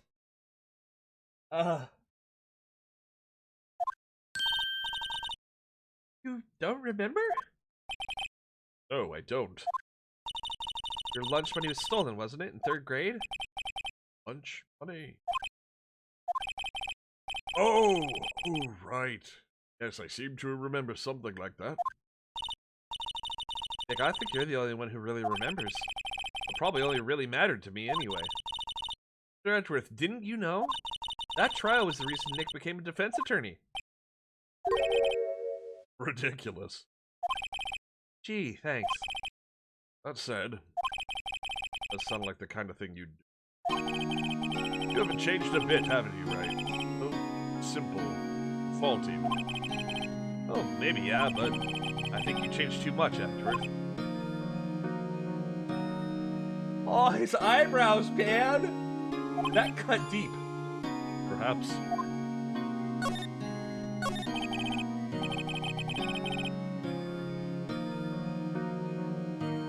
Hey, Edgeworth, why did you become a prosecutor anyway? You used to look up to your dad. You said you wanted to be a defense attorney. I allowed myself to deny reality like you. What do you mean? My father was taken from me and you want me to defend criminals? Sorry, Wright, but I'm not that good a person. One suspect was apprehended in your father's murder, right? Yes. Man trapped in the elevator with my father. His name was Yanni Yogi. He had to be the shooter, any way you look at it. Yet, he was found innocent. The defense attorney got him off the hook. That's Robert Hammond. Hi, Nancy. How you doing, bud? On that day, 15 years ago, 3 of us were trapped in that elevator for 5 hours. When we were rescued, we all suffered oxygen deprivation and lost all memory of the murder. Lost your memory? Lots of work? And now I can't really recall what happened in that elevator. That was the crux of Yogi's attorney's argument in court. He claimed Yanni Yogi had not been of sound mind due to oxygen deprivation. Yogi was released due to lack of evidence. Innocent. That's when I changed my mind. Started to hate defense attorneys. What's your relationship to Von Karma? He's my teacher, and a man who deserves respect. I learned everything I know of courtroom techniques from him. She's like my sister was to you, Nick. He's a perfectionist in all things. Sports, personal life. He's obsessed with doing everything perfectly. Perfectly, huh? All the cases he's taken on, none were left unsolved. Not one suspect was declared innocent. Ever. But that's... I know. It's possible some of the suspects were indeed innocent. However, it's impossible for us to accurately determine that in every case. Hey, bud.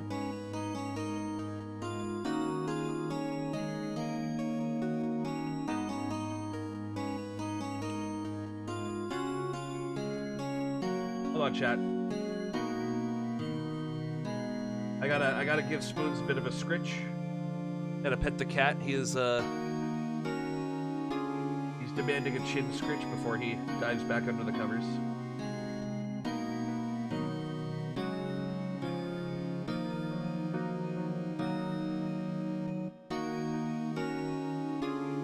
Come on, bud. Come on. Come on. Add pictures? No. All Lord Karma does is his job, to find the suspect guilty perfectly. In any case, nigh well impossible to find a weakness in it. Should a weakness appear, he would do everything in his power to make it go away. Edgeworth, if what you're saying is true, you're headed for a guilty sentence tomorrow. He's right. Now's no time to praise the enemy, Mr. Edgeworth. It is a strange situation in which I find myself, I admit.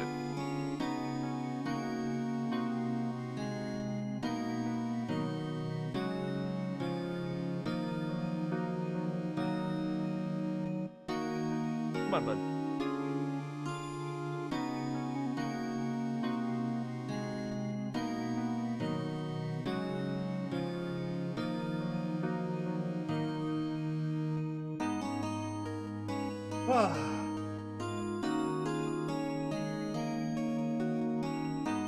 That being said, we should look closely at his perfect record. Yes. No kidding.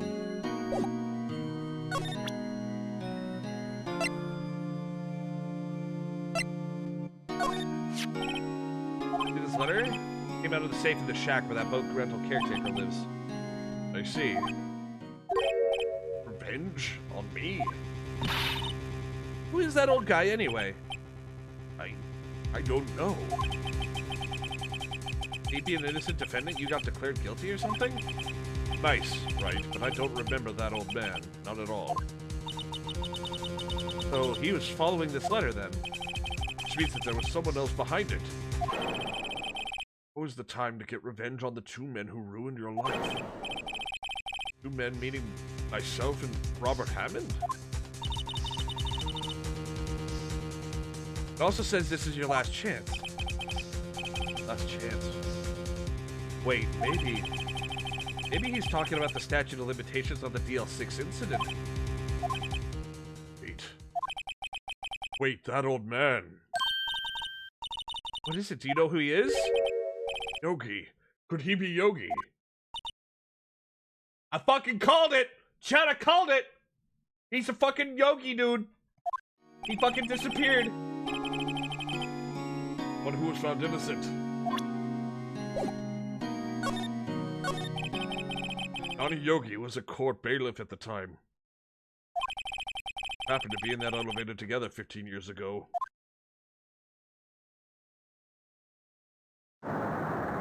Kitty, what are you doing? Meow.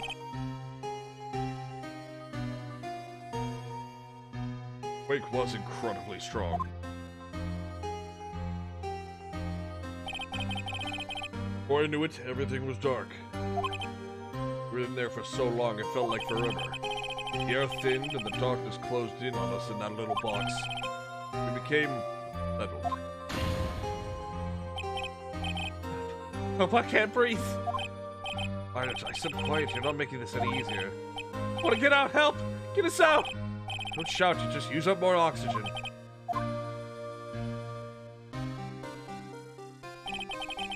All I remember. When I came to, I was in a hospital bed staring up at a ceiling.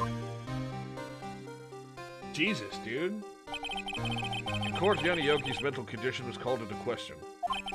He claimed the oxygen deprivation and stress had caused temporary insanity. In the end, the claim passed in court and Yogi was found innocent.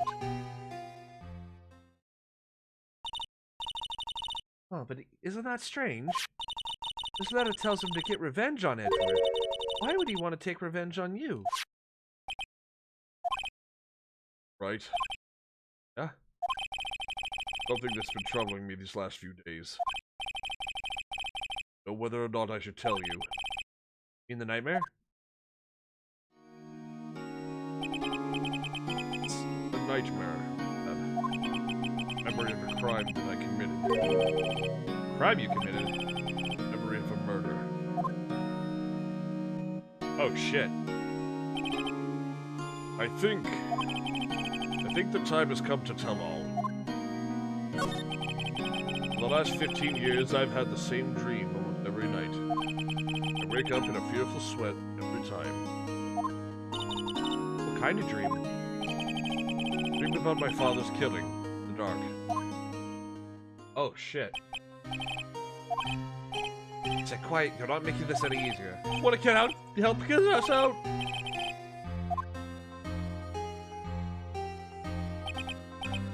Breathe. You're using up my air. What? Stop breathing my air, I'll stop you!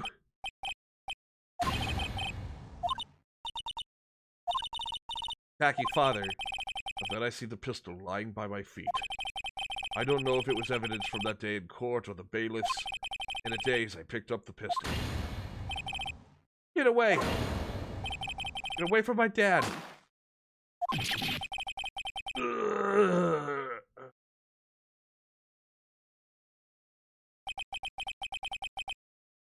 That scream, I wake. The bone-chilling scream. A scream that has rung in my ears for the past 15 years. Dude thinks he killed his dad. He thinks that he killed his dad. Just a dream, right? That thought is the only thing that has kept me sane for the last 15 years. What if I'm wrong? Real. They say that sometimes people shut out memories in self-defense. Maybe it was I who killed my father. What? If you think about it that way, this letter makes sense. Get your revenge on Miles Edgeworth. Think about it. Yoki was really innocent. Why he wanted revenge against me? Wait, Edgeworth, you mean... It was me. I was the true criminal of DL6. I shot my father. That's bad. I don't know. I don't think there's anything we can do, like it or not. There's someone else who knows a lot about DL6, maybe. Walrus! Shoe shops used X-ray machines to measure shoe sizes way before radiation was fully understood. Shoe shops measured sizes through X-rays in the 1940s. I also think it's wrong. Same. I don't think that Edgeworth killed anyone.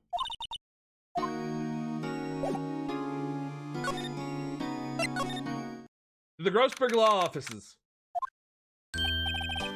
Mr. Grossberg. Hello there. What's wrong? You look troubled. No kidding. I can't believe you're not. My. Just calm down and tell me what's happened.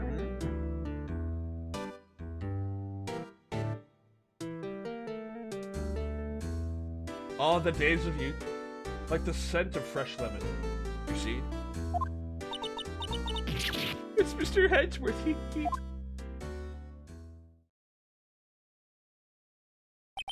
I see.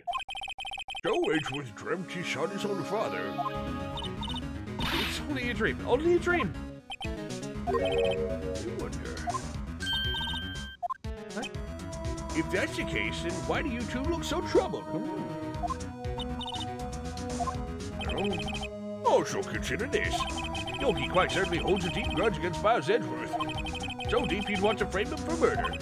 This leads me to surmise that Mr. Edgeworth's dream was not a dream. It was real.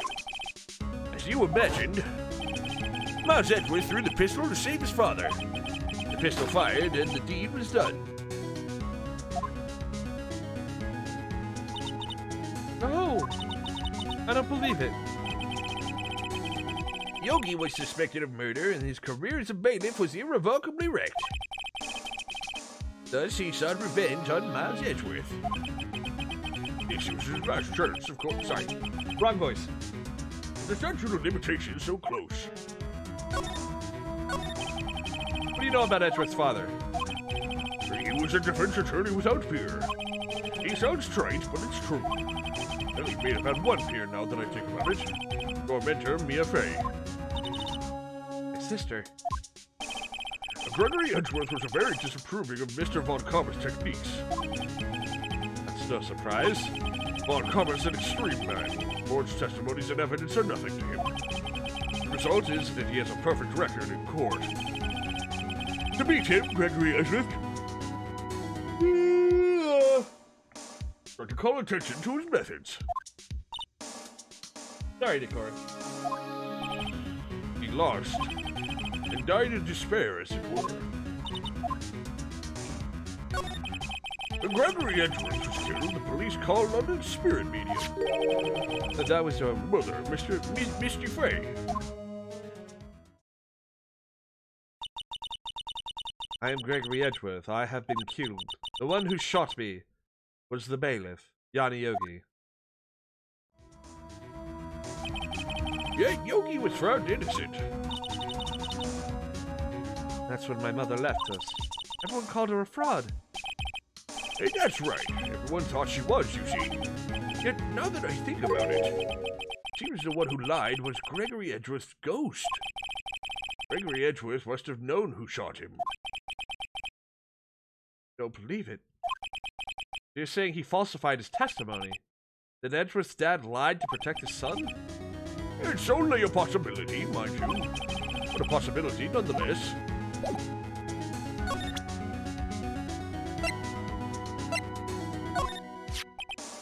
Oh, so this is the letter. It does seem that Yogi was following this letter. He killed Hammond.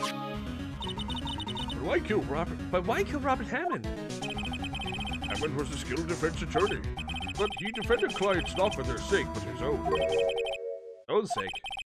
He never trusted his clients, that one. The only thing he trusted was his own ability. He got his client found innocent, so why should it matter?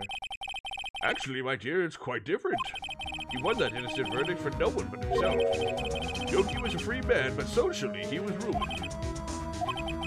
You'll understand soon enough. Wait. What is it? This letter. I've seen this handwriting before. A long time ago. Whose handwriting was this? Any idea who wrote this? Be Manfred von Karma? Von Karma? Why would he have something to do with this? Well, I'm not sure. Karma, Von Karma. Wait, you're right, my boy.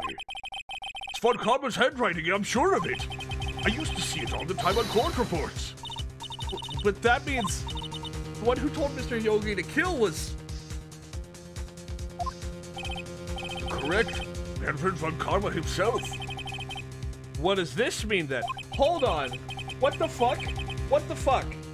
I clicked it as a joke. I clicked Von Karma as a joke just because I thought he's an evil bastard. I didn't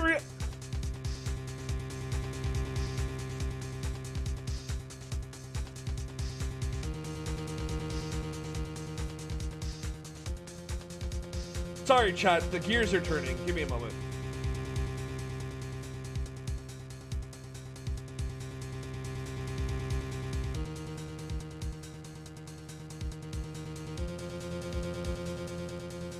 The only reason, like the only conceivable reason I can think that Von Karma would want to frame Edgeworth and try to have him killed is that fucking 40-year-old Edgeworth did something that would make his perfect something?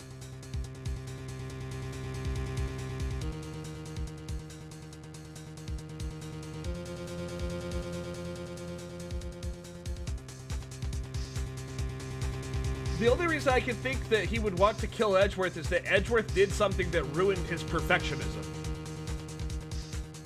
Like, Manfred von Karma prizes being perfect above everything else.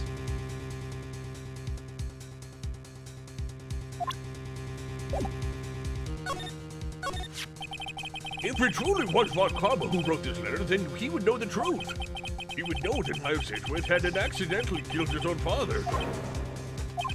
He'll say as much in court tomorrow, I think. The press reports that some of the court finds Miles Edgeworth guilty. No.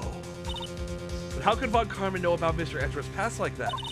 Even Mr. Edgeworth thought it was just a nightmare. That I do not know.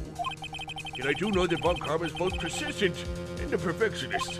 He may be seeking to satisfy a grudge against Gregory Edgeworth by hurting his son. What do you mean? 15 years ago, Von Karma met Gregory Edgeworth in court and Von Karma did win. But he didn't make it through the trial unscarred. So it's a revenge plot against Miles because of his dad? When Karma got the guilty verdict he wanted, he won the trial. Gregory Edgeworth accused Von Karma of faulty evidence.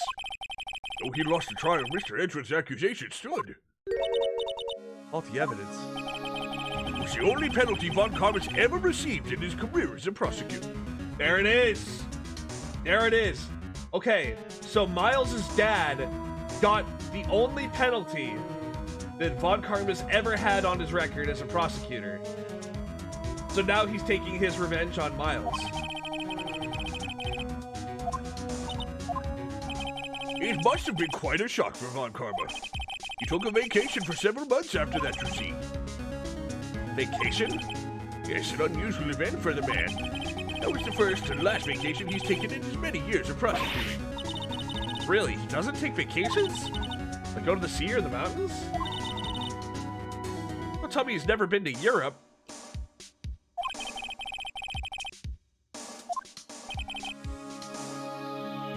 In any case, that was the only time he took a vacation from work. I believe the penalty upset him quite a lot. Odd, if he wanted to keep a perfect record so badly, why would he take such a long vacation? Me too, Nick. Von Karma's gonna bring up Deal 6, you can bet on it. What if Mr. Edgeworth pleads guilty to Deal 6? I won't let him. Yes, Mr. Wright. I hate to say this, but even an accidental murder is murder, you know. I know that. I believe in Edgeworth's innocence. I can't believe he'd kill someone. But Nick, Mr. Edgeworth admits it himself. His father must have lied to protect him from beyond the grave. I don't care. I know he's not guilty. Mr. Wright, if you say so, I guess I could go check again. Police files might have something of interest. Mr. Grossberg, thank you. I can't promise anything. In fact, I think the chances of finding something are slim. I understand. Police materials.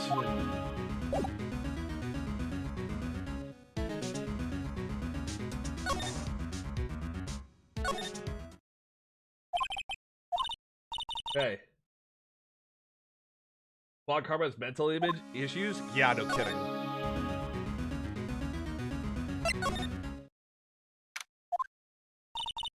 Hardly anyone here. Ah, it's you. I don't think Gumshoe will be coming back today. Staying out late looking for someone. I don't know. I can't have anyone wandering around in there, but I guess Mr. Von Karma's in there now.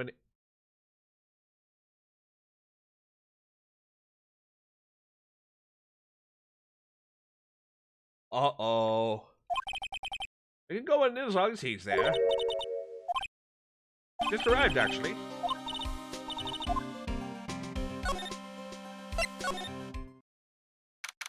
Badger. As always, we were only here just yesterday. I'm sure they didn't just have time to clean. What's wrong, Nick? Nothing. Just noticing he's not here, Von Karma. One of the drawers here is open. Somebody must have opened it recently. There's unsolved cases evidence. File for DL6 is completely empty. What are you doing in here? Von Karma! You. How do you know my name? Huh? Have we met? What are you saying? We see each other every day, don't we? We're Miles Edgeworth's defense team. Defense team. I beg your pardon, you see. I really remember defense attorneys. They're like bugs to me. Needless things to be crushed. I can see how this guy was Edgeworth's mentor. Front-facing karma, you're terrified? Same. A romanticist who still can't shed the veneer of amateurism. Just like his father, always second-rate. Mr. Von Karma? You had an axe to grind with Mr. Gregory Edgeworth, didn't you? Me, a grudge against a mere defense attorney. Why? Because he dealt a blow to your otherwise perfect trial record? So you did, but what I don't get is, why did you take his son under your wing afterward? The son of your utmost bitter rival. That, my dear attorney, is none of your business. Tomorrow will be the last day of this trial. It's been a while since I've had a defense attorney last this long. Still, you will lose in the end. Miles Edgeworth will admit his own guilt. His guilt to 15 years ago, you mean? You're quite the researcher. If you've done your homework so well, then certainly you must understand. You know what Miles Edgeworth will tell the court tomorrow. Gotta bring up DL6 in court tomorrow. Guess what, fucker? Ron Carmen, have a look at this. This was you, wasn't it? You instructed Yanni Yogi to commit murder. Yanni Yogi. How many years has it been since I've heard him called by that name? He's a fool. I told him to burn it after he read it. So you admit it? You wrote Mr. Yogi this letter? Yes, my dear defense attorney. Thank you for taking the trouble to bring it to me. You saved me from a lot of needless hassle. Nick, what is that thing? A stun gun for self-defense, usually. Indeed. 600,000 volts will course through your body like a dog touching an electric fence. 600,000. Oh, don't worry. People don't die from it, usually. Now give me the letter. What are you? Nick, run! Bro, he tased my assistant. Out of my way.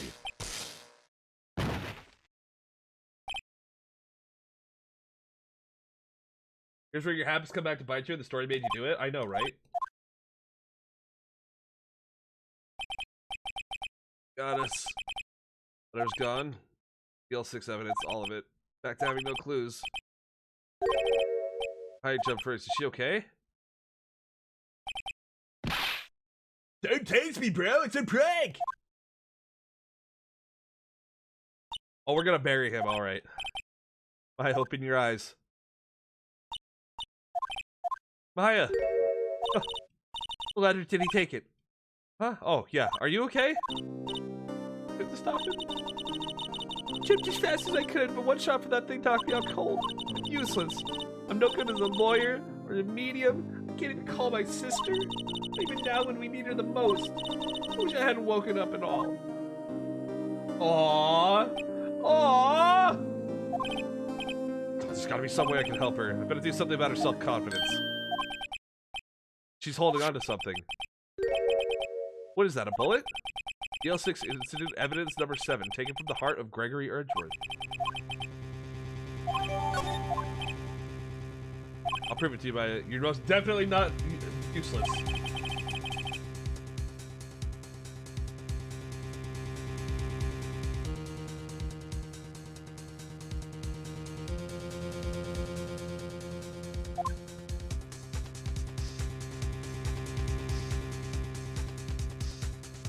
Alright, chat, you ready to bury this fucker?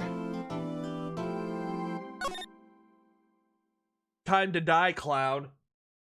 Did I say it or hold off? Go ahead and hold off. Welcome back, Razor Wolf.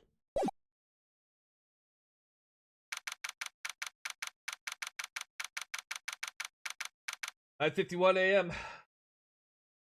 Yeah, assault in the middle of a precinct. This is it, Judgment Day. Today, things are gonna get settled at last. A lot of things. Ah!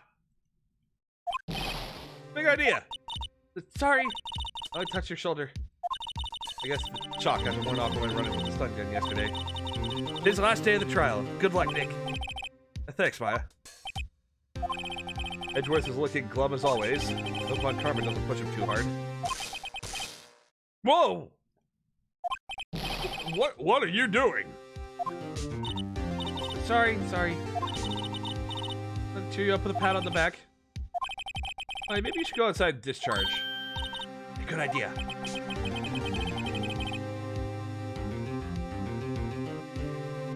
Try not to electrocute anyone on your way out.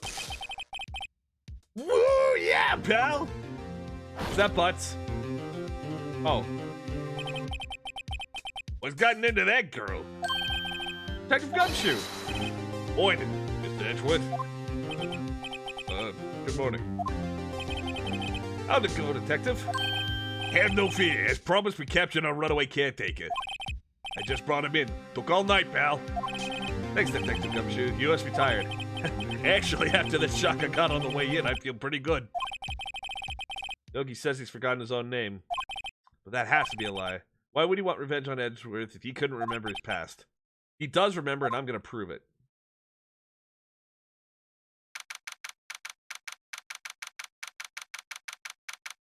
What's gotten into her? About 600,000 volts, Gumshoe. Well.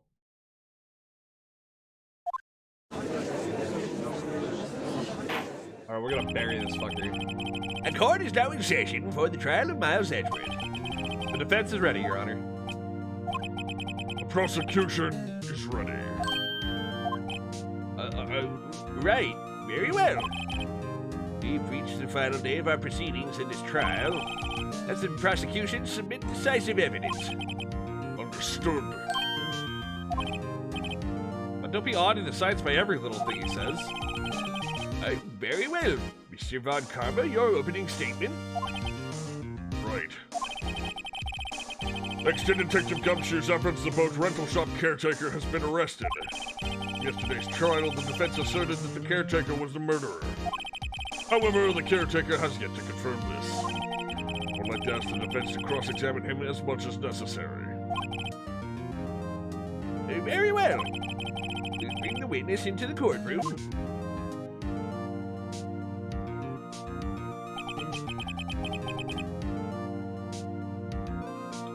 Ladies and gentlemen of the court, I believe you all remember our witness. He lives in the boat rental shop on the lake from where he had witnessed the incident. In addition, he's currently lost memory of his name and identity. Witness?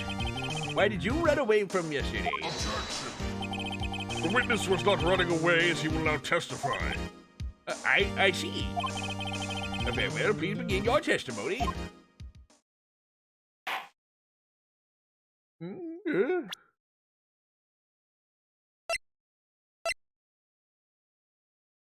Still bears clear ballistic markings.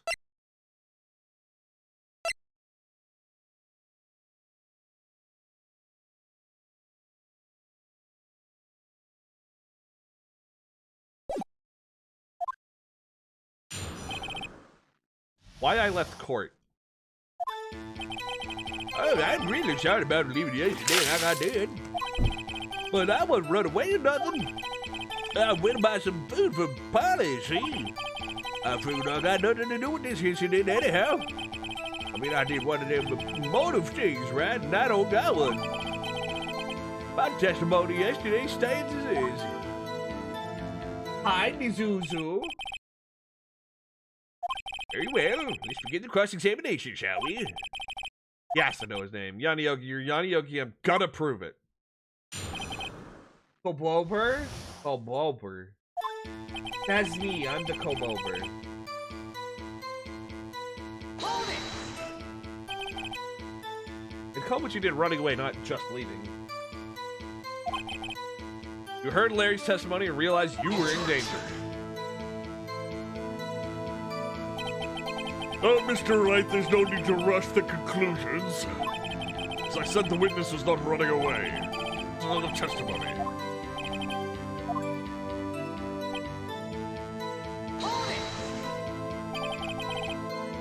Why did you leave?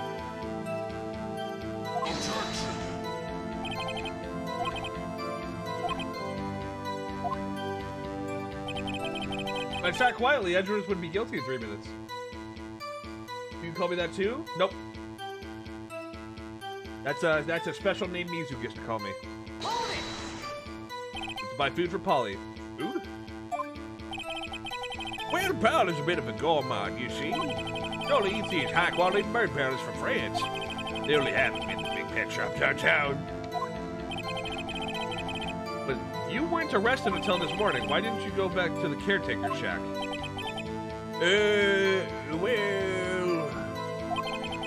I kinda got lost, you see. The witness has trouble remembering things sometimes. When the police apprehended him, he was on his way back to the shack. Let's try. No one's gonna believe that. I see. So he was lost. God damn it, Judge! I gotta reset the camera. Give me a second.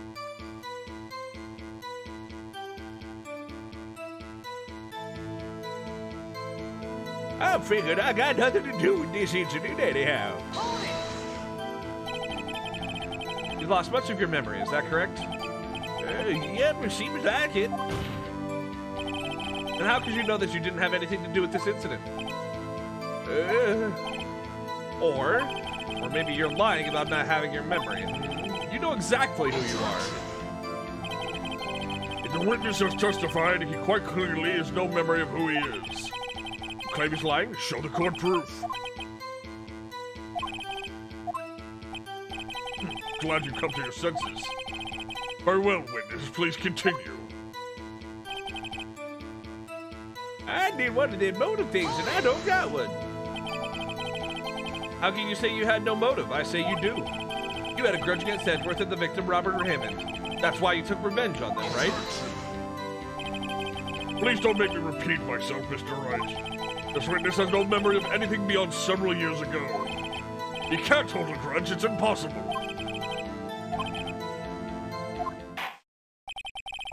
Might I say something, Mr. Wright? Yes, your honor. You've been saying the same thing now over and over. Been calling the witness's memory of the past or lack thereof into question. Does this really have anything to do with the current case? Of course, your honor. Witness has said he has nothing to do with this case, no motive. Both of these statements are lies. Order! Order!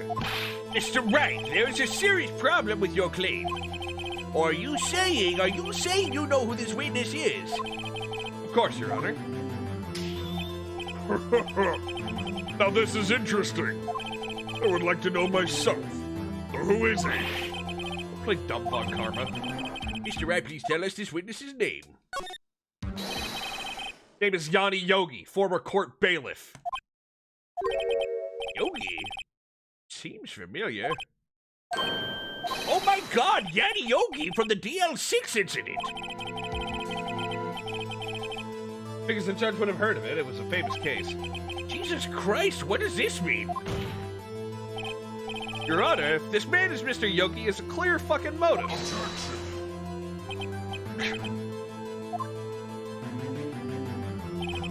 Jump into conclusions again, Mr. Wright.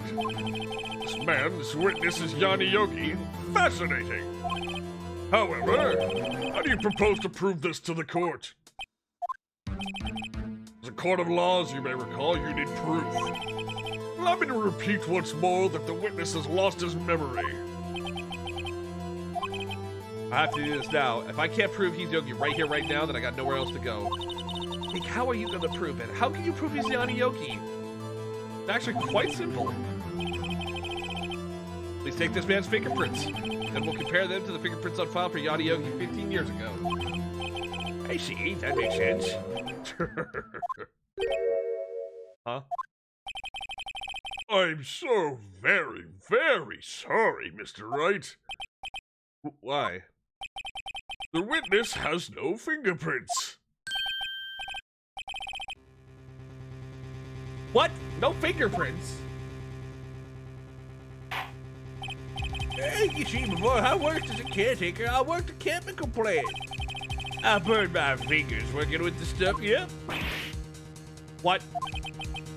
Okay, you sneak. Burned your fingerprints off to hide your past. Witness has no fingerprints. I guess we will not be able to prove his identity. Well, what will you do, Mr. Wright? The case has been decided, no? No, I know what happened. I know everything. I just can't prove it. There has to be another way. Now, there's no one who can testify as to who this witness is. No one. Like, what are we gonna do? Didn't even consider that he might have erased his fingerprints. Do. Well, Mr. Wright, would you like to cross-examine his parent for a little comic relief, hmm? Yeah, very funny. You're a sore winner, but...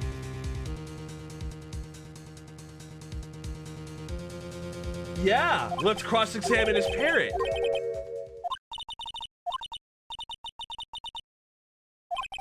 Your Honor, the defense would like to take Mr. Von Karma up on his proposal.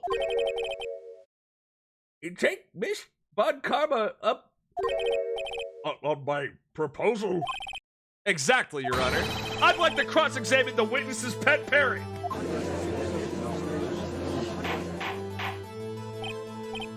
Your Honor, League of Legends. Well, what do you think, Von Karma? Need you even ask? This is a farce. I object. Wait a second. You were the one who suggested I cross-examine the parrot, Von Karma. I have a right to do as you suggested. Well, if you're so desperate, then please be my guest.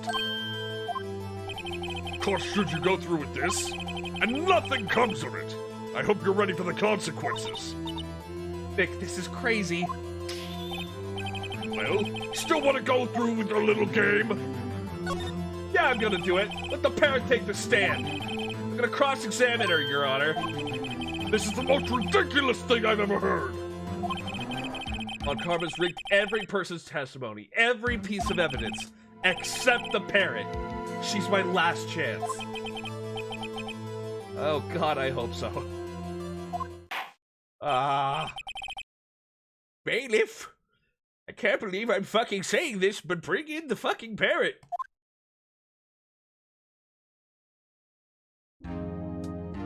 What? Tits, ass, balls? That's quite a bird. Please tell us your name. Name? The witness is ignoring me. Must hurt to be ignored by a bird.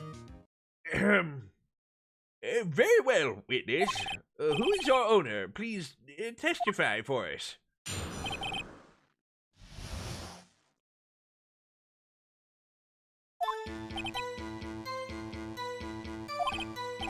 Hello. What?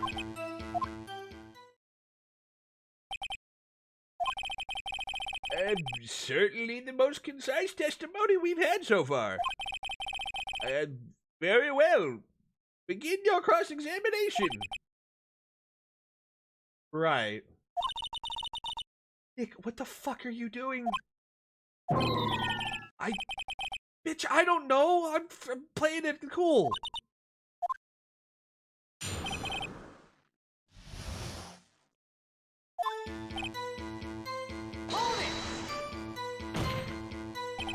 Witness, you can't just say hello and expect us to get anywhere. I want you to testify.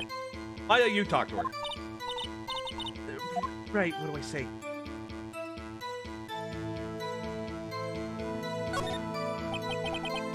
I recall 2 days ago. Polly, have we forgotten something? What? Don't forget the L6. What? Polly, just say that here. Gotta prove the caretaker and something. Hello. That's not what you're supposed to say. God, something we forgot. Not working, Nick. She won't say it. Something the matter, Mr. Wright? Wait, don't tell me he expected this. He couldn't have retrained the parrot, could he? Did he train her not to respond when we asked if we'd forgotten anything?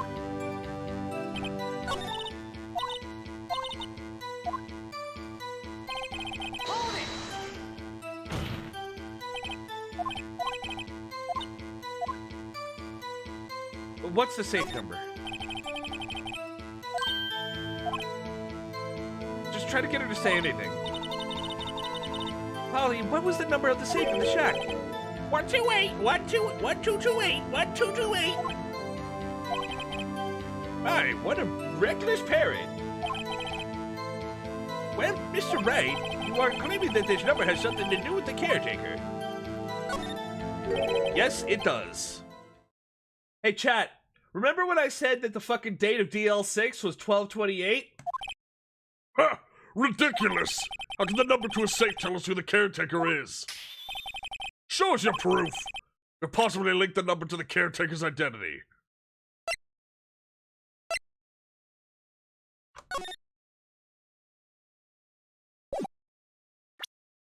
Take that! The DL6 case file? What is this obsession that you have with that case? Mr. Wright, where in this file is something related to the safe number? On the case summary page. The case summary? Specifically the date on which the DL6 incident occurred. Date of the incident, December 28th. Why, that's today's date, 15 years ago. And the number on that safe is 12/28. He used the date of the DL6 incident as the number for his safe. That's how important that date was to him. I see. It certainly is an interesting coincidence. People often do set their secret numbers to dates. This is not tangible proof. I set my ATM's card to 0001 because I'm number 1. This has nothing to do with a date. Nothing. Alone, it's a little weak for evidence in a murder trial. We need some other corroborating evidence. We're getting closer. One more. If we could get one more piece of evidence. Very well, witness. You may continue. Hold it!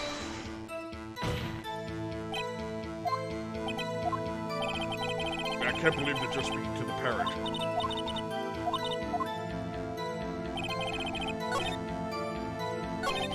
Hold it!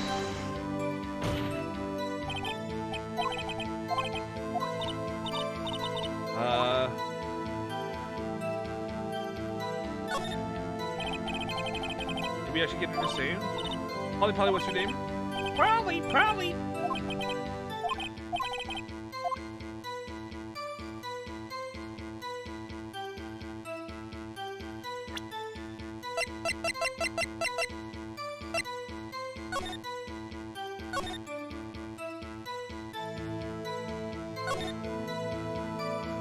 Polly Jenkins. Suspect data. Court bailiff trapped in an elevator with Edgeworth's memory loss due to oxygen deprivation after his arrest. Fiancée Polly Jenkins committed suicide. I knew there was something here. Yes, it does. Fascinating. Listen, we're not here to answer the question of who's the caretaker. We're here to prove that he is Yanni Yogi. All we have to do is tie the name Polly to Yogi.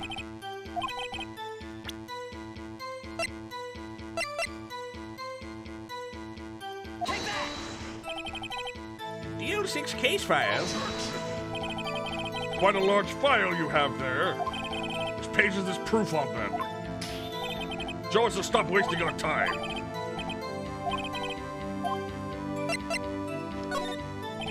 It's on the suspect data page. This page has all the information about Yanni Yogi. Right after he was arrested, his fiancée committed suicide, see? Indeed, it does say that, yes. What was his fiancée's name? Polly Jenkins. Polly! Exactly, Your Honor. You want to remember the name of his fiancée who had committed suicide. That's why he named his parrot after her. I see. I guess that is possible. A mere coincidence, that's all. My granddaughter has a dog she calls Phoenix. Well, Mr. Wright, does this make you my granddaughter's fiancé? Only 7 years old. That's enough. I think we've reached a conclusion here. A mere coincidence, that's all. True, that is a possibility. However, two coincidences at the same time seems more like a pattern. What are you saying? Summon the caretaker of the boat shop.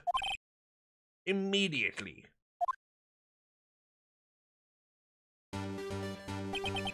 Witness, tell us your name. Wait. This witness doesn't remember. No. No, it's okay. Oh, shit. I've accomplished what I wanted to do. I'm done. He looks totally different. This is the real Yogi, I think, finally. He's been acting feeble to hide his true identity. Acting for 15 years. Well, let me ask you again. State your name for the court. My name is Yanni Yogi. 18 years ago, I served as a bailiff in this very court.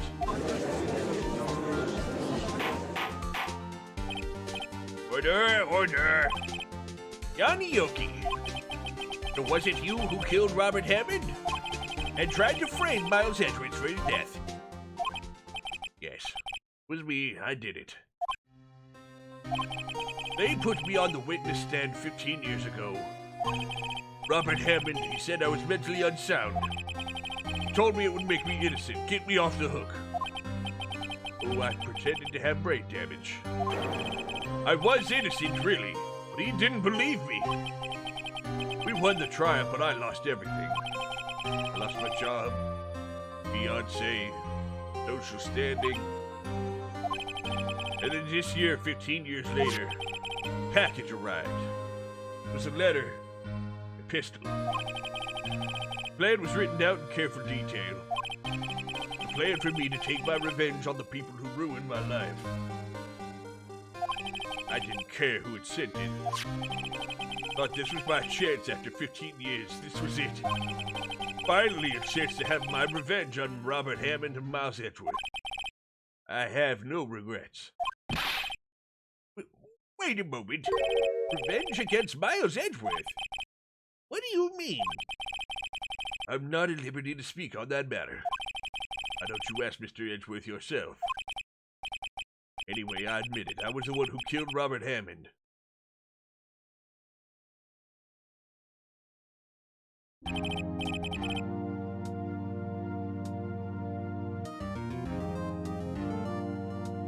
I pretended to be mentally disabled for 14 years. It's okay, chat. I come up here every day and pretend to be mentally disabled for you guys. And I have plans to go for much longer than 14 years.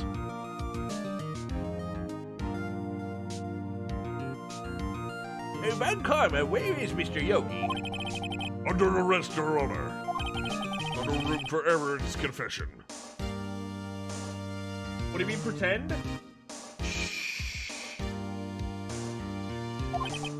Then the defendant Miles Edgeworth is Innocent. In this case, at least. very well. Will the defendant please take the stand? There are a few mysteries left unsolved. Still, you are cleared of suspicion for this particular case. So I would like to pass judgment on the murder of Mr. Robert Hammond. Any objections? I don't believe it. Why isn't Von Karma saying anything? Very well. Court finds the defendant Mr. Miles Edgeworth Not guilty.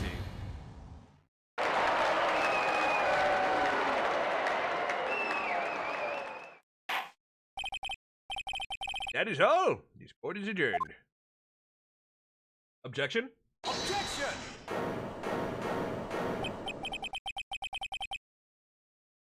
God damn it, Edgeworth. Come on, man. Son of a bitch.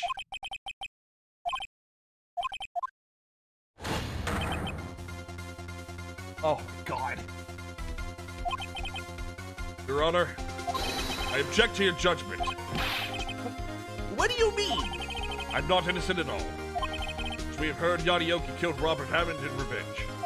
But revenge for what? Nick, Edgeworth is trying to confess. He's gonna say he's guilty. He's gonna tell them he was the murderer in DL6. He's gonna fuck it all up. Oh, what do I do? No. I'm sure Edgeworth thought about this one long and hard. This isn't my place to interfere. Nick, are you sure? Nothing we can do about it. This is his problem.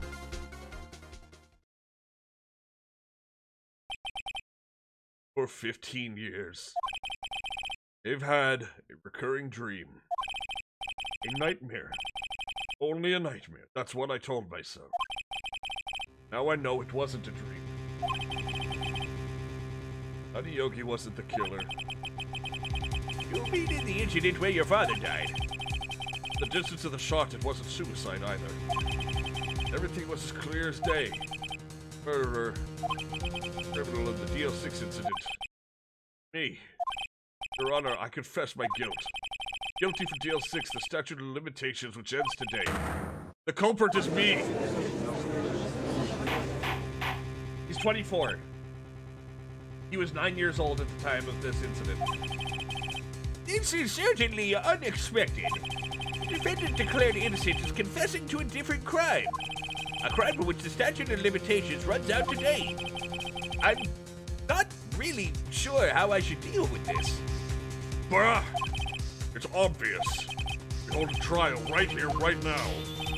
We tried this man for his crime 15 years ago.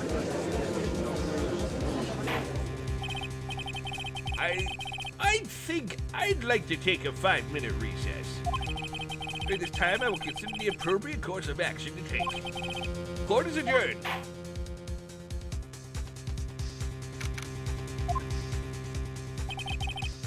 I'm sorry, Wright. Just wasted all your effort. Mr. Edgeworth, I just don't believe it, sir. I mean, you kill your dad. Didn't want to believe it myself, Detective.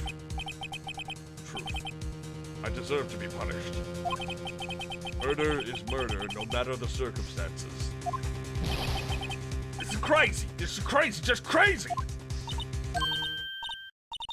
Nick, what are you doing? I was just reading through the court record once more. Getting my case ready.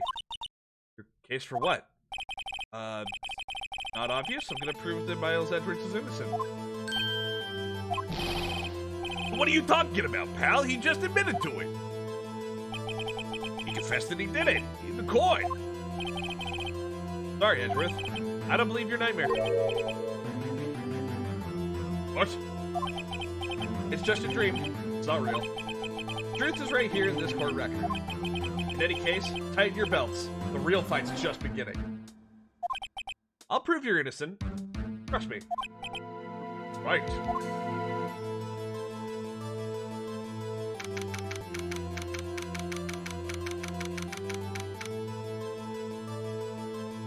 Man admitted to having a nightmare. Now then, I would like to resume our trial. Judge! Miles Edgeworth has admitted his own guilt. He has confessed his crime. Let's begin by hearing his testimony. Then, though pointless, let the defense do their cross-examining. The statute of limitations on the DL6 incident runs out today. Though it's unconventional for me, I'd like to run this one by the book. I see. Does the defense have any objections? None whatsoever. You knew this was gonna happen from the very beginning, didn't you? You sleazy little gutter rat.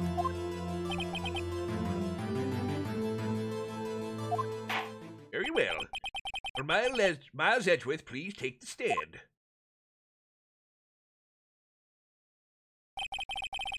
The witness state his name and profession. Miles Edgeworth, prosecuting attorney. Mr. Edgeworth, 15 years ago you mistakenly killed your father, Gregory Edgeworth. Is this correct? It is correct. And testify about this matter to the court. Edgeworth was telling me about his dream yesterday. I noticed something. One detail didn't quite fit. That's gonna be the key, but if only I can get it to work. Your Honor, I had a nightmare too. It involved a pink carpet 15 years ago, no probation. Damn. That day, I'd gone to the courtroom to observe one of my father's trials. Went to leave, earthquake struck. Dropping us in the elevator. My father and Mr. Yogi lost their composure and began to argue. Just then, something heavy fell at my feet. I picked it up and threw it at Mr. Yogi and wanted them to stop fighting. A moment later, there was a single gunshot and a scream. A terrible scream. Remember it to this day. That's all.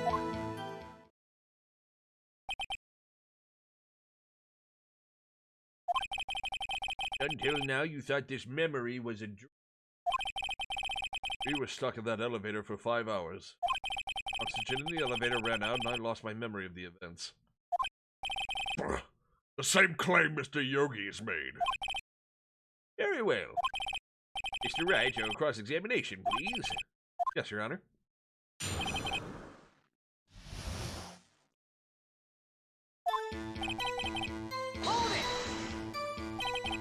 What was the trial your father was involved in on that day? Don't remember things very clearly. 2 things. No, my father lost, and Mr. Von Karma was the prosecuting attorney. Oh! Mr. Von Karma, you were handling that case. It was 15 years ago. I don't remember the details. That was when Edgeworth pointed out the problem in Von Karma's incident.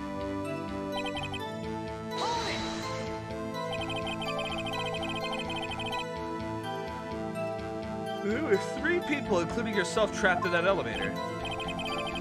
Yes. Myself, father, and Yanni Yogi. We're fine at first. Then as time passed and no one came to help. The father and Mr. Yogi lost their composure and began to argue. What did you do then? I was a 9-year-old boy at the time. What could I do? Scared, trembling in the corner. Then...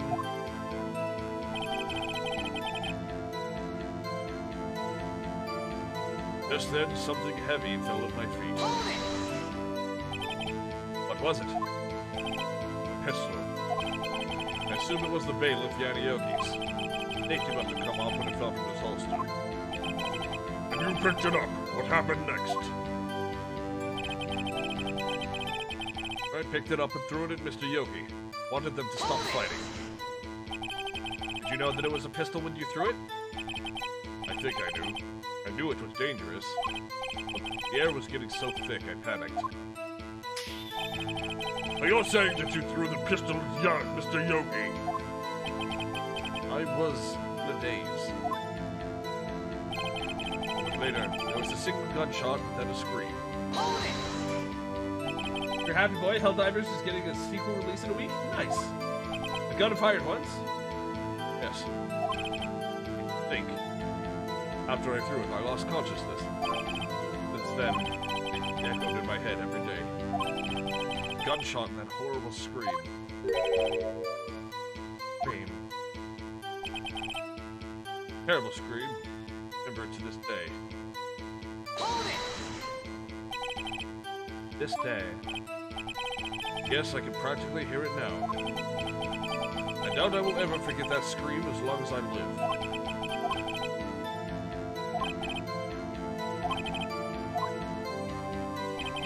Hey, no. No.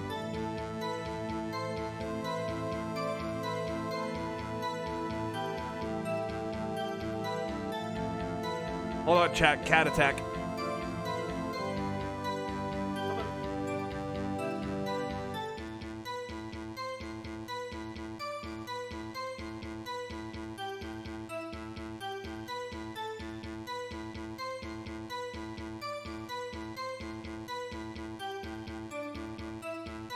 There we go.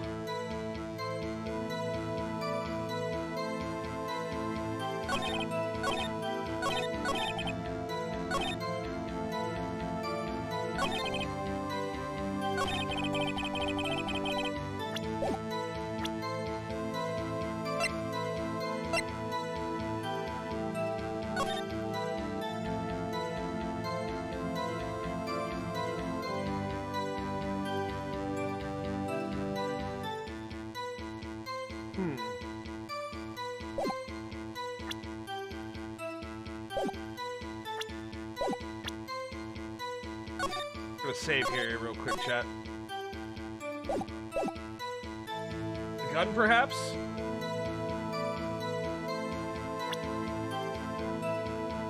Wouldn't be the gun.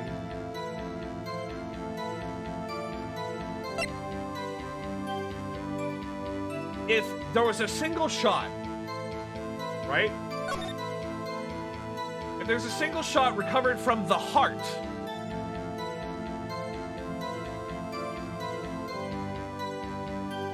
no, well, like, one might argue, right?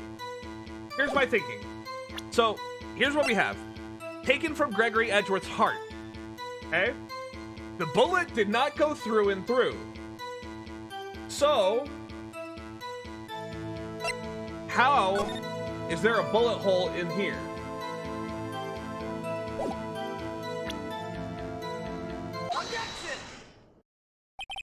So, there was only one gunshot. Yes, I'm sure of that. Heard the shot and the scream. Then everything faded. Conscious until the rescuers. I see. Not possible. No, Your Honor, unfortunately you don't. Take a look at this. This is a photograph of the scene of the crime 15 years ago. And in it lies a clear contradiction to Mr. Edgeworth's testimony. Well, I could see the victim, Gregory Edgeworth, lying there. What do you mean a contradiction? That's clueless as always. Yeah. If the bullet was through and through, it absolutely could have possibly been the case. But because it was recovered from the heart, there's no way. It should be obvious, the contradiction's here. Hey, see a bullet hole in the door? Your Honor, Miles Edgeworth testifies there was only one gunshot. However, according to this photograph, not one but two shots were fired. One shot hit the victim, and the other hit the elevator door. I ask you then, why did Miles Edgeworth only hear one gunshot? This photograph just seemed to confirm a second shot. However, when was the hole in the elevator made? Might have been there before the incident occurred. If it was there before, then it has nothing to do with this incident. Right. Do you have proof that this bullet hole was caused at the time of the incident?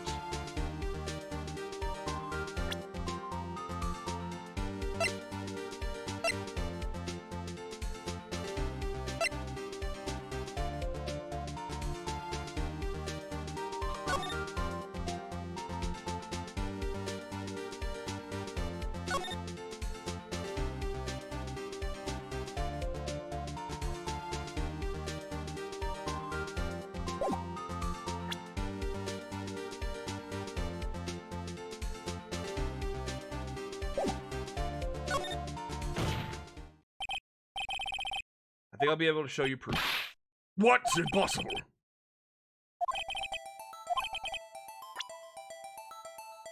We have that proves the bullet hole in the door was related to the incident.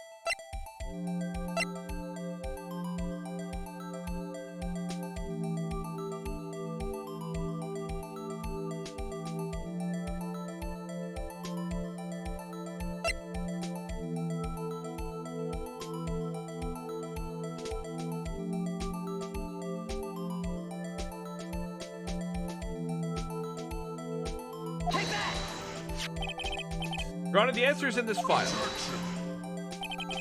You do enjoy dragging out that file, don't you? I don't accept this as evidence unless you can tell us what page it's on. Victim data. Look at the victim data in this file. Because quite plainly, the murder weapon was fired twice.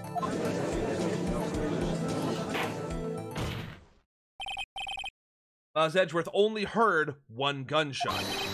Yet the murder weapon was fired twice. Order! Order! Mr. Wright, what are you driving at? It's simple, Your Honor. At the time of the incident, two shots were fired. One went into Gregory Edgeworth's heart, the other hit the elevator door. Remember that the defendant lost consciousness after the shot he fired rang out. In conclusion, you must agree that the second shot was fired by someone else. Mr. Wright, but who could that someone else be? The murderer, of course.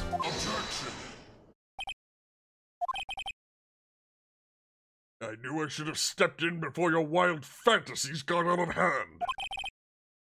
Mr. Wright, look once more at the DL6 incident case file and look closely. Try the case summary page. Right, that's on page 1.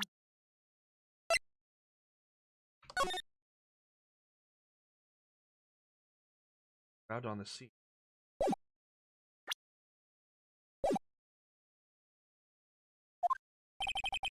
Look what is written there. Not a single clue was found on the scene. A pistol has indeed been fired 2 times, and the other bullet would have been discovered on the scene. He does have a point. Second bullet has never been found. Why? Because the second bullet does not exist. The bullet that claimed Gregory Edgeworth's life was the one fired by his own son. That is the truth of this matter, the whole truth. There's undoubtedly something else that made that bullet hole in the door.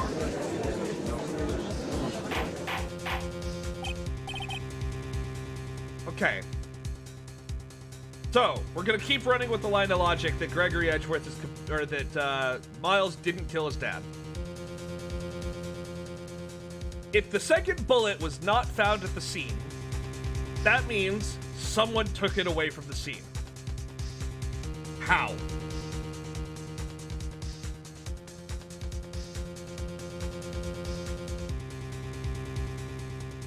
Gregory shoots through the glass and it lodges itself in somebody? Which leads to them screaming.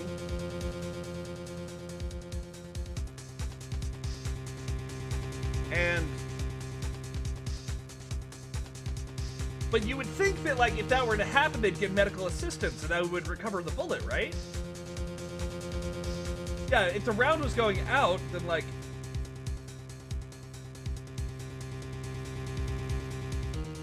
Well, I'm sure they would have checked outside the elevator, but yeah. Order! I will have order! The Wright has proven one thing to us quite clearly. The murder weapon was fired twice at the scene of the incident. However, Mr. Von Carver says the second bullet fired is not found.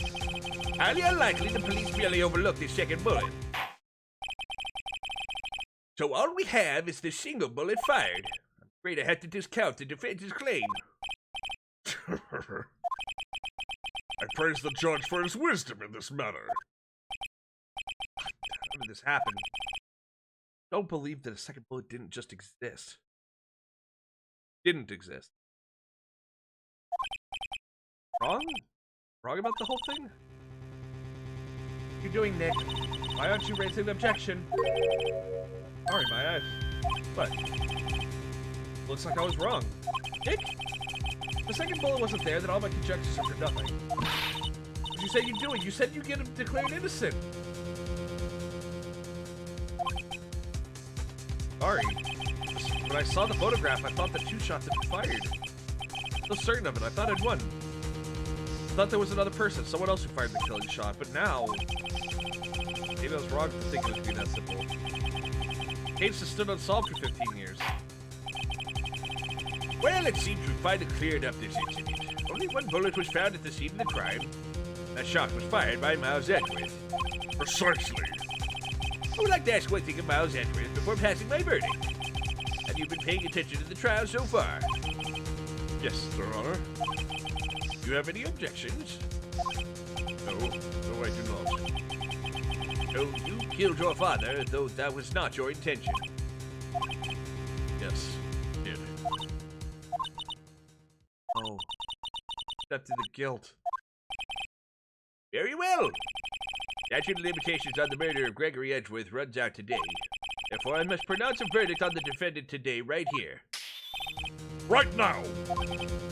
Indeed. Does anyone else have any objections? Just like my first day in court. So many things I know I should be saying. My mind's gone blank and I can't find the words. You're right. Your Honor? Hi, Panther. I object. Mr. Wright, on what grounds do you object? don't know. This game's perfect. It must exist. Second bullet. What? What did you just say? Nothing. The second bullet must exist. There. Someone took it. I was right! It seems waiting is not going to produce us any answers from Mr. Wright. Wait, Your Honor? The second bullet, it, existed. What? But we just heard proof that it did not exist. I realize that, Your Honor. I'm so grasping here. Okay. It's just, someone took it from the scene of the crime. That's what happened. But who? The murderer. A murderer? Well, tell us, just who is this murderer? I'm still thinking about that one. So the criminal took the second bullet, but why? First of all, how would they have found it? It's not easy to find a stray bullet, Mr. Wright. There's some pressing need for the murderer to search for the bullet.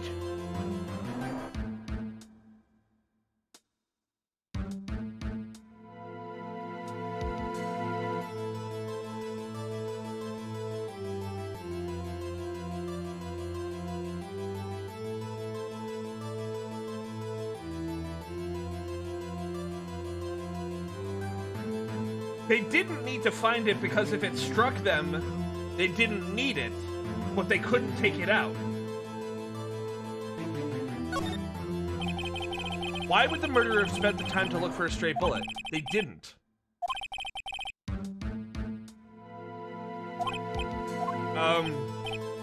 The murderer had no reason to take the bullet. You don't want to admit it, but it's true. They had to take it.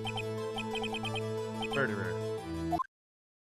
You're thinking too normal. Think crazy. Don't think why the bullet was taken. Think why the bullet had to be taken. Just, Mr. Wright.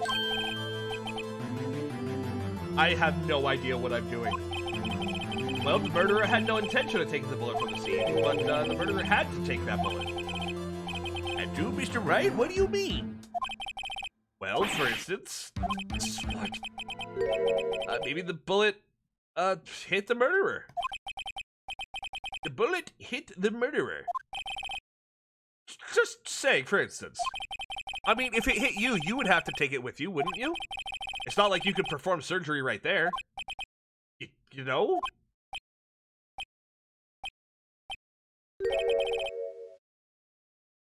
Wait a second.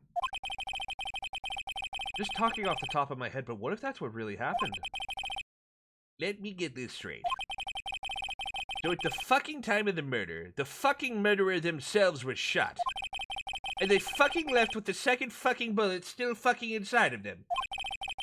Thus fucking leaving only one fucking bullet at the scene of the fucking crime.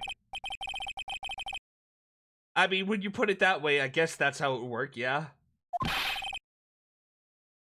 There's a big fucking problem with that, Mr. Wright.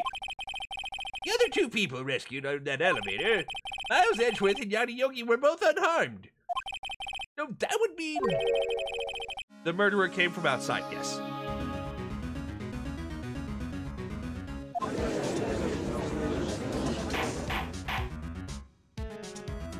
No, I think the judge has just had it with these people. Two men fight inside the elevator.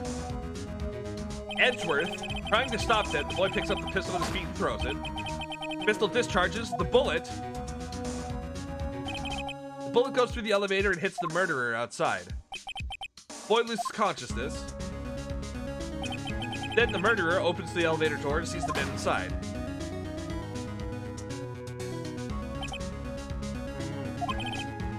Mr. Wright, you are truly the most unpredictable defense attorney I've ever known.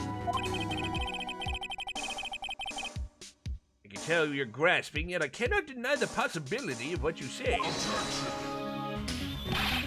What are you saying? Deny it! Deny it! No one involved in the incident was wounded. There was no murderer. No one was wounded at the time of the incident. Right, I can't think of anyone. Nick. I just thought of something really crazy. Crazy? Remember what Mr. Grossberg said yesterday? Gregory Edgeworth dealt a blow to his perfect trial record. Yeah, Gregory Edgeworth dealt a blow to his perfect trial record. How? Must have been quite a shock for Von Carver. You took a vacation for several months after that, you see. Yes, an unusual event for the man. That was the first and last vacation he's taken in his many years of prospecting. What if Von Karma didn't take the vacation because of shock? Look, because he was injured. Which would make... He was the murderer in the DL6. He's the man who shot Gregory Edgeworth. It was Von Karma. Oh, shit. Is something wrong, Mr. Wright? You seem dazed. No, Your Honor. Well, you have indicated the possibility that a murderer came from outside. Can you give us the name of your suspect?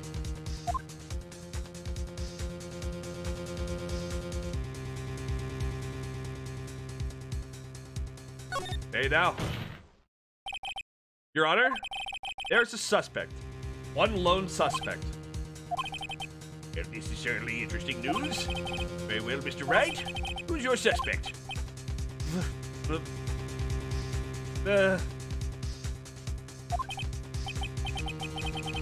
My hands are shaking. What? Von Karma! Von Karma? Yeah. You mean the Von Karma, the prosecutor? The one standing right over there? Bah! You don't object? I see no need. Why honor this ridiculous outburst with my objection?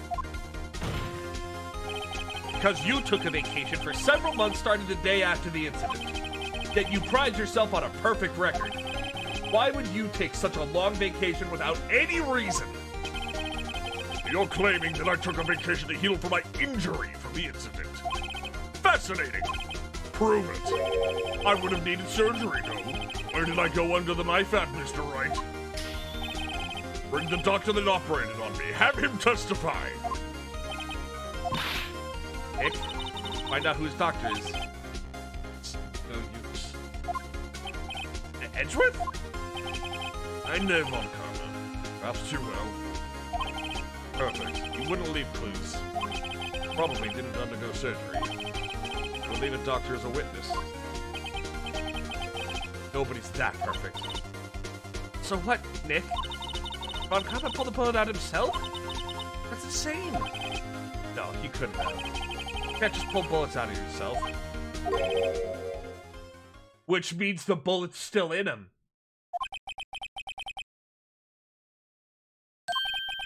That the bullet has to be somewhere. Well, Mr. Wright, can you produce evidence to prove that I was shot? All right, Von Karma, I'll prove it. I'll even use evidence. I know how you like it so much. What?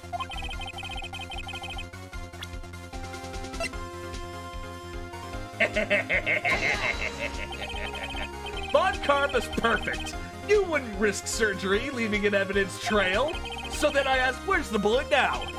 I don't think that it's very unlikely that Von Karma would perform a surgery on himself. Therefore, you don't mean... I do. There's the possibility the bullet is still inside Von Karma.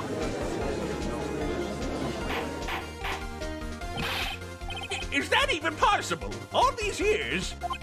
Well, there's one way to find out. We can use this metal detector. Hey, Von Karma, I'm gonna run this over you and see what we find. Oh, you seem a little bit scared there, Piss Baby. Got something to object to? I refuse! You refuse? But refusing this means you acknowledge the bullet's still inside you.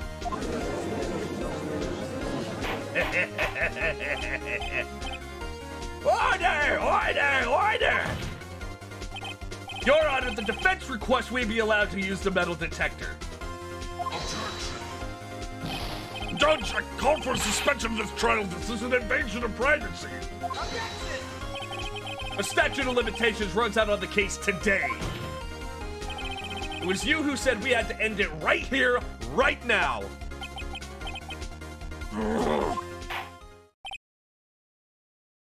Enough! I permit the use of the metal detector. Mr. Von Karma, you will submit yourself to testing. Nick, what does this mean? I don't know, but we have to give it a shot.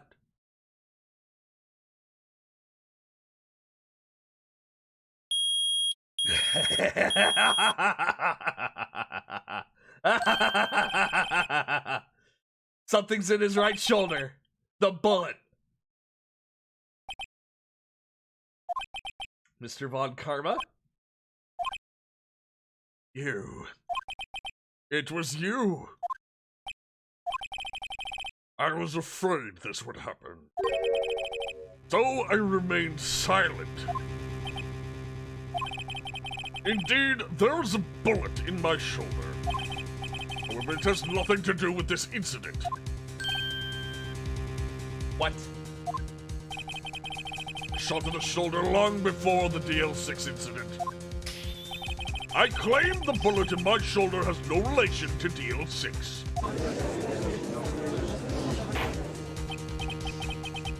But Mr. Von Karma, can you prove that? Prove? I have no obligation to prove anything. It is Mr. Wright who must prove something here, not I. Mr. Wright? Well, can you prove it? You proved that the bullet in Von Karma's shoulder was from DL6. Of course he can't. You don't have any of the DL6 evidence. You took it out of records room yesterday, you sleazy fucking slime ball. With no proof, you cannot convict me of any crime. So sorry, Mr. Wright. Nope, I'm the one who's sorry, Mr. Von Karma. Maya grabbed the one last piece of proof that we need. What? You were close. One day away from freedom. You see, I have proof. What?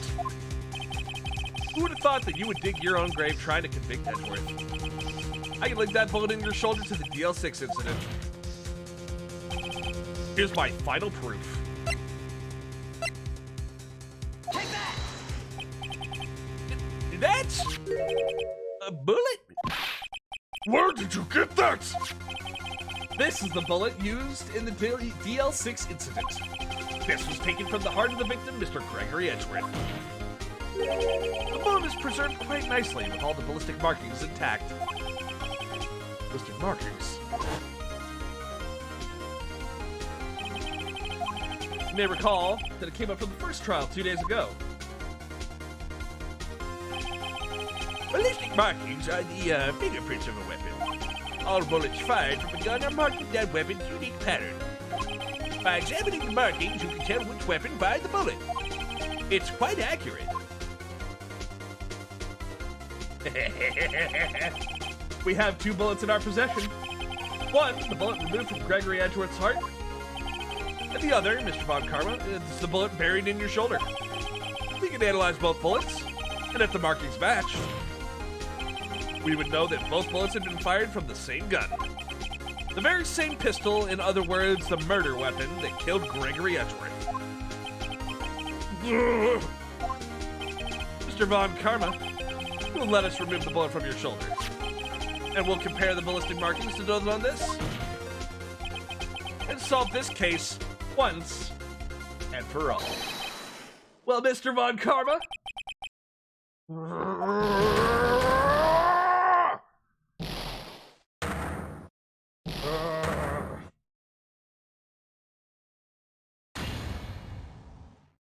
That scream. Heard that scream before. Wait, I know. Help, I can't breathe. Quiet. I said quiet. We're not making this any easier. Stop breathing my air. I'll stop you. Stop breathing my air. Get away. Get away from my dad.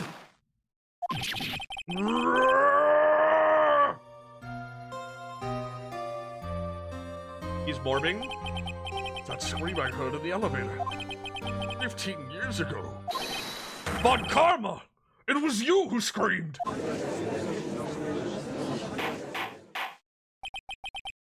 Mr. Von Karma! Edgeworth! Only you would dare defy me! Was you? You hit your father on my curse! Your father shamed me with a penalty on my record! And you left a scar on my shoulder that would never fade! I'll bury you! I'll bury you with my bare hands! Death! Death! 15 years earlier. Dear prosecutor, I'm sorry. Karma, it's not like you to make this kind of error. Never would have thought that Edgeworth would be the one to catch you. I was careless. Sorry, but you will have to be penalized. I had covered for you in the past, but not this time. Edgeworth! It was a shock like none I had ever known. Me, penalized. It took hours for me to regain my composure. Suddenly, I found myself in the darkness, to the court records room.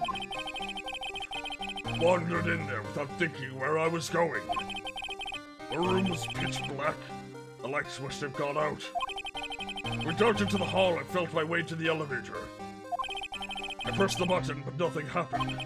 Then, there was a noise. Was it pain? A horrible burning pain in my shoulder. As then the lights came back on, the elevator door opened before my eyes.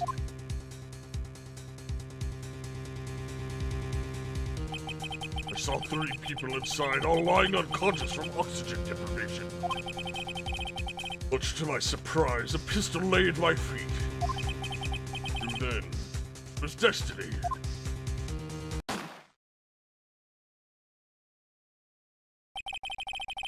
In his last moments, Gregory Edgeworth was still unconscious. He died never knowing who had shot him. Later, he spoke through a medium blaming Mr. Yogi.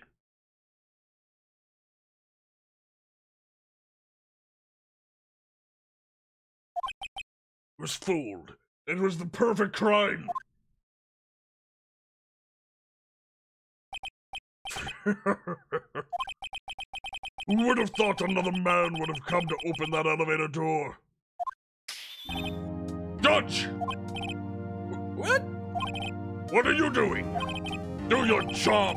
Bring an end to this miserable charade. Now end it! Very well.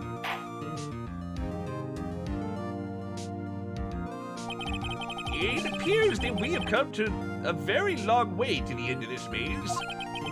15 years later, Mr. Miles Edgeworth. Yes, Your Honor. You were innocent. You are innocent. As you said, it was all a nightmare. Yes, Your Honor. This court finds the defendant, Mr. Miles Edgeworth. Not guilty. And then everyone clapped, yay! That is all. This court is adjourned.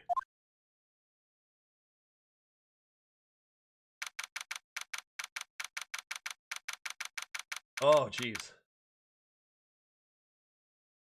I love that his idle animation had him grabbing his shoulder the entire time. Oh, shit, you're right! Oh my god. Nick, we did it! Did you see his face? Karma looked even paler than usual. Pretended to be all cool, but inside you crushed him, Nick. Crushed! I gotta say, I'm impressed. It was pretty close, though. I was sure that we'd had it. Oh, I was on the verge of tears the whole time, man. Now it's all just a good memory. finally over, Edgeworth. Right? Yeah? I'm not sure how to say this. I know. Thank you.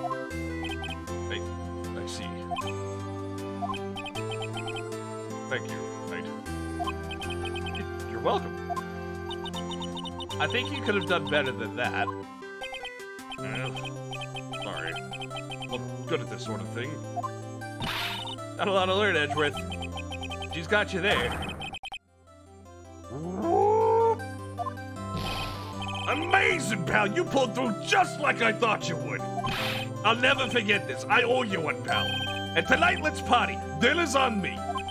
Yeah, my salary went down a bit this month, but who cares? See, Mr. Edgeworth, you should take a lesson from Detective Gumshoe. That's how you say thank you. I see. Woo! Woo! I feel foolish. Don't worry, take it a little at a time. You get used to it. As the kids say nowadays, you old bastard. Get good, old man. For the crime of murder, conspiracy of murder, being a right dick and an asshole the entire time through these proceedings, I sentence you to be thrown into a vat of acid immediately. Goodbye.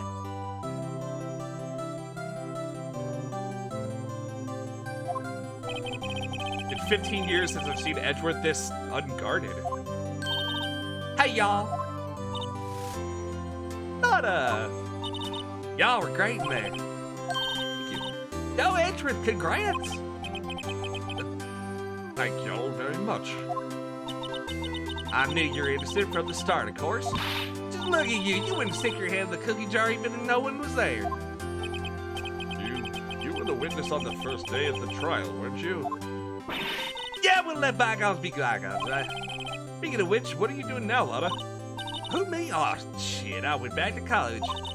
I gave up trying to be an investigative photographer pretty quick. Really? That's too bad. Huh? Isn't that the hot dog guy from the park? Huh? It's over, Nick. My life is over. What the sad face, Larry? What the fuck happened now? Oh, Nick, I'm not long for this world. You don't look sick.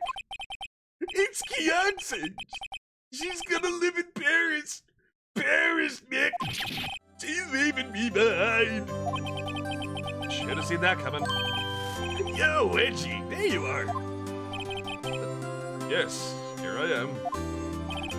Congrats, Edgy. Here, a little gift from me in celebration. Celebration? That's unusual for you. Harry Butts, you come along tonight too. My drink, pal.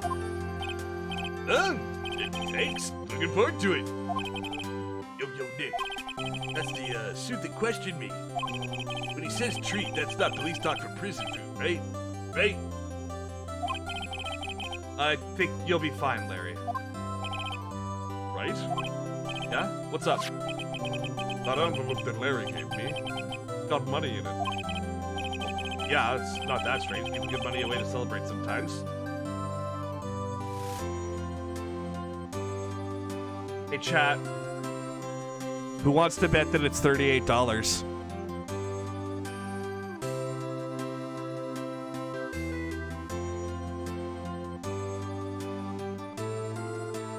Who wants to bet that it's $38? For fuck's sake, Larry. It's $38. It's 0 cents, right? Huh. What a weird amount. I mean, it's not a little, but it's not a lot either.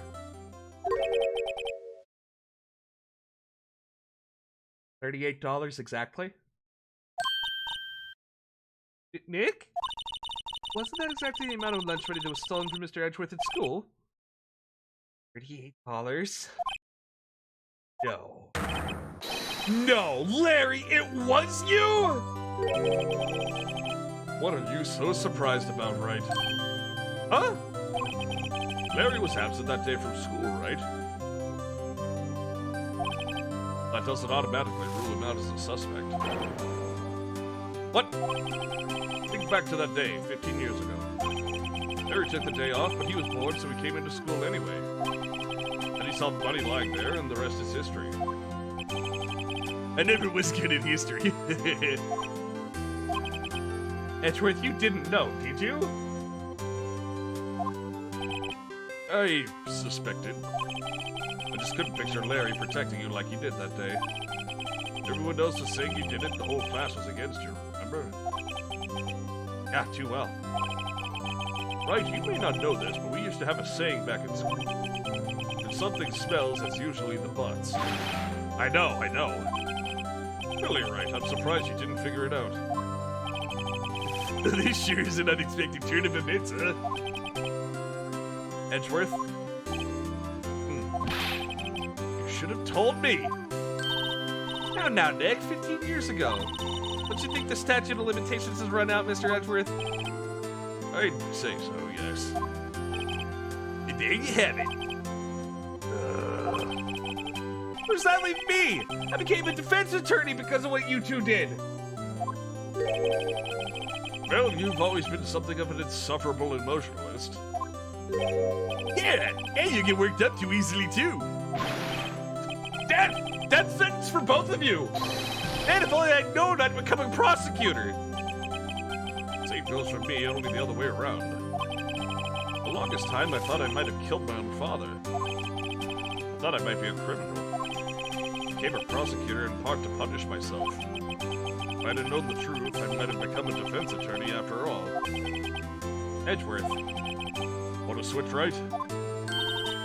Hey, y'all, line up. I'll take a photo. Hey, photo time. Let's go. And after that, dinner's on me. Please give us a picture. Detective Gumshoe took us out on the town that night. Celebrated Edgeworth's newfound freedom, even though Edgeworth himself was still in detention.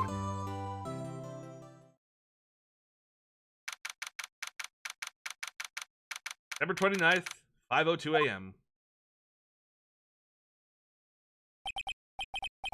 Oh, I went a little overboard yesterday. My head hurts. Oh god, it's still only 5 a.m. I should go back to sleep. Huh? What is this, a letter?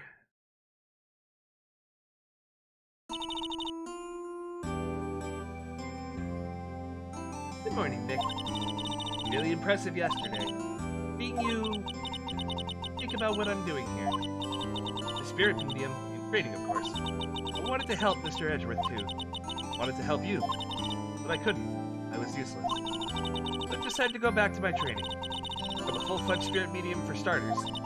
I couldn't say it to your face, so I left this letter. Goodbye, Nick.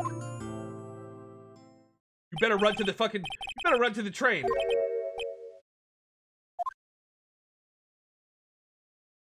And I wish someone would take me out to dinner? Damn. Guess I'm too late. Hey! Nick! Maya! So, you're leaving? Yeah. It's hard being a spirit medium who can't talk to spirits. And I think you'll do fine without me, Nick. Be good, okay? Hold it! Hold it!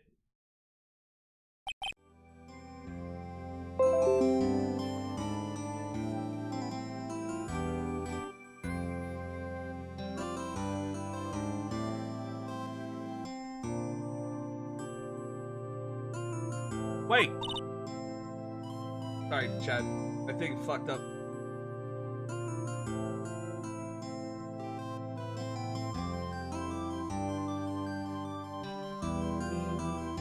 There we go. What? I never could have saved Edgeworth without your help. Last day of the trial, I heard her. I heard Mia's voice. I heard my sister? Only her voice, but still. It was at the very end when I thought that we'd lost everything. Well, that's my sister for you. Detective Gumshoe helped, and Roseburg, and even Larry. The only one who couldn't help, that was useless, Nick. You were the one who stopped Von Karma, Maya. You didn't do anything. All I did was wander around in a daze. Sorry, but I have evidence you helped. Show her some evidence to cheer her up. Take that! What? Von Karma was convinced he had taken all the evidence pertaining to DL6, but you were the one who rescued the last piece of evidence that we needed. This was the bullet that put an end to Von Karma, and you were the one who gave it to me. Thanks, Maya. I couldn't have done it without you. I'll be back soon. Complete my training and come back. Aww. Aww. I'm gonna cry.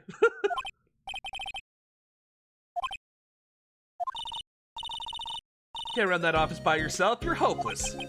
I don't know about that. That's it. See you soon, Maya. And away she goes. Aww.